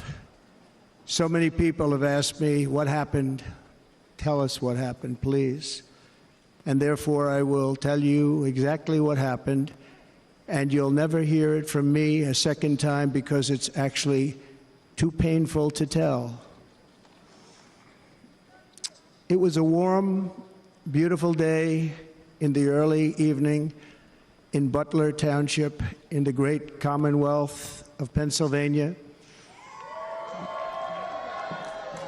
Music was loudly playing, and the campaign was doing really well. I went to the stage, and the crowd was cheering wildly. Everybody was happy. I began speaking very strongly, powerfully, and happily,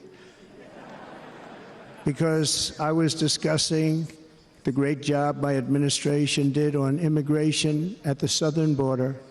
We were very proud of it.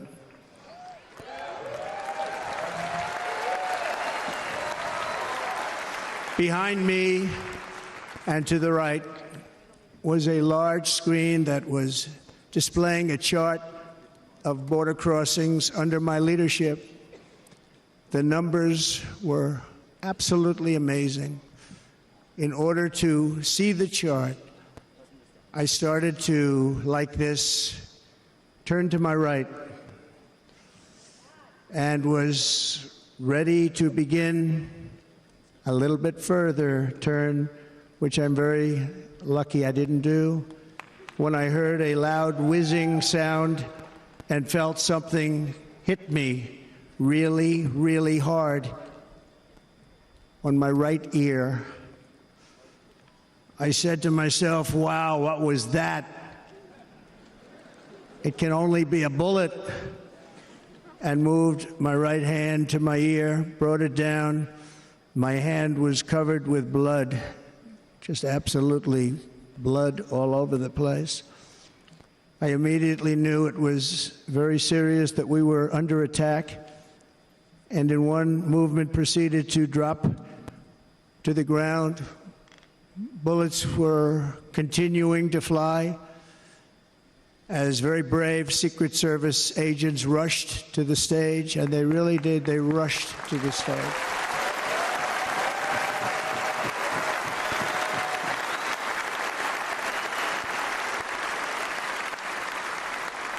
These are great people at great risk, I will tell you, and pounced on top of me so that I would be protected. There was blood pouring everywhere, and yet, in a certain way, I felt very safe because I had God on my side. I felt that.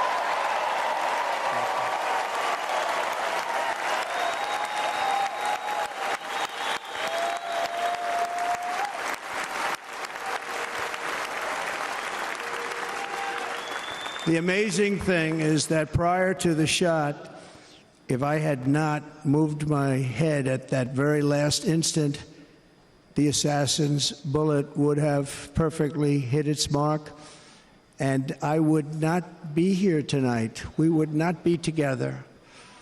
The most incredible aspect of what took place on that terrible evening in the fading sun was actually seen later. In almost all cases, as you probably know, and when even a single bullet is fired, just a single bullet, and we had many bullets that were being fired, crowds run for the exits or stampede, but not in this case. It's very unusual.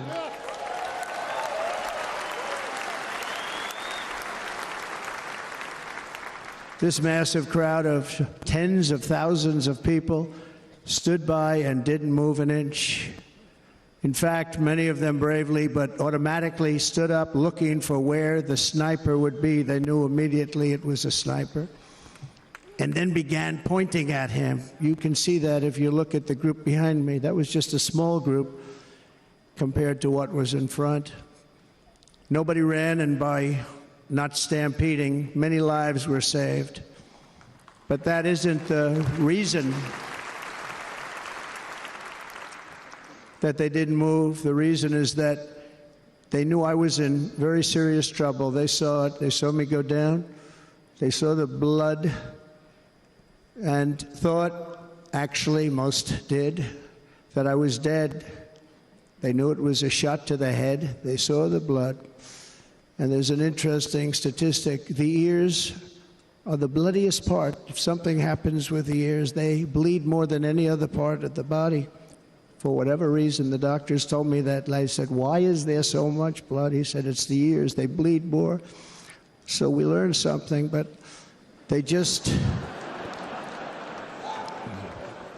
this beautiful crowd, they didn't want to leave me. They knew I was in trouble. They didn't want to leave me. And you can see that love written all over their faces. Incredible people. They're incredible people. Bullets were flying over us, yet I felt serene. But now the Secret Service agents were putting themselves in peril. They were in very dangerous territory. Bullets were flying right over them, missing them by a very small amount of inches. And then it all stopped. Our Secret Service sniper, from a much greater distance and with only one bullet used, took the assassin's life, took him out.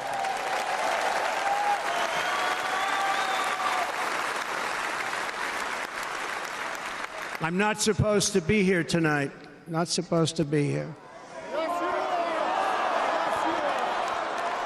Yeah.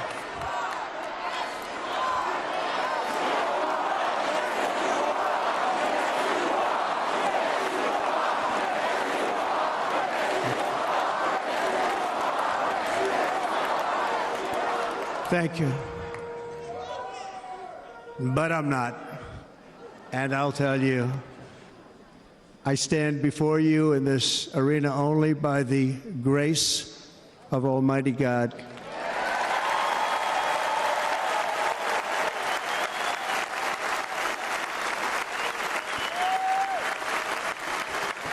In watching the reports over the last few days, many people say it was a providential moment.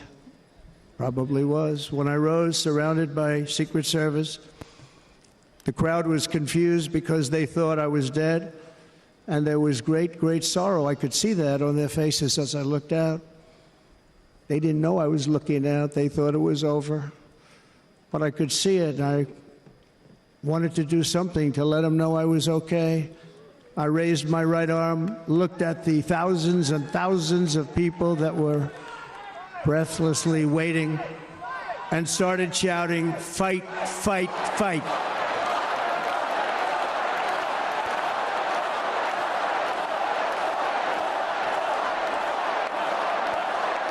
Thank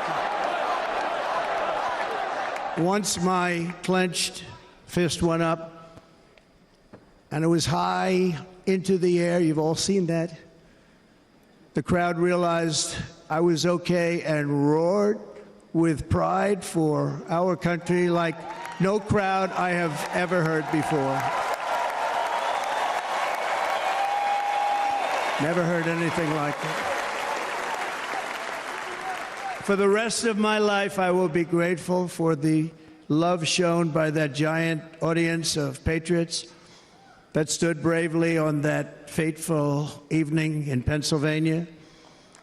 Tragically, the shooter claimed the life of one of our fellow Americans, Corey Comparator. Unbelievable person, everybody tells me. Unbelievable. And seriously wounded, two other great warriors. Spoke to them today. David Dutch and James Copenhaver. Two great people. I also spoke to all three families of these tremendous people. Our love and prayers are with them, and always will be. We're never going to forget them. They came for a great rally. They were serious Trumpsters, I want to tell you. They were serious Trumpsters, and still are. But Corey, unfortunately, we have to use the past tense. He was incredible. He was a highly respected former fire chief, respected by everybody. Was accompanied by his wife, Helen, incredible woman. I spoke to her today, devastated, and two precious daughters. He lost his life selflessly acting as a human shield to protect them from flying bullets. He went right over the top of them and was hit. What a fine man he was.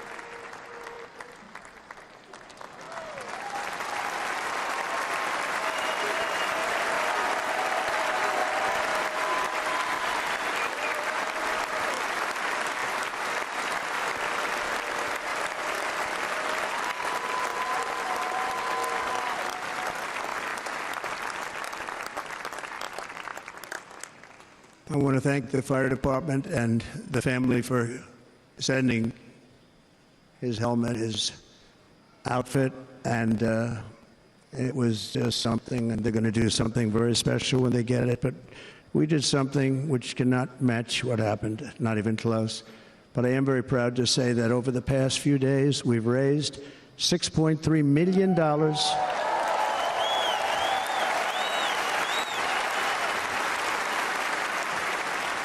for the families of David, James, and Corey, including from a friend of mine just called up. He sent me a check right here. I just got it.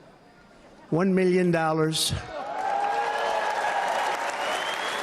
from Dan Newland. Thank you, Dan. And again, when speaking to the family, I told them, I said, well, I'm going to be sending you a lot of money, but it can't compensate. They all said the same thing. You're right, sir. We appreciate so much what you're doing, but nothing can take the place in the case of Corey. And the other two, by the way, they were very, very seriously injured, but now they're doing very well. They're going to be okay. They're going to be doing very well.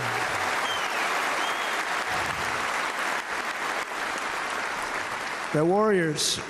So now I ask that we observe a moment of silence in honor of our friend Corey.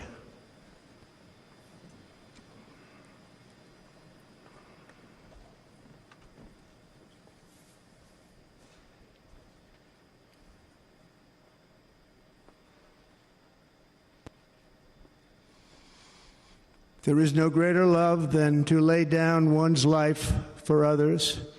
This is the spirit that forged America in her darkest hours, and this is the love that will lead America back to the summit of human achievement and greatness. This is what we need.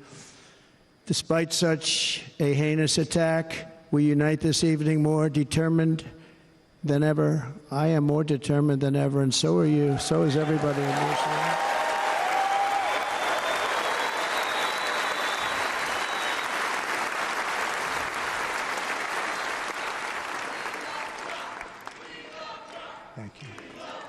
Thank you very much.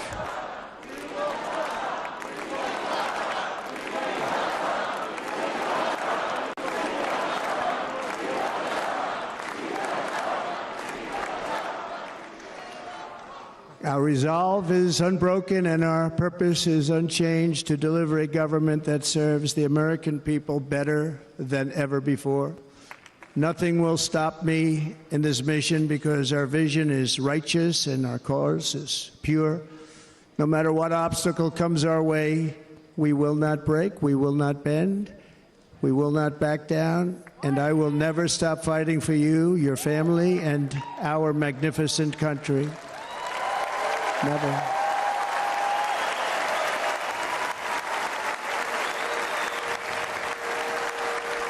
And everything I have to give with all of the energy and fight in my heart and soul, I pledge to our nation tonight. Thank you very much. I pledge that to our nation.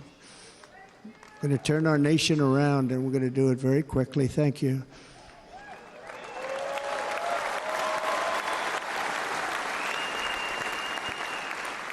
This election should be about the issues facing our country and how to make America successful, safe, free, and great again.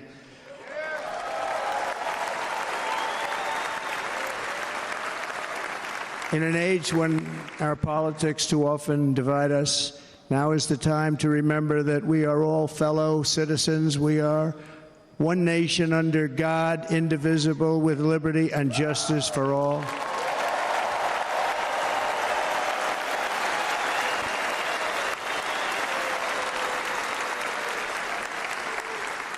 And we must not criminalize dissent or demonize political disagreement, which is what's been happening in our country lately at a level that nobody has ever seen before. In that spirit, the Democrat Party should immediately stop weaponizing the justice system and labeling their political opponent as an enemy of democracy. Especially since That is not true. In fact, I am the one saving democracy for the people of our country.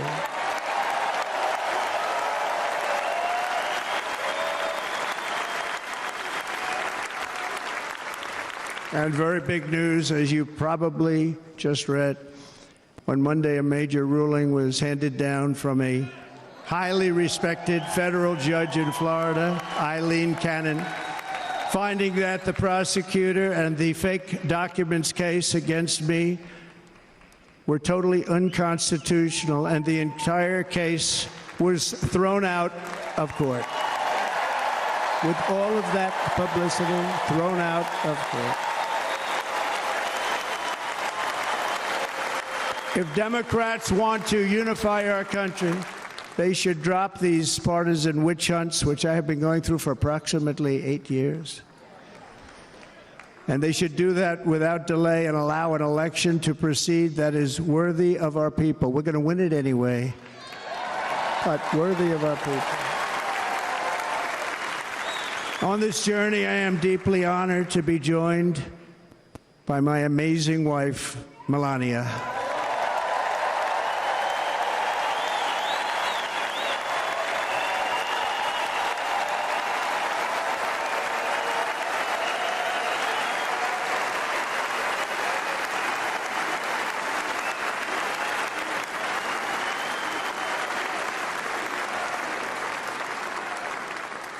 And Melania, thank you very much. You also did something really beautiful, a letter to America calling for national unity, and it really took the Republican Party by surprise, I will tell you. It was beautiful.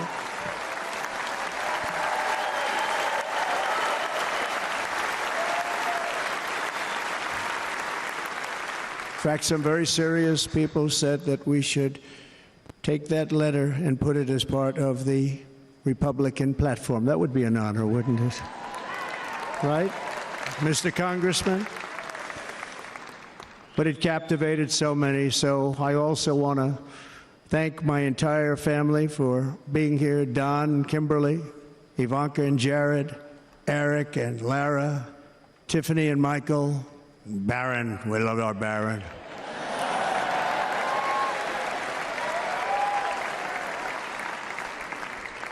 And of course, my 10 wonderful grandchildren. You saw a few of them up there on my lap before.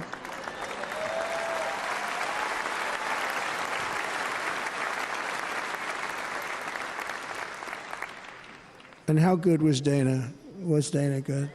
I mean, was he good? He was on probably the only vacation he's had in about, maybe ever, because he works, but about 10 years with his wife, very far away. I won't tell you where, but very, very far away, beautiful place. And my people called, and he said, I won't be able to do it. This is many, many years. I promised my wife I can't do it. And they came in, they said, Dana won't be able to do it, because he was my first, second, and third choice. I said, well, that's too bad, but I understand he's away, and it's good. It's good for him. And that was it. About 30 minutes later, she came back in, sir, Dana just called, he's going to do it. And his wife, she said, you can't turn him down, you just can't do it, you have to go. That's a good wife.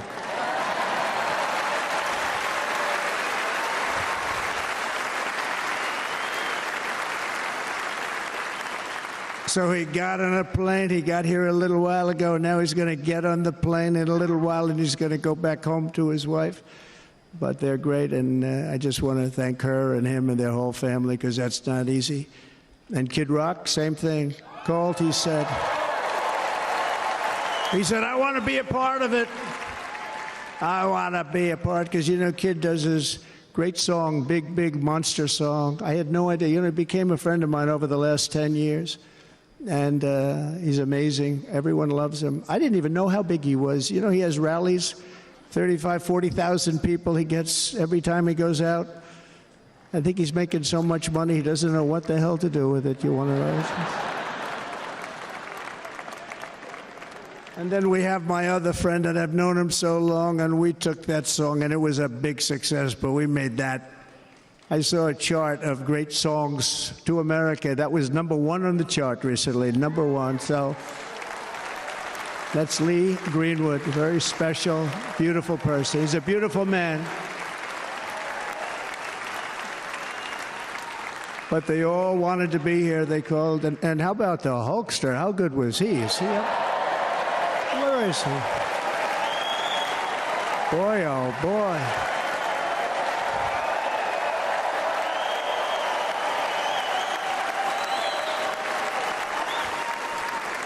You know, they may call that entertainment. I know about entertainment, but when he used to lift a 350-pound man over his shoulders and then bench press him 2 rows into the audience, I say maybe entertainment, but he is one strong son of a gun. I will tell you, I watched it many times.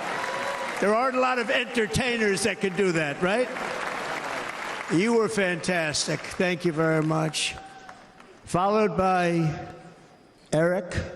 What was that all about? Boy, that was good. I didn't want to really come up here.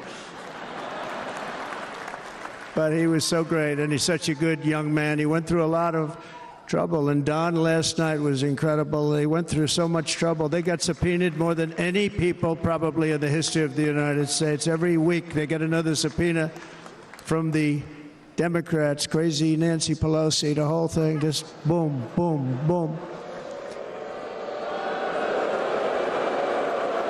They've got to stop that because they're destroying our country. We have to work on making America great again, not on beating people. And we won. We beat them in all. We beat them on the impeachments. We beat them on indictments. We beat them. But the time that you have to spend, if they would devote that genius to helping our country, we'd have a much stronger and better country.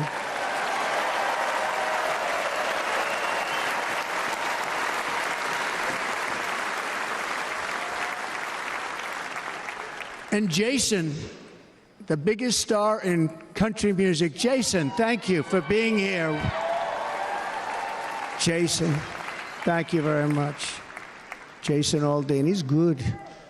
I like his wife even better, by the way. She's here. Thank you, Jason. But I'm thrilled to have a new friend and partner fighting by my side. The next Vice President of the United States, the current Senator from Ohio, J.D. Vance, and his incredible wife, Usha.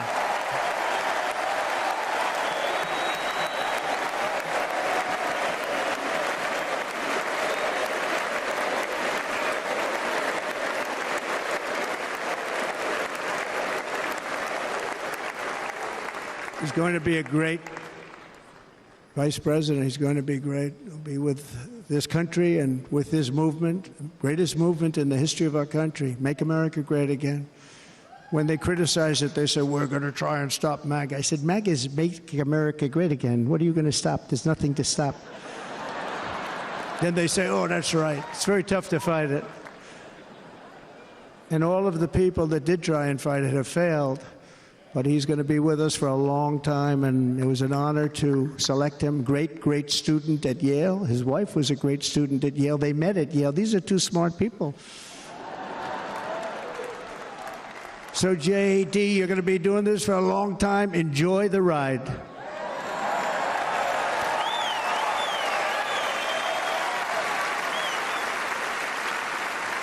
And a very special thank you to the extraordinary people of Milwaukee and the great state of... Oh, there they are. There they are. You are so easy to spot. And Green Bay's going to have a good team this year, right? They're going to have a good team. They're going to have a good team. Most of the audience doesn't like it, but it's true. You're going to have a very good team this year.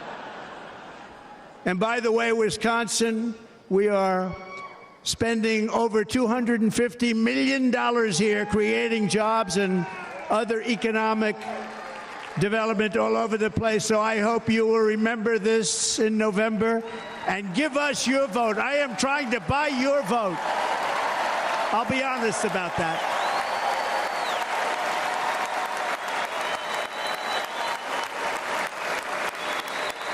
And I promise we will make Wisconsin great again. We're going to make it. Thank you, Mr. Governor. Thank you very much. Thank you. I'm here tonight to lay out a vision for the whole nation.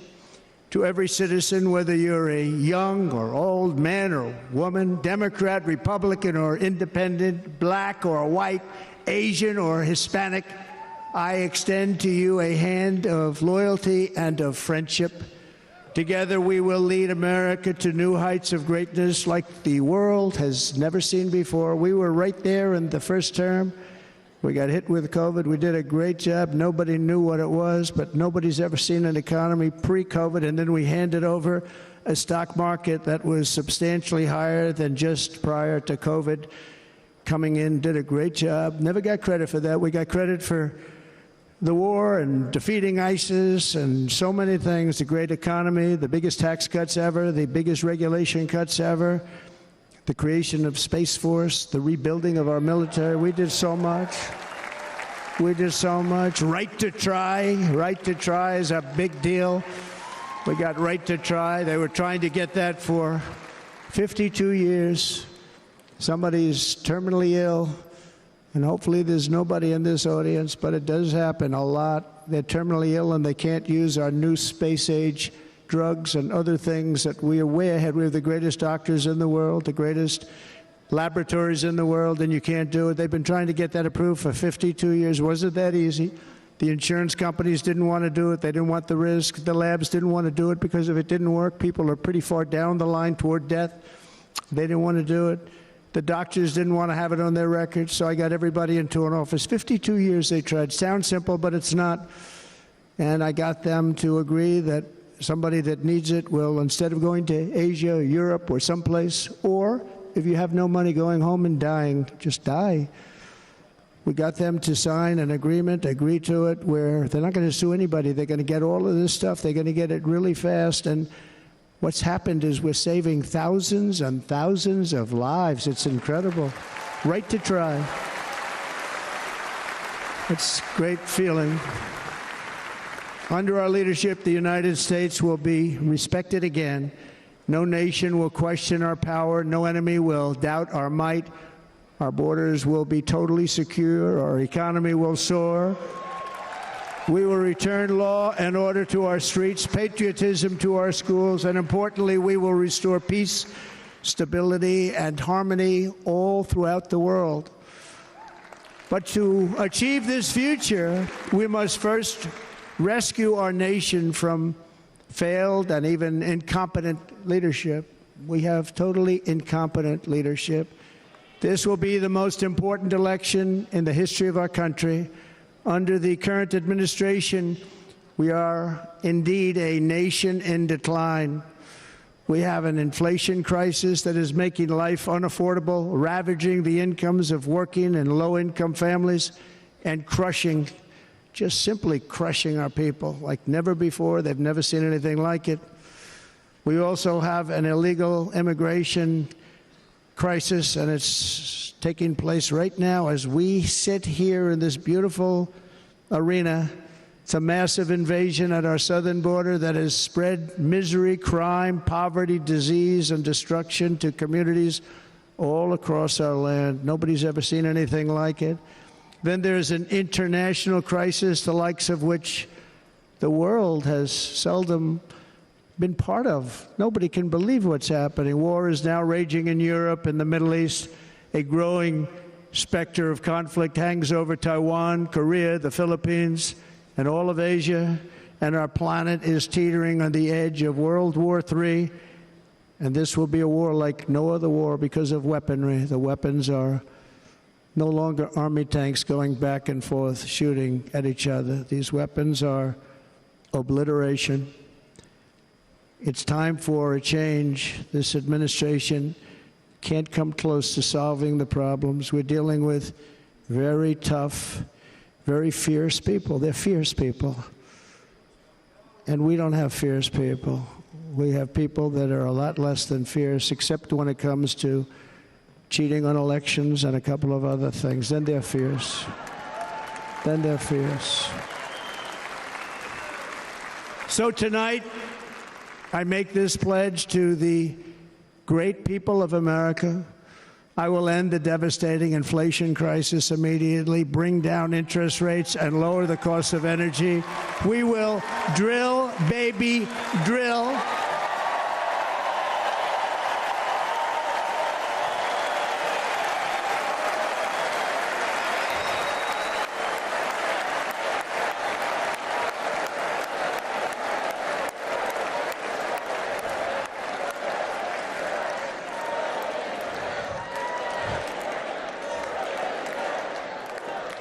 Can you believe what they're doing? But by doing that, we will lead a large-scale decline in prices. Prices will start to come down. Energy raised it. They took our energy policies and destroyed them. Then they immediately went back to them, but by that time, so much was lost.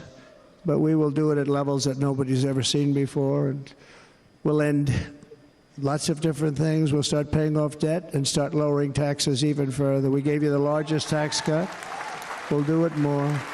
You know, people don't realize I brought taxes way down, way down, and yet we took in more revenues the following year than we did when the tax rate was much higher. Most people said, how did you do that? Because it was incentive. Everybody was coming to the country. They were bringing back billions and billions of dollars into our country. The companies made it impossible to bring it back. The tax rate was too high, and the legal complications were far too great. I changed both of them, and hundreds of billions of dollars by Apple and so many other companies were brought back into our nation, and we had an economy the likes of which no nation had ever seen. China, we were beating them at levels that were incredible. And they know it. They know it. We'll do it again, but we'll do it even better. I will end the illegal immigration crisis by closing our border and finishing the wall, most of which I've already built.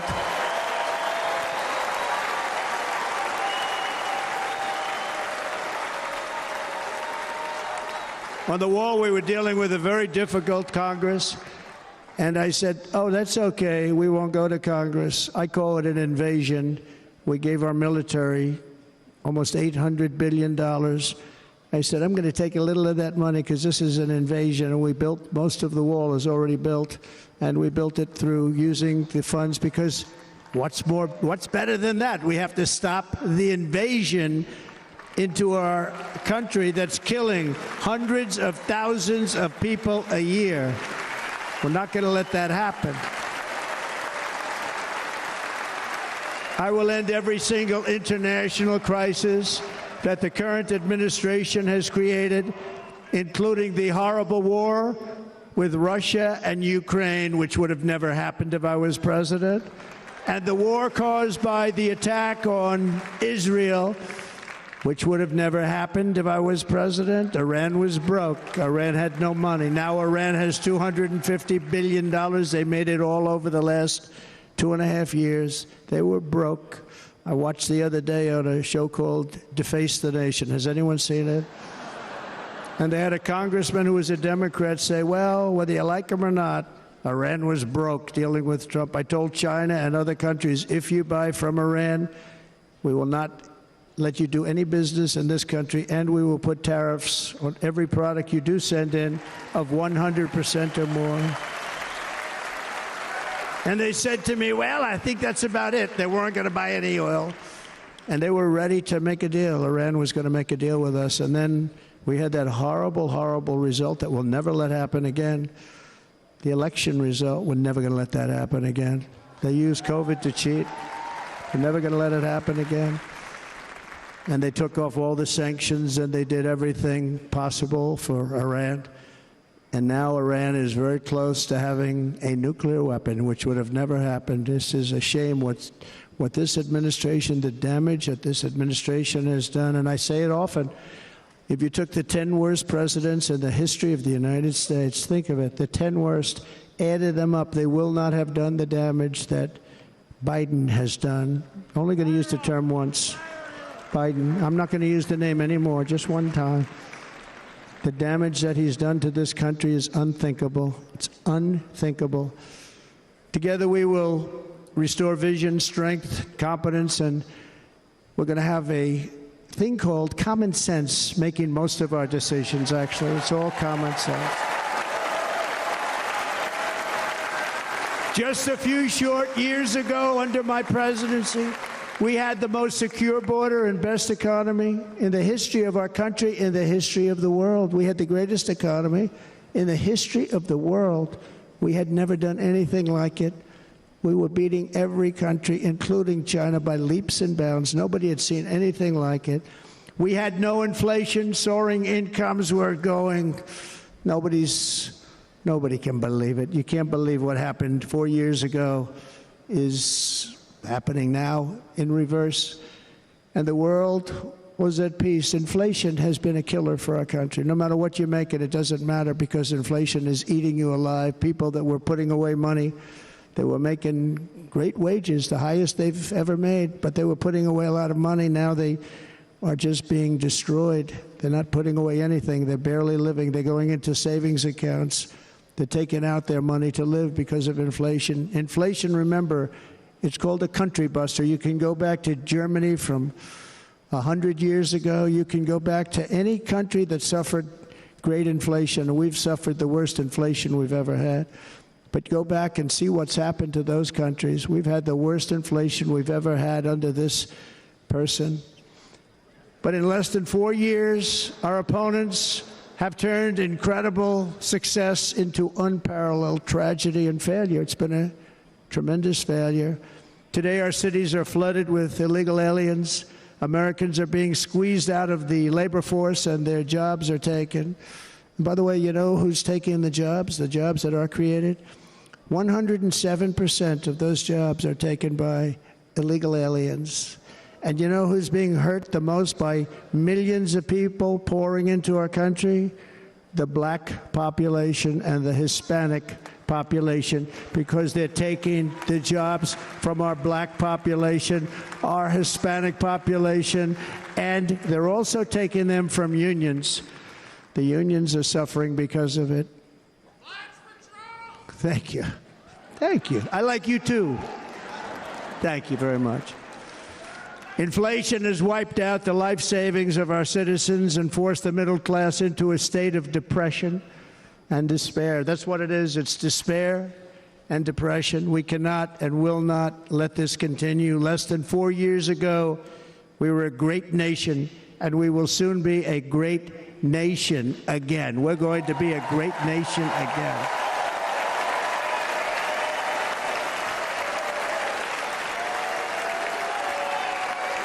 Thank you. With proper leadership, every disaster we are now enduring will be fixed, and it will be fixed very, very quickly. So tonight, whether you've supported me in the past or not, I hope you will support me in the future, because I will bring back the American dream. That's what we're going to do. You don't even hear about the American dream anymore.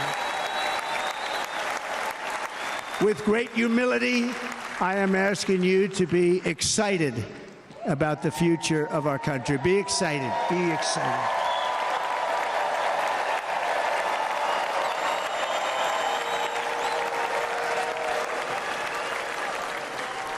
And by the way, the news reports, look at all of those big networks. Look at them. They're all here.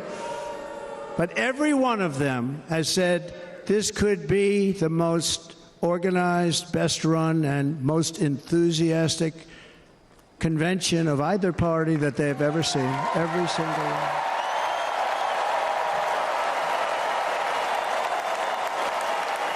And it's true. It's true. And there's love in the room. There's great love in the room.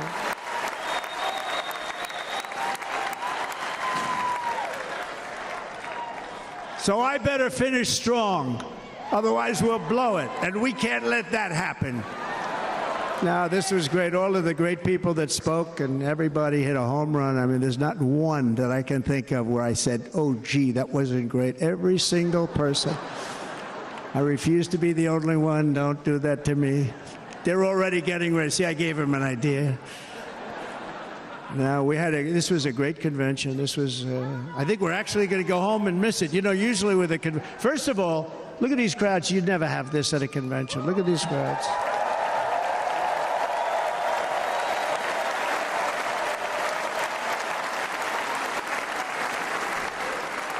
Love, it's about love. This week, the entire Republican Party has formally adopted an agenda for America's renewal, and you saw that agenda, and it's very short compared to the long, boring, meaningless agendas of the past, including the Democrats. They write these things that are hundreds of pages long, and they never read them after they're done.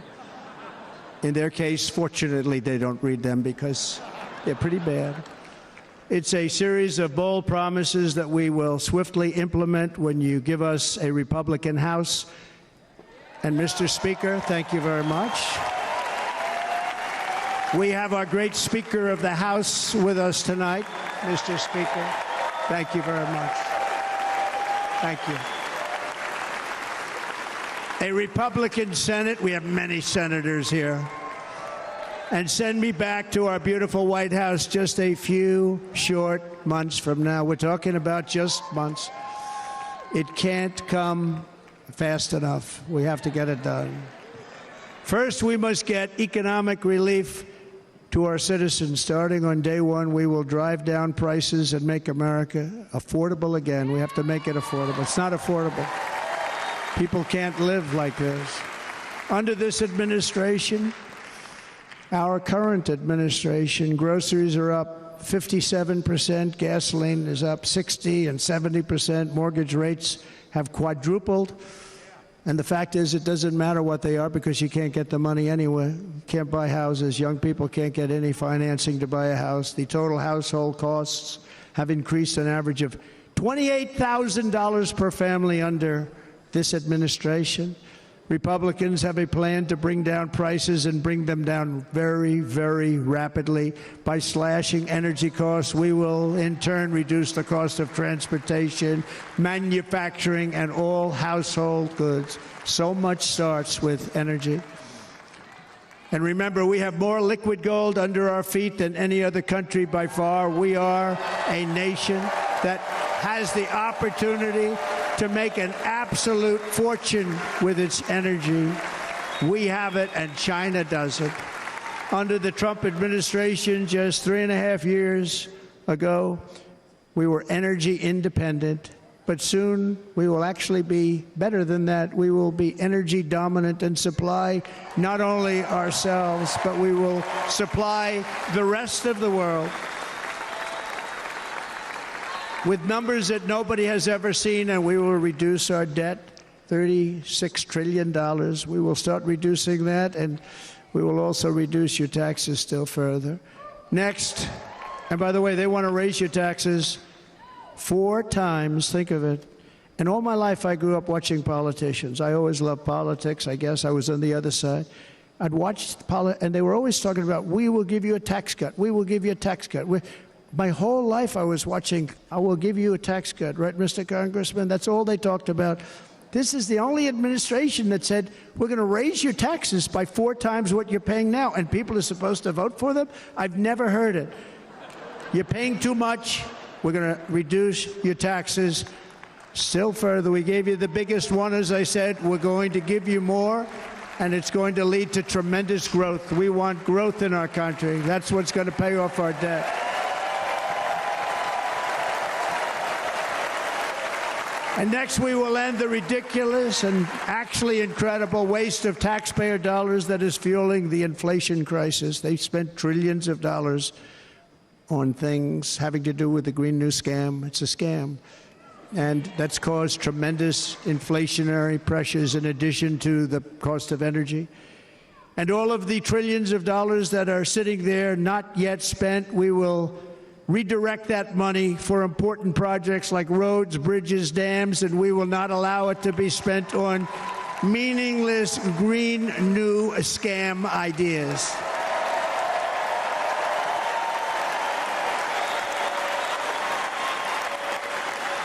And I will end the electric vehicle mandate on day one.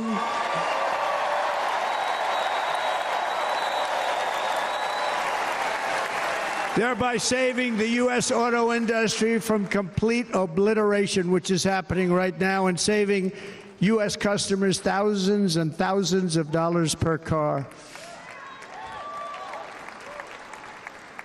And right now, as we speak, large factories just started are being built across the border in Mexico. So with all the other things happening on our border, and they're being built by China to make cars and to sell them into our country, no tax, no anything. The United Auto Workers ought to be ashamed for allowing this to happen. And the leader of the United Auto Workers should be fired immediately. And every single auto worker, union and non-union, should be voting for Donald Trump, because we're going to bring back car manufacturing, and we're going to bring it back fast.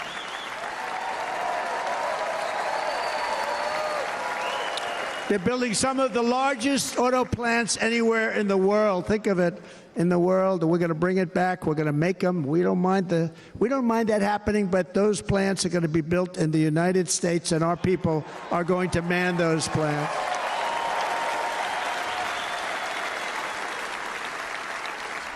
And if they don't agree with us, we'll put a tariff of approximately 100 to 200% on each car, and they will be unsellable in the United States. We have long been taken advantage of by other countries. And think of it, oftentimes these other countries are considered so-called allies. They've taken advantage of us for years. We lose jobs, we lose revenue, and they gain everything and wipe out our businesses, wipe out our people. I stopped it for 4 years. I stopped it, and we're really ready to make changes like nobody had seen before. And remember, USMCA, I got rid of NAFTA, the worst trade deal ever made, and replaced it with USMCA, which is, they say, the best trade deal ever made. Actually, probably the best trade deal was the deal I made with China, where they buy $50 billion worth of our product. They were buying nothing. They buy $50 billion worth. They had to. But I don't even talk about it because of COVID. I don't even mention it, frankly, because of what happened with the China virus.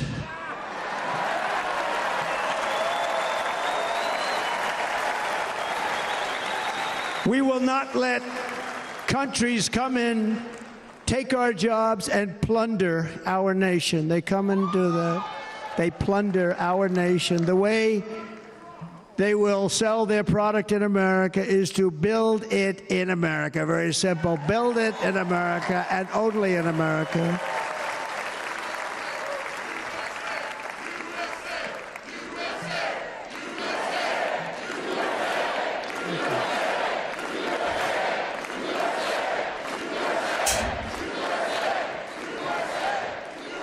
And this very simple formula, and Congress has to go along with us, and they will.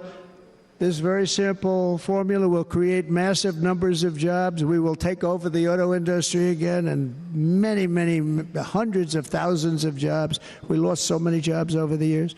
If you go back 20, 25 years, they've stolen, going to China and Mexico, about 68% of our auto industry manufacturing jobs. We're going to get them all back. We're going to get them all back, every one of them. At the center of our plan for economic relief are massive tax cuts for workers that include something else that's turned out to be very popular, actually. Here it's very popular, in this building and all those hotels that I saw that are so nice. I'm staying in a nice one. It's called no tax on tips. No tax on tips. No tax on tips.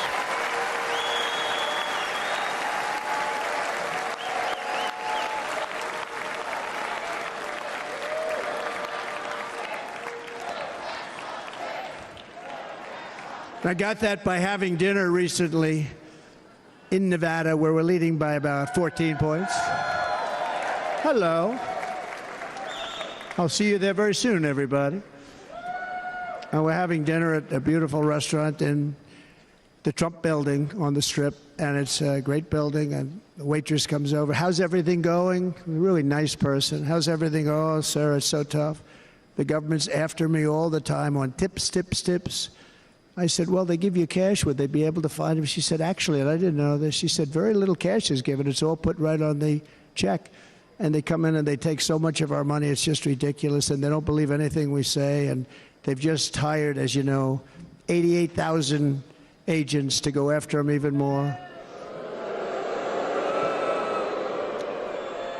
And I said, this shows the level of my, most people go out, they hire consultants, they pay them millions of dollars. But I said to her, let me just ask you a question. Would you be happy if you had no tax on tips? She said, what a great idea. I got my information from a very smart waitress. That's better than spending millions of dollars. And everybody loves it. Waitresses and caddies and drivers and everybody. It's a large group of people that are being really hurt badly. They make money, let them keep their money. I'm going to protect Social Security and Medicare. Democrats are going to destroy Social Security and Medicare because all of these people, by the millions they're coming in, they're going to be on Social Security and Medicare and other things, and you're not able to afford it. They are destroying your Social Security and your Medicare. Under my plan, incomes will skyrocket, inflation will vanish completely, jobs will come roaring back, and the middle class will prosper like never, ever before, and we're going to do it very rapidly.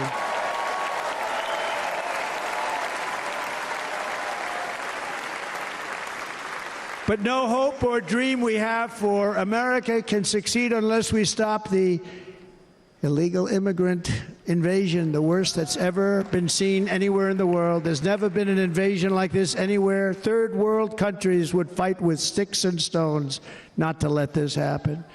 The invasion at our southern border, we will stop it, and we will stop it quickly. You heard Tom Homan yesterday. Tom Homan, put him in charge and just sit back and watch.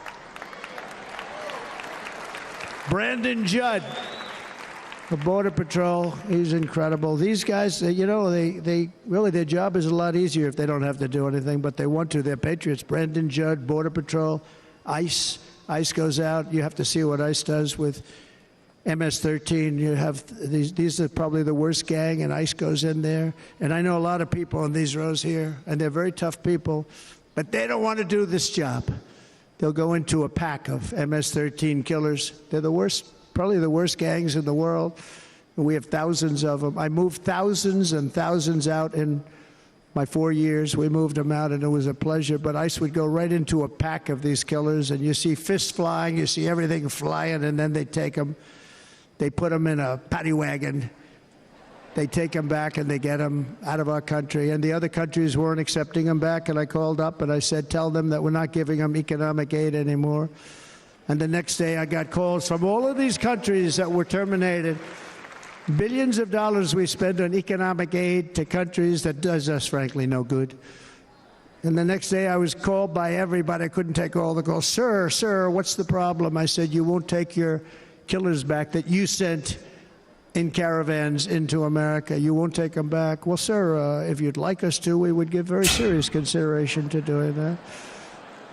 And within 24 hours, they were being taken back. For years and years, when I first came in, they said President Obama tried to get him to go back, and they wouldn't accept him. They'd put planes on the runway so you couldn't leave the plane. They'd close the road so you couldn't take the buses. They'd all have to turn back. As soon as I said no more economic aid of any kind to any country that does that, they called back and they said, sir, it would be our great honor to take MS-13. We love them very much. We love them very much, sir. We'll take them back. At the heart of the Republican platform is our pledge to end this border nightmare and fully restore the sacred and sovereign borders of the United States of America, and we're going to do that on day one.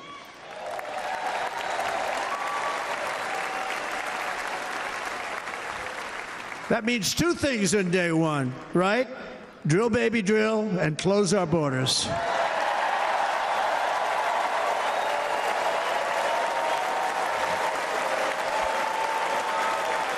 And by the way, and I think everybody as a Republican, as a patriot in this room, and most Democrats, we want people to come into our country, but they have to come into our country legally.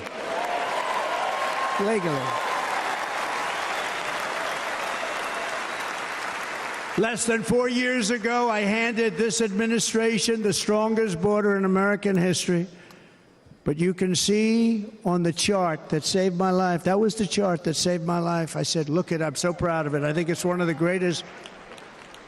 It was done by the Border Patrol, one of the greatest charts I've ever seen. It showed everything just like that. You know the chart. Oh, there it is. That's pretty good. Wow. Last time I put up that chart, I never really got to look at it. But without that chart, I would not be here today.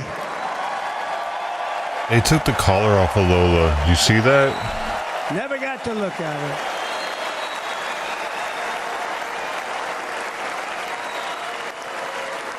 Dude, they've given her to the streets. I said, you got to see this chart. I was so proud of it, and by the time I got to there, I never got to see it that day. But I'm seeing it now, and I was very proud. If you look at the arrow in the bottom, that's the lowest level, the one on the bottom, heavy red arrow. That's the lowest level of illegal immigrants ever to come into our country in recorded history, right there. Right there. And that was my last week in office. And then you see what happened after I left. Look at the rest. And if you go out a little bit further, it's getting to be a little bit old, but I love it anyway, right? But you can go much higher with those numbers. Look what happened right after that.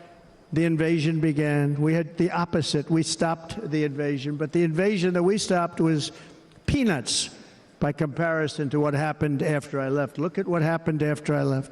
They took over our country. We ended all catch and release. We shut down asylum fraud. We stopped human trafficking and forged historic agreements to keep illegal aliens on foreign soil. We want them to stay on their soil. Under the Trump administration, if you came in illegally, you were apprehended immediately and you were deported. You went right back. The current administration terminated every single one of those great Trump policies that I put in place to seal the border. I wanted a sealed border. Again, come in, but come in legally. You know how unfair it is? So many people, hundreds of thousands of people, have been working for years to come into our country. And now they see these people pour into our country at levels that are unprecedented. It's so unfair. And we're not going to do it. We're not going to stand for it. They suspended wall construction, ended remain in Mexico. We had a policy, remain in Mexico. You think that was easy to get from the Mexican government? But I said, you must give it to us. If you don't give it to us, there will be repercussions, and they gave it to us. But not easy. Canceled our Safe Third agreements, demolished Title 42, implemented nationwide catch and release. That's catch and release, where we catch them and release them into our country. We catch them and release them into Mexico. Yeah, she was like itching the whole time she was there, it seemed like. 93, this is the previous administration. 93 you see, they took her freaking collar off, though. Our border to the world. The entire world is pouring into our country because of this very foolish administration. The greatest invasion in history is taking place right here in our country. They are coming in from every corner of the earth, not just from South America, but from Africa, Asia, the Middle East. They're coming from everywhere. They're coming at levels that we've never seen before. It is an invasion indeed, and this administration does absolutely nothing to stop them. They're coming from prisons. They're coming from jails. They're coming from mental institutions and insane asylums. You know, the press is always on me because I say this. Has anyone seen Silence of the Lambs? The late, great Hannibal Lecter. He'd love to have you for dinner. That's insane asylums. They're emptying out their insane asylums. And terrorists are coming in at numbers that we've never seen before. Bad things are going to happen. Meanwhile, our crime rate is going up, while crime statistics all over the world are going down, because they're taking their criminals and they're putting them into our country.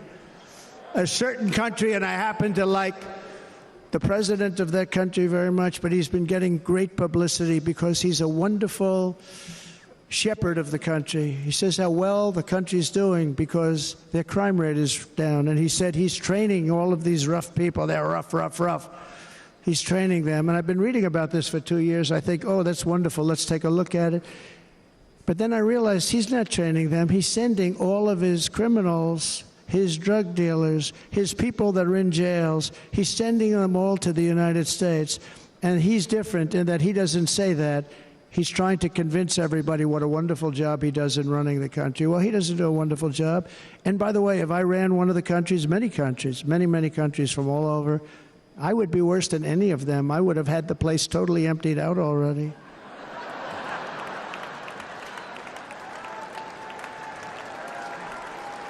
But we become a dumping ground for the rest of the world, which is laughing at us. They think we're stupid.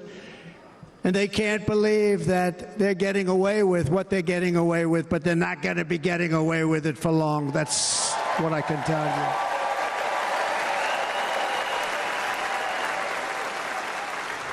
you. In Venezuela, Caracas, high crime.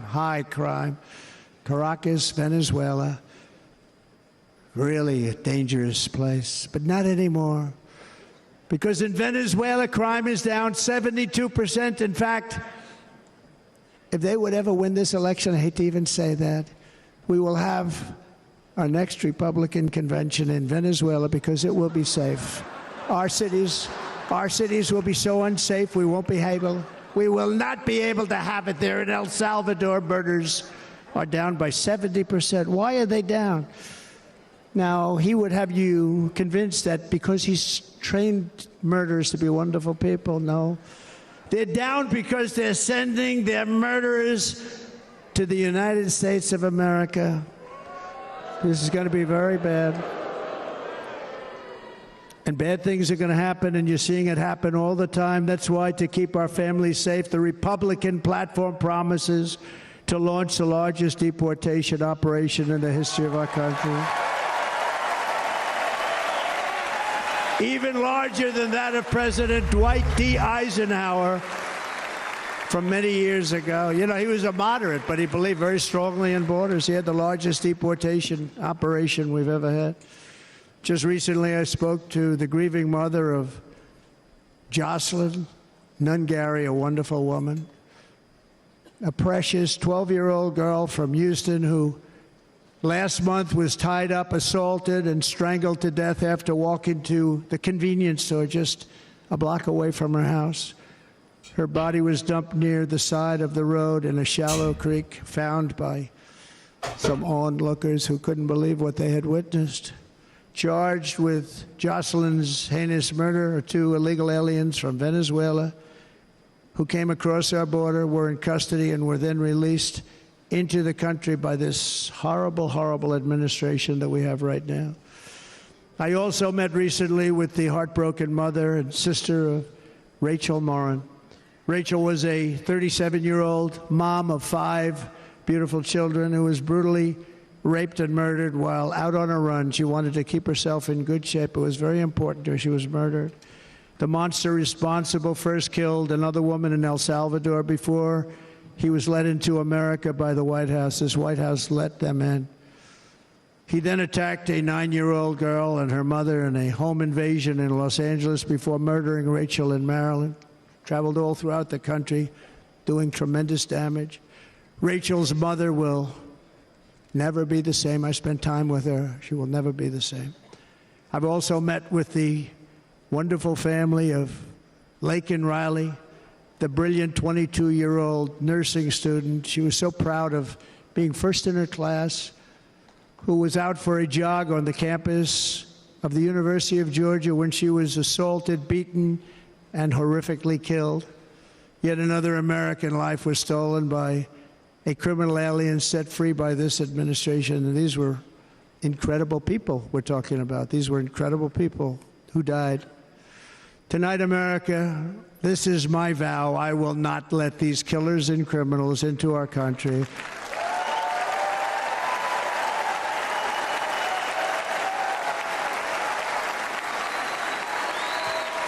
I will keep our sons and daughters safe. As we bring security to our streets, we will help bring stability to the world. I was the first president in modern times to start no new wars. You know, we were the toughest, we were the most respected. And you saw this. Hungry, strong country, run by very powerful, tough leaders. Tough guy. Press doesn't like him because he's tough. And he came out recently. They were asking him at an interview, the whole world is exploding. What's happening? What's going on? Viktor Orban, Prime Minister of Hungary, very tough man. He said, I don't want people coming into my country and blowing up our shopping centers and killing people. But they said to him, tell us what's going wrong, what's happening, what is it? He said, there's only one way you're going to solve it. You got to bring President Trump back to the United States because he kept everybody at bay. He used a word I wouldn't use because I can't use that word, because you'd say it was braggadocious. The press would say he was a braggart. I'm not a braggart. But Viktor Orban said it. He said Russia was afraid of him. China was afraid of him. Everybody was afraid of him. Nothing was going to happen. The whole world was at peace. And now the world is blowing up around us. All of these things that you read about were not going to happen. Under President Bush, Russia invaded Georgia. Under President Obama, Russia took Crimea. Under the current administration, Russia is after all of Ukraine. Under President Trump, Russia took nothing.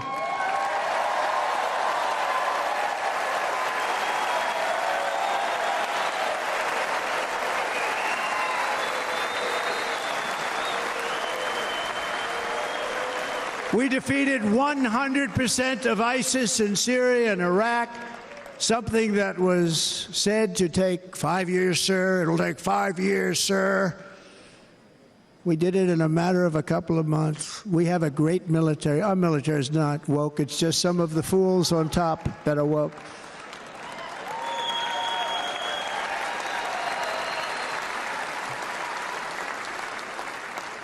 I got along very well. North Korea, Kim Jong-un, I got along very well with him. The press hated when I said that. How could you get along with him? Well, you know, it's nice to get along with somebody who has a lot of nuclear weapons or otherwise, isn't it? See, in the old days, they'd say, that's a wonderful thing. Now they say, how can you possibly do that?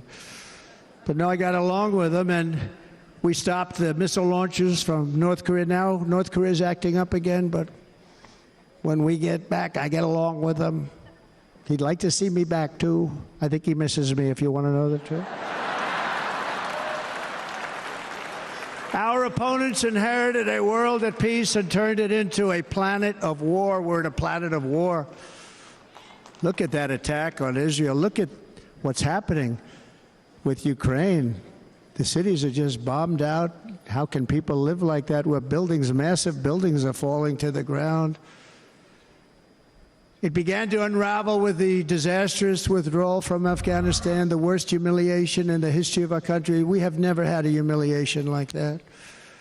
13 heroic U.S. service members were tragically and needlessly killed. 45 others were horrifically wounded. Nobody ever talks about them.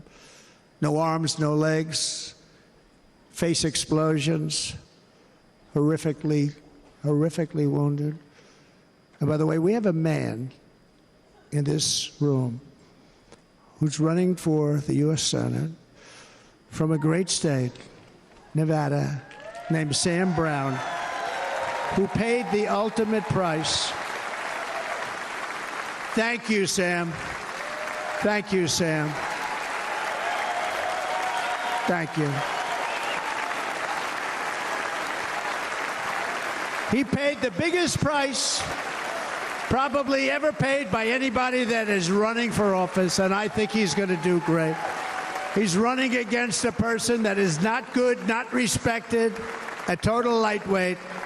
But Sam, I think, paid, really, we were talking about it with some of the senators that are working so hard for Sam, but he paid the biggest price of any senator ever to run for the Senate. I don't think anybody's ever what he did. He was a real hero, a really great person, and he's running, and I hope that everybody gets out and votes for Sam Brown.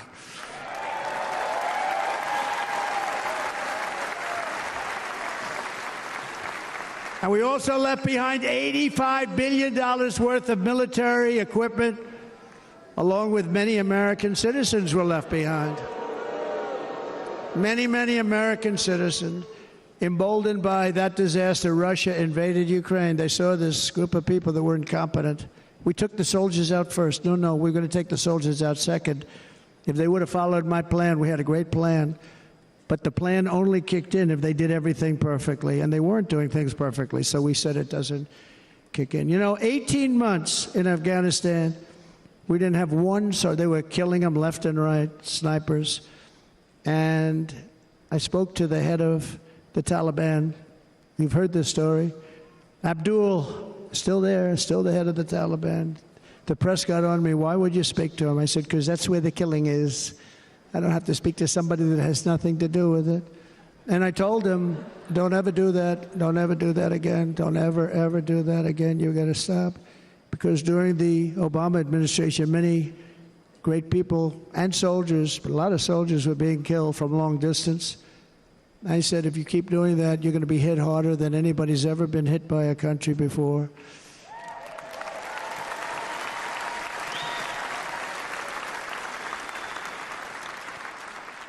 And he said, I understand, Your Excellency. He called me Your Excellency. I wonder if he calls the other guy Your Excellency. I doubt it. The other guy gave him everything. I mean, what kind of a deal was that? He walked out, gave him everything. Do you know that right now Afghanistan is one of the largest sellers of weapons in the world? They're selling the brand new, beautiful weapons that we gave them. But think of it, he actually said to me, but why do you show me a picture of my home? I said, you'll have to ask your people or one of your wives. But he could figure it out. And for 18 months, we had not one attack on an American soldier by the Taliban. 18 months.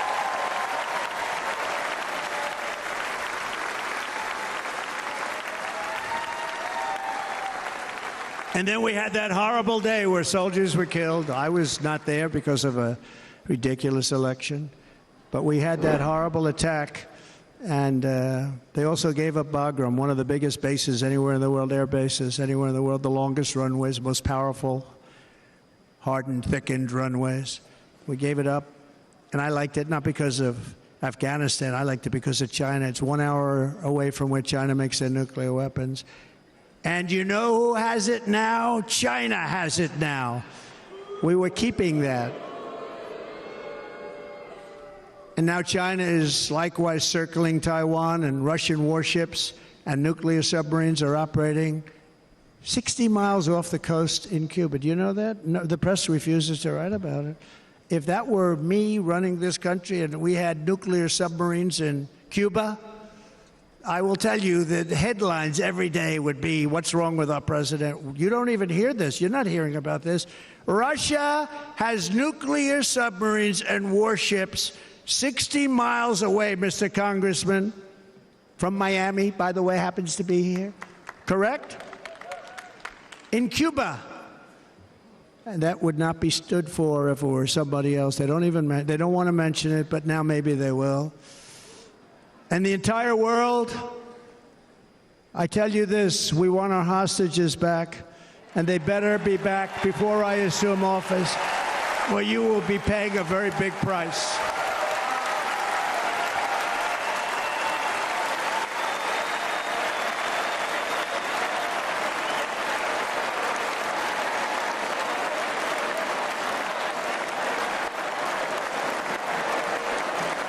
With our victory in November, the years of war, weakness, and chaos will be over. I don't have wars. I had no wars other than ISIS, which I defeated, but that was a war that was started. We had no wars. I could stop wars with a telephone call. I could stop wars with just a telephone call. If properly stated, it would never start. We will replenish our military and build an Iron Dome missile defense system to ensure that no enemy can strike our homeland. And this great Iron Dome will be built entirely in the USA. We're going to build it in the USA. And Wisconsin, just like I gave you that massive ship contract, and you're doing a very nice job, Governor, right? Thank you, Governor. And they're doing a great job. In fact, I had a little design change, and we gave them a tremendous for essentially what we used to call destroyers. These are now the most beautiful. They look like yachts. I said, we have to take the bow and we have to make it a little nicer and a little point at the top instead of a flat nose. And the people at the shipyard said, this guy sort of knows what he's doing. We have the most beautiful ships, right, Governor? And everybody's sitting over there. And it was a big contract that everybody wanted. I gave it to Wisconsin, but we're going to have a lot of that built right here in the state of Wisconsin and all other states. Israel has an Iron Dome. They have a missile defense system. 342 missiles were shot into Israel, and only one got through a little bit. It was badly wounded. It fell to the ground, but most of them are. And Ronald Reagan wanted this many years ago, but we really didn't have the technology many years ago. Remember, they called it Starship, spaceship, anything to mock him. But he was a very good president, very, very good. But now we have unbelievable technology. And why should other countries have this and we don't? No, we're going to build an Iron Dome over our country, and we're going to be sure that nothing can come and harm our people. And again, from an economic development standpoint, we're going to make it all right here. No more sending it out to other countries in order to help. It's America first. America first. We will unleash the power of American innovation. And as we do, we will soon be on the verge of finding the cures to cancer, Alzheimer's disease, and many other diseases. We're going to get to the bottom of it. You remember this gentleman that I don't want to mention other than one time I had to, because when you say you're the 10 worst, I had to do it. I didn't want anybody to be confused. But this man said, we're going to find a cure to cancer. Nothing happened. We're going to get to the cure for cancer and Alzheimer's and so many other things. We're so close to doing something great. But we need a leader that will let it be done. We will not have men playing in women's sports. That will end immediately.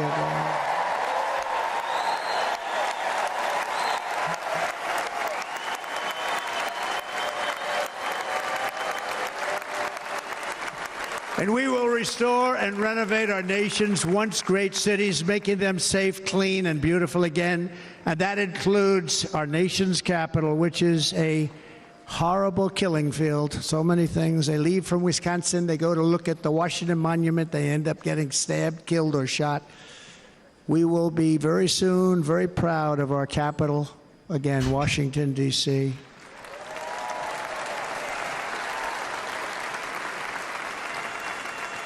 America is on the cusp of a new golden age, but we will have the courage to seize it. We're going to take it. We're going to make it a current. We're going to bring this into a golden age like never seen before. Remember this, China wants to do it. Japan wants to do it. All of these countries want to do it. We have to produce massive amounts of energy if we're going to produce the new. If you look at some of the things that have been done and some of the things that we're going to do, but AI needs literally twice the electricity that's available now in our country. Can you imagine?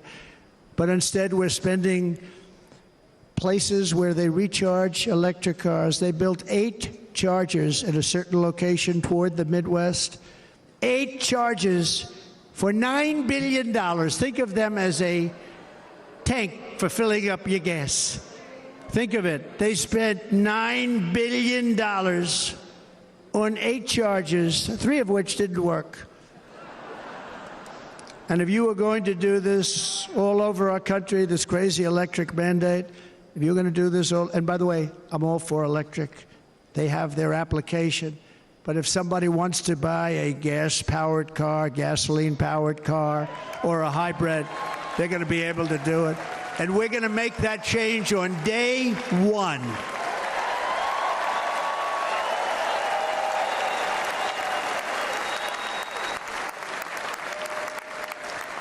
So to conclude, just a few short days ago, my journey with you nearly ended. We know that.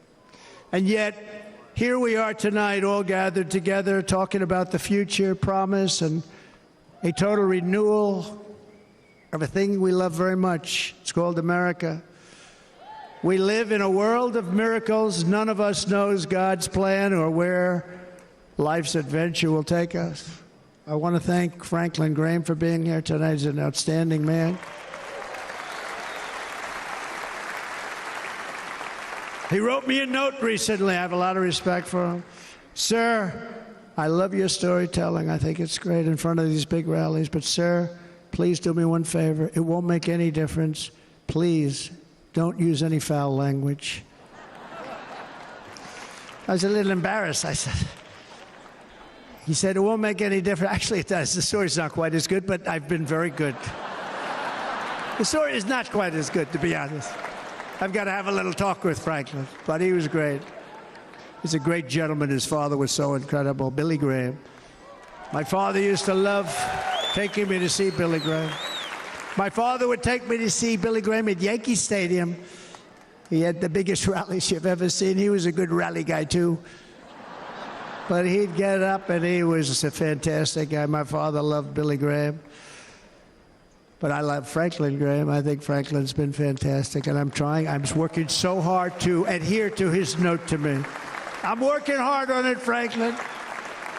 But if the events of last Saturday make anything clear, it is that every single moment we have on earth is a gift from God.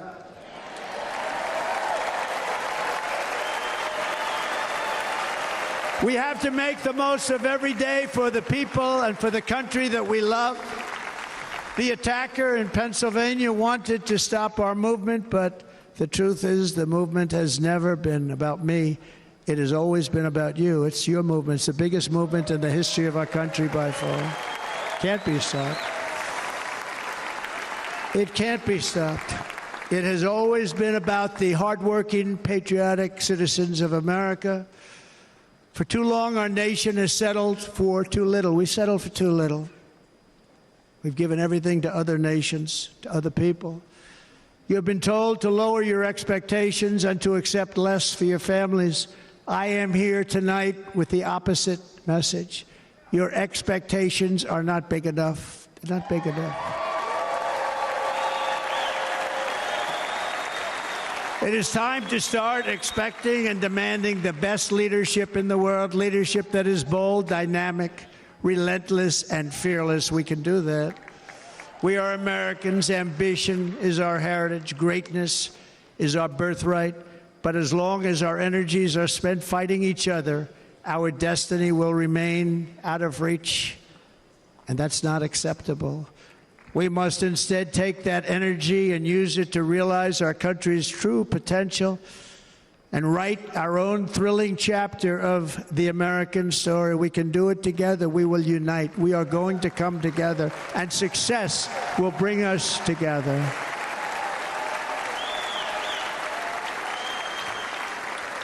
It is a story of love, sacrifice, and so many other things. And remember the word devotion. It's unmatched devotion. Our American ancestors crossed the Delaware, survived the icy winter at Valley Forge, and defeated a mighty empire to establish our cherished republic. They fought so hard, they lost so many. They pushed thousands and thousands of miles across a dangerous frontier, taming the wilderness to build a life and a magnificent home for their family.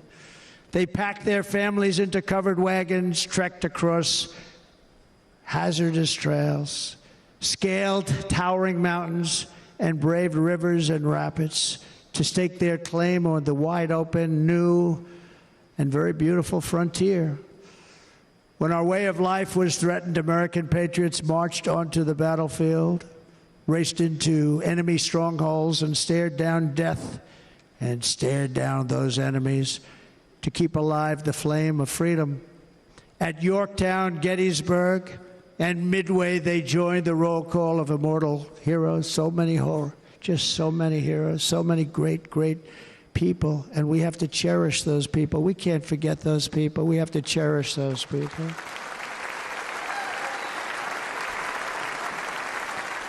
And building monuments to those great people is a good thing, not a bad thing.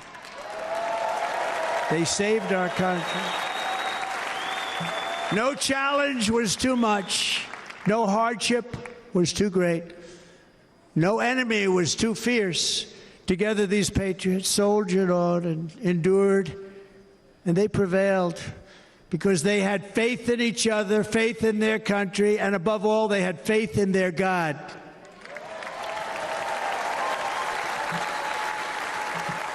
Just like our ancestors, we must now come together, rise above past differences. Any disagreements have to be put aside and go forward united as one people, one nation, pledging allegiance to one great, beautiful, I think it's so beautiful, American flag. Tonight I ask for your partnership, for your support, and I am humbly asking for your vote. I want your vote. It's going to make our country great again. Every day I will strive to honor the trust you have placed in me, and I will never, ever let you down. I promise that. I will never let you down. To all of the forgotten men and women who have been neglected, abandoned, and left behind, you will be forgotten no longer. We will press forward, and together we will win, win, win.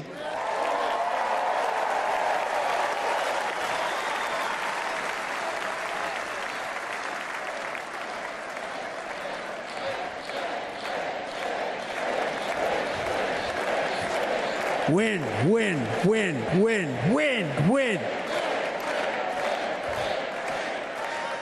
Nothing will sway us, nothing will slow us, and no one will ever stop us. No matter what dangers come our way, no matter what obstacles lie in our path, we will keep striving toward our shared and glorious destiny, and we will not fail. We will not fail. Together we will save this country, we will restore the republic, and we will usher in the rich and wonderful tomorrows that our people so truly deserve. America's future will be bigger, better, bolder, brighter, happier, stronger, freer, greater, and more united than ever before.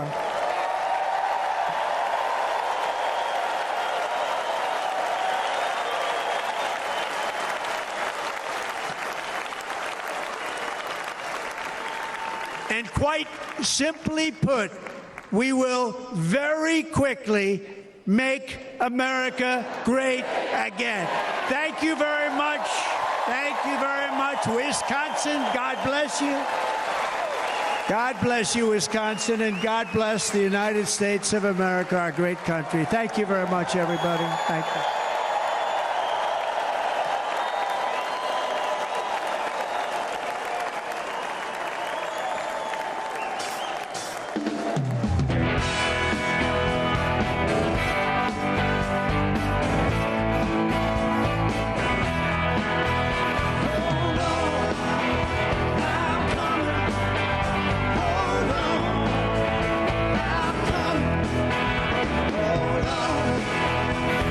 I'm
a waste of rubber.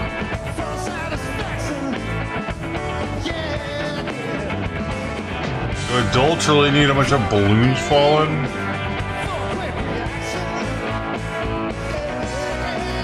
What kind of weird shit is that? Like they won something.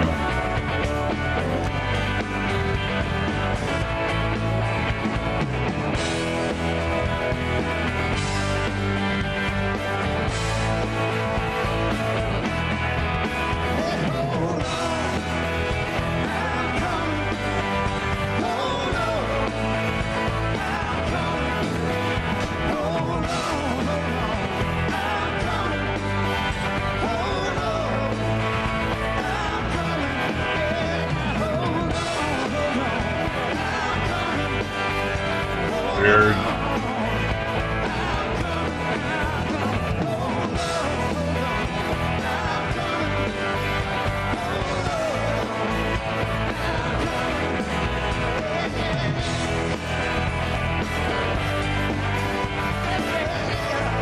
Jeez, a whole lot of balloons.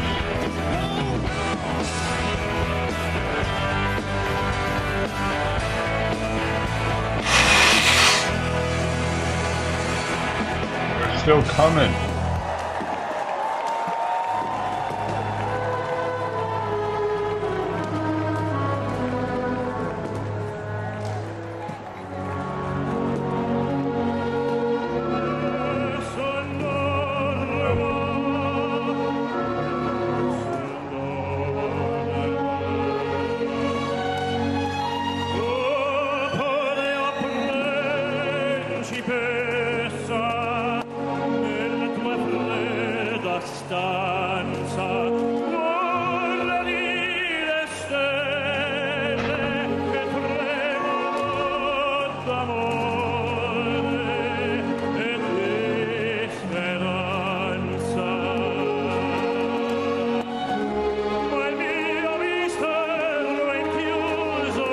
I don't know what's going on right now, man. This is weird.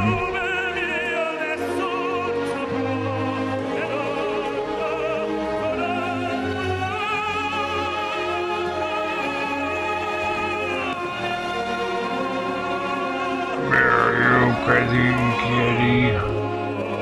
I was so sad they took Lola's collar off, man. Not gonna take care of her anymore at all. I bet she's gonna be in the bush in the morning.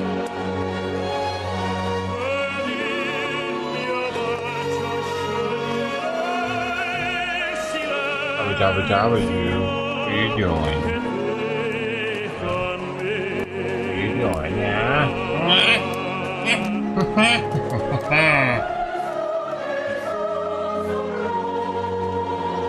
37 is mid.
are they doing? You still want it to end or what?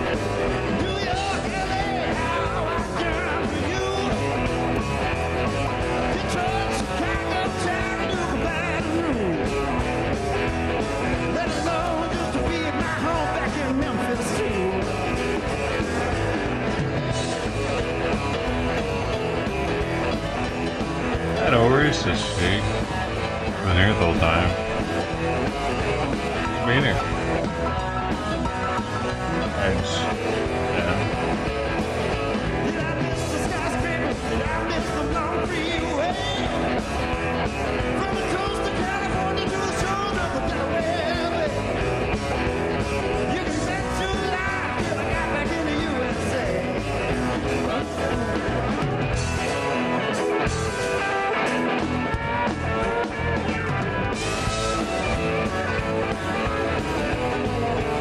It was a chicken red. A red skirt.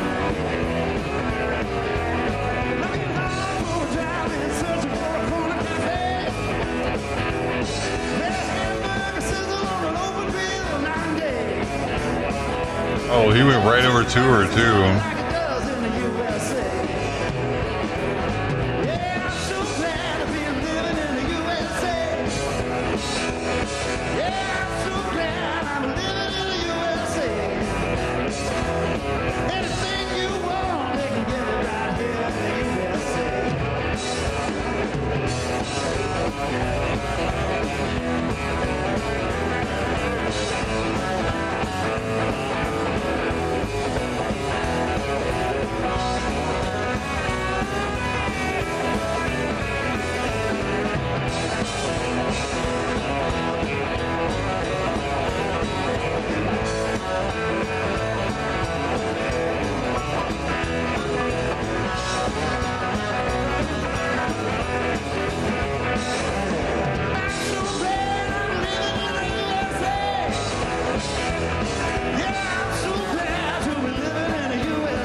What happens if you hit a balloon into the president, into Trump's forehead? Does Secret Service come after you?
Doing down there? What are you doing attacking me, huh?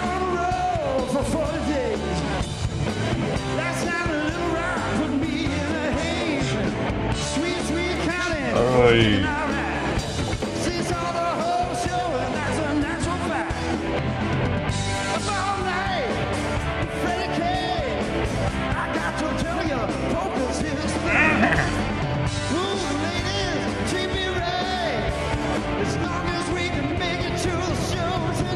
What is going on, man? Come on. What the fuck is this? Look, they all get along. Vote for them.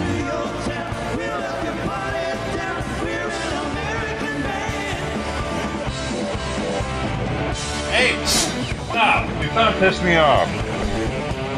Get off.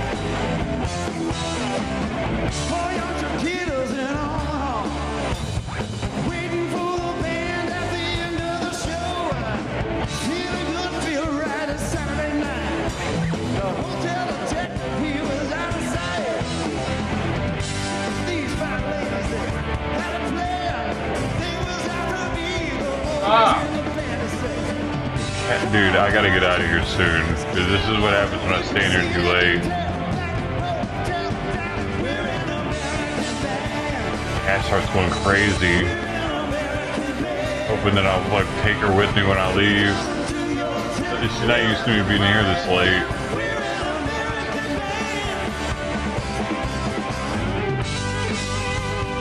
She had it her way, I had to sleep in here.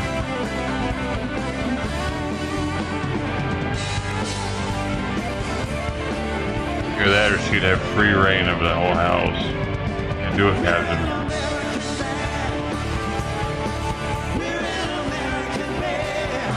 Red Skirt's probably a teenager nowadays. I don't even know anymore.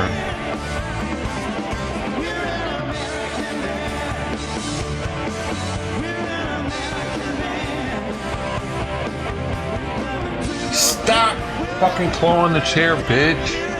Clawing the back of the chair I was doing, like trying to claw into my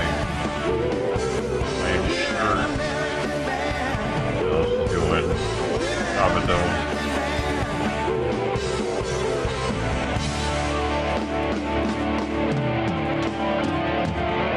Granddaughter, how old is she?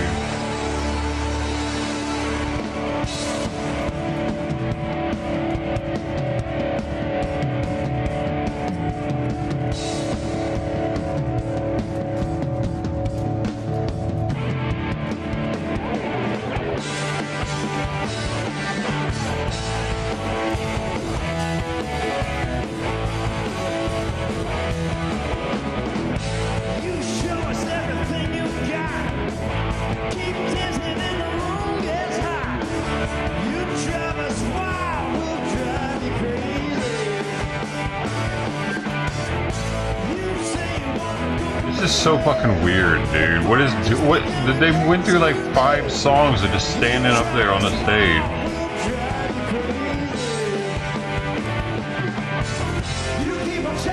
Hey, thank you for this. Being here.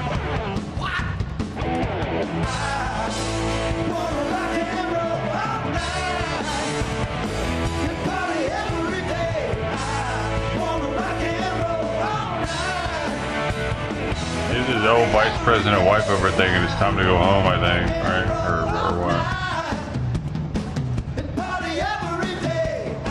No, she's still loving it. All the cameras, oh my gosh.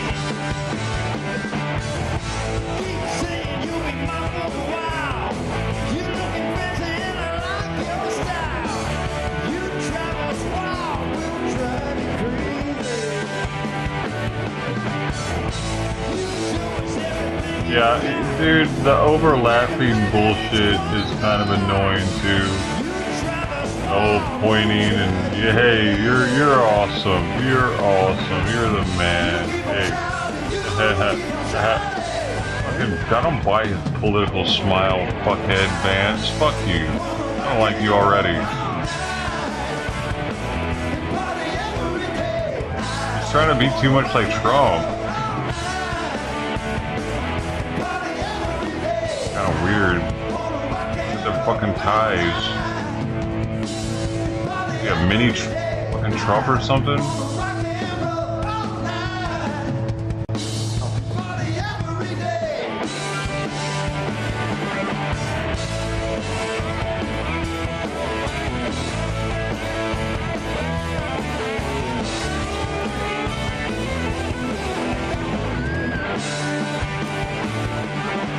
They wear the same suit. Like, they all have, like, these 3 all have the same suit on pretty much.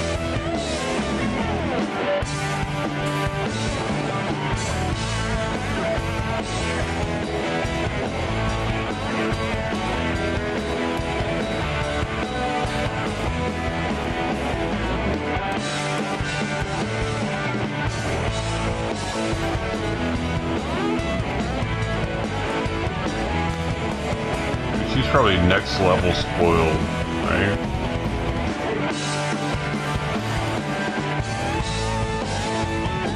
Next level. You can have anything you want right up princess. Chubby's little princess.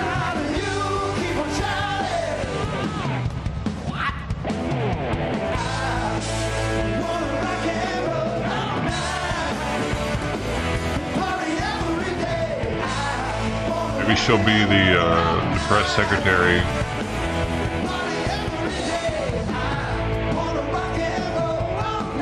Who is it? Dude, he should just make his wife the press secretary. Maybe better than the current one.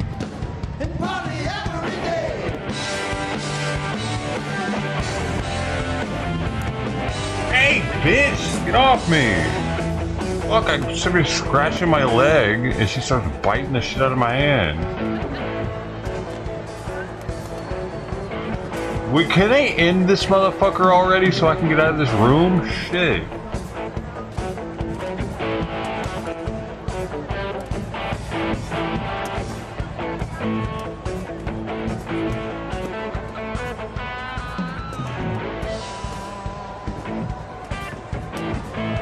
Trying to prove a point because Biden's not going to be able to stand this long afterwards when they do theirs.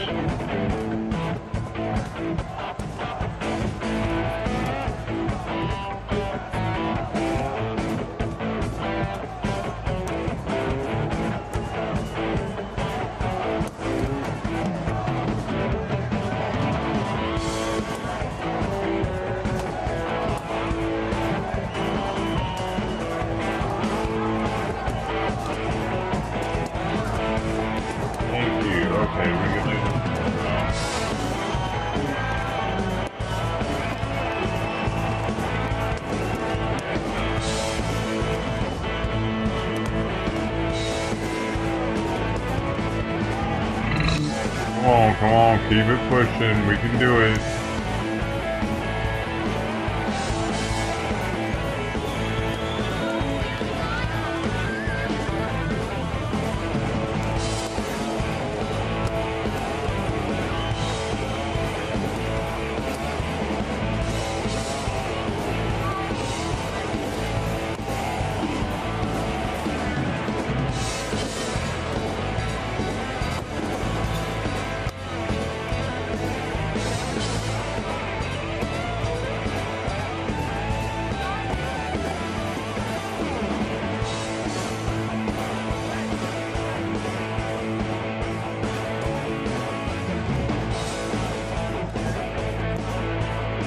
Band's just gonna stay all night.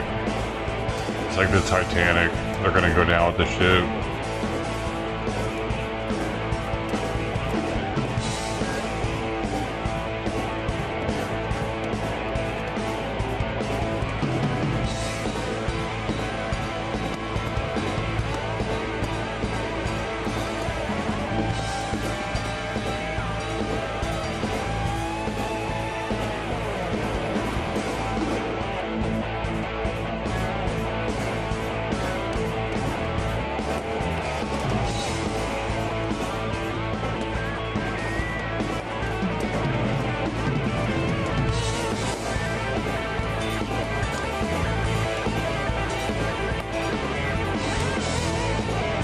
Tell the band it's over.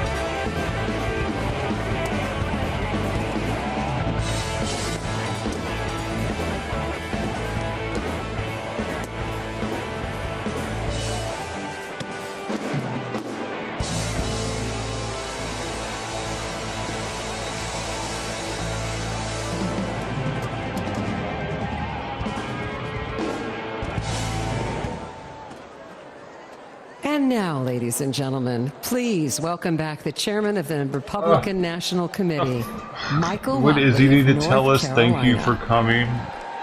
The people have already left. Oh, he's got the giant hammer. It's official. It's ending.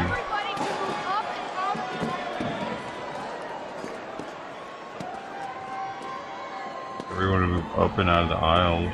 Why? And now, to deliver this evening's benediction, please welcome Dr. Mario Dickens from Milwaukee. I need to stay for this.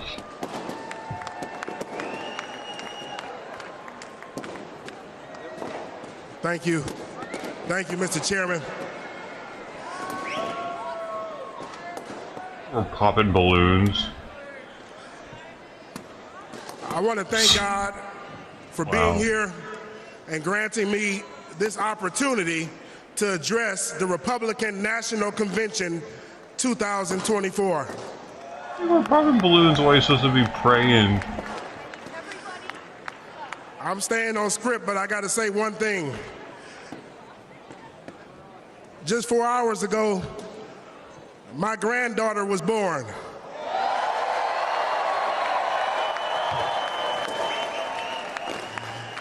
Ayana Leah Dickens. Yes, my granddaughter is here. I just wanted to welcome her into the world on this stage. One nation under God. Reflecting on the significance of this phrase is crucial in the days to come. The path we have traveled has not been easy, but it must be navigated with dignity and perseverance. The Holy Scriptures state that the peace of God surpasses all understanding. I pray for peace in this nation, peace on the campaign trail, peace on our streets, and peace in our homes. We extend prayers for Corey Comprator, who tragically lost his life in Saturday's assassination attempt, for the innocent bystanders injured, and for their grieving families. May the presence of God be with them. It is God who established governments, as explained in Romans 13, verse 1. And for that, we are grateful. My wife, Cherie, I love you. My parents and my children know that God is the ultimate answer. As you leave this Republican National Convention, do so with the confidence that He will guide your path and keep you in His grace. My hope is that we all find joy in the days to come and embrace leadership in the up-and-coming elections that will guide the next 4 years with wisdom and peace. So please stand with me as I end this prayer. I pledge allegiance to the flag of the United States of America and to the republic for which it stands, one nation under God, indivisible, with liberty and justice for all. In Jesus' name we pray. God, we give you the honor, the praise, and the glory. Hallelujah. President Trump, Senator Vance, may God lead you and guide you. Amen. Thank you.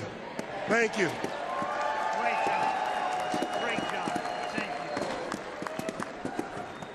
you. The chair now recognizes the delegate from the state of Wisconsin for the purpose of making a motion. Chairman Mike Wadley, thank you so much for bringing this convention to the greatest state in America, Wisconsin, a great city of Milwaukee. It's been a great convention. I, Tommy Thompson, former governor of Wisconsin, along with my good friend, Governor Scott Walker, and our chairman, Chairman Brian Schimming, the whole Republican delegation at this particular time wants to adjourn sine die the 2024 convention. Thank you, all of you, for coming. Drive safely home.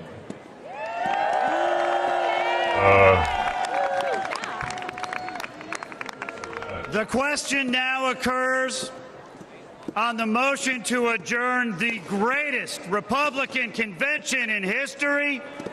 Sine die. All those in favor signify by saying aye. All those opposed signify by saying no. In the opinion of the chair, the ayes have it.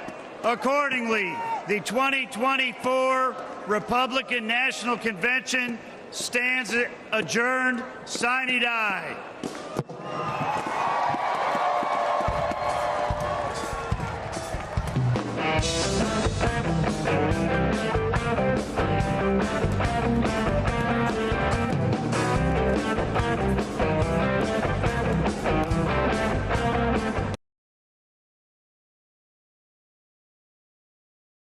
can.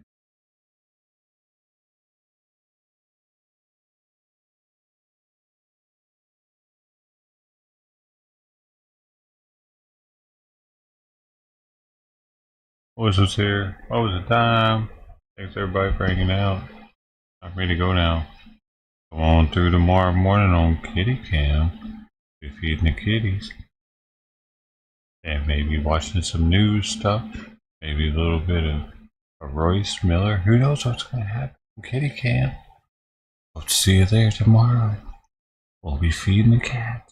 There might be a new cat tomorrow because it seems like one of the neighbors is taking the collar off their cat. That's awesome. Because the cat's sick. Great. That might be a new little thing to have to do tomorrow. Alright.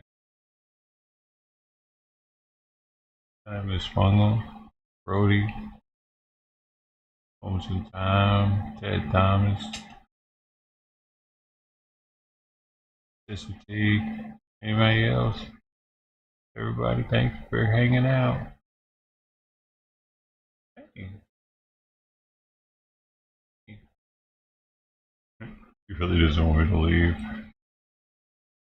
Like, you stay in here with me all night, cause he's a day of my night. Oh, yes, she's leaning into me.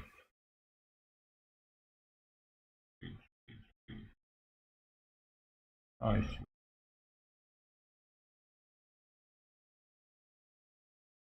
She's sweet when you can be, when you want to be.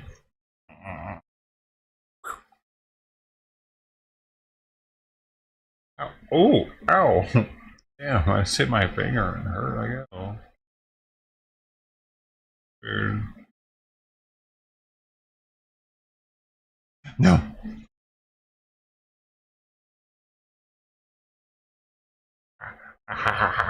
Oh. Alright. Love y'all. Hope to see you again soon. Oh shit.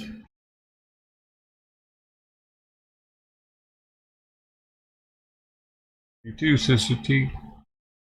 You too. Good night, y'all.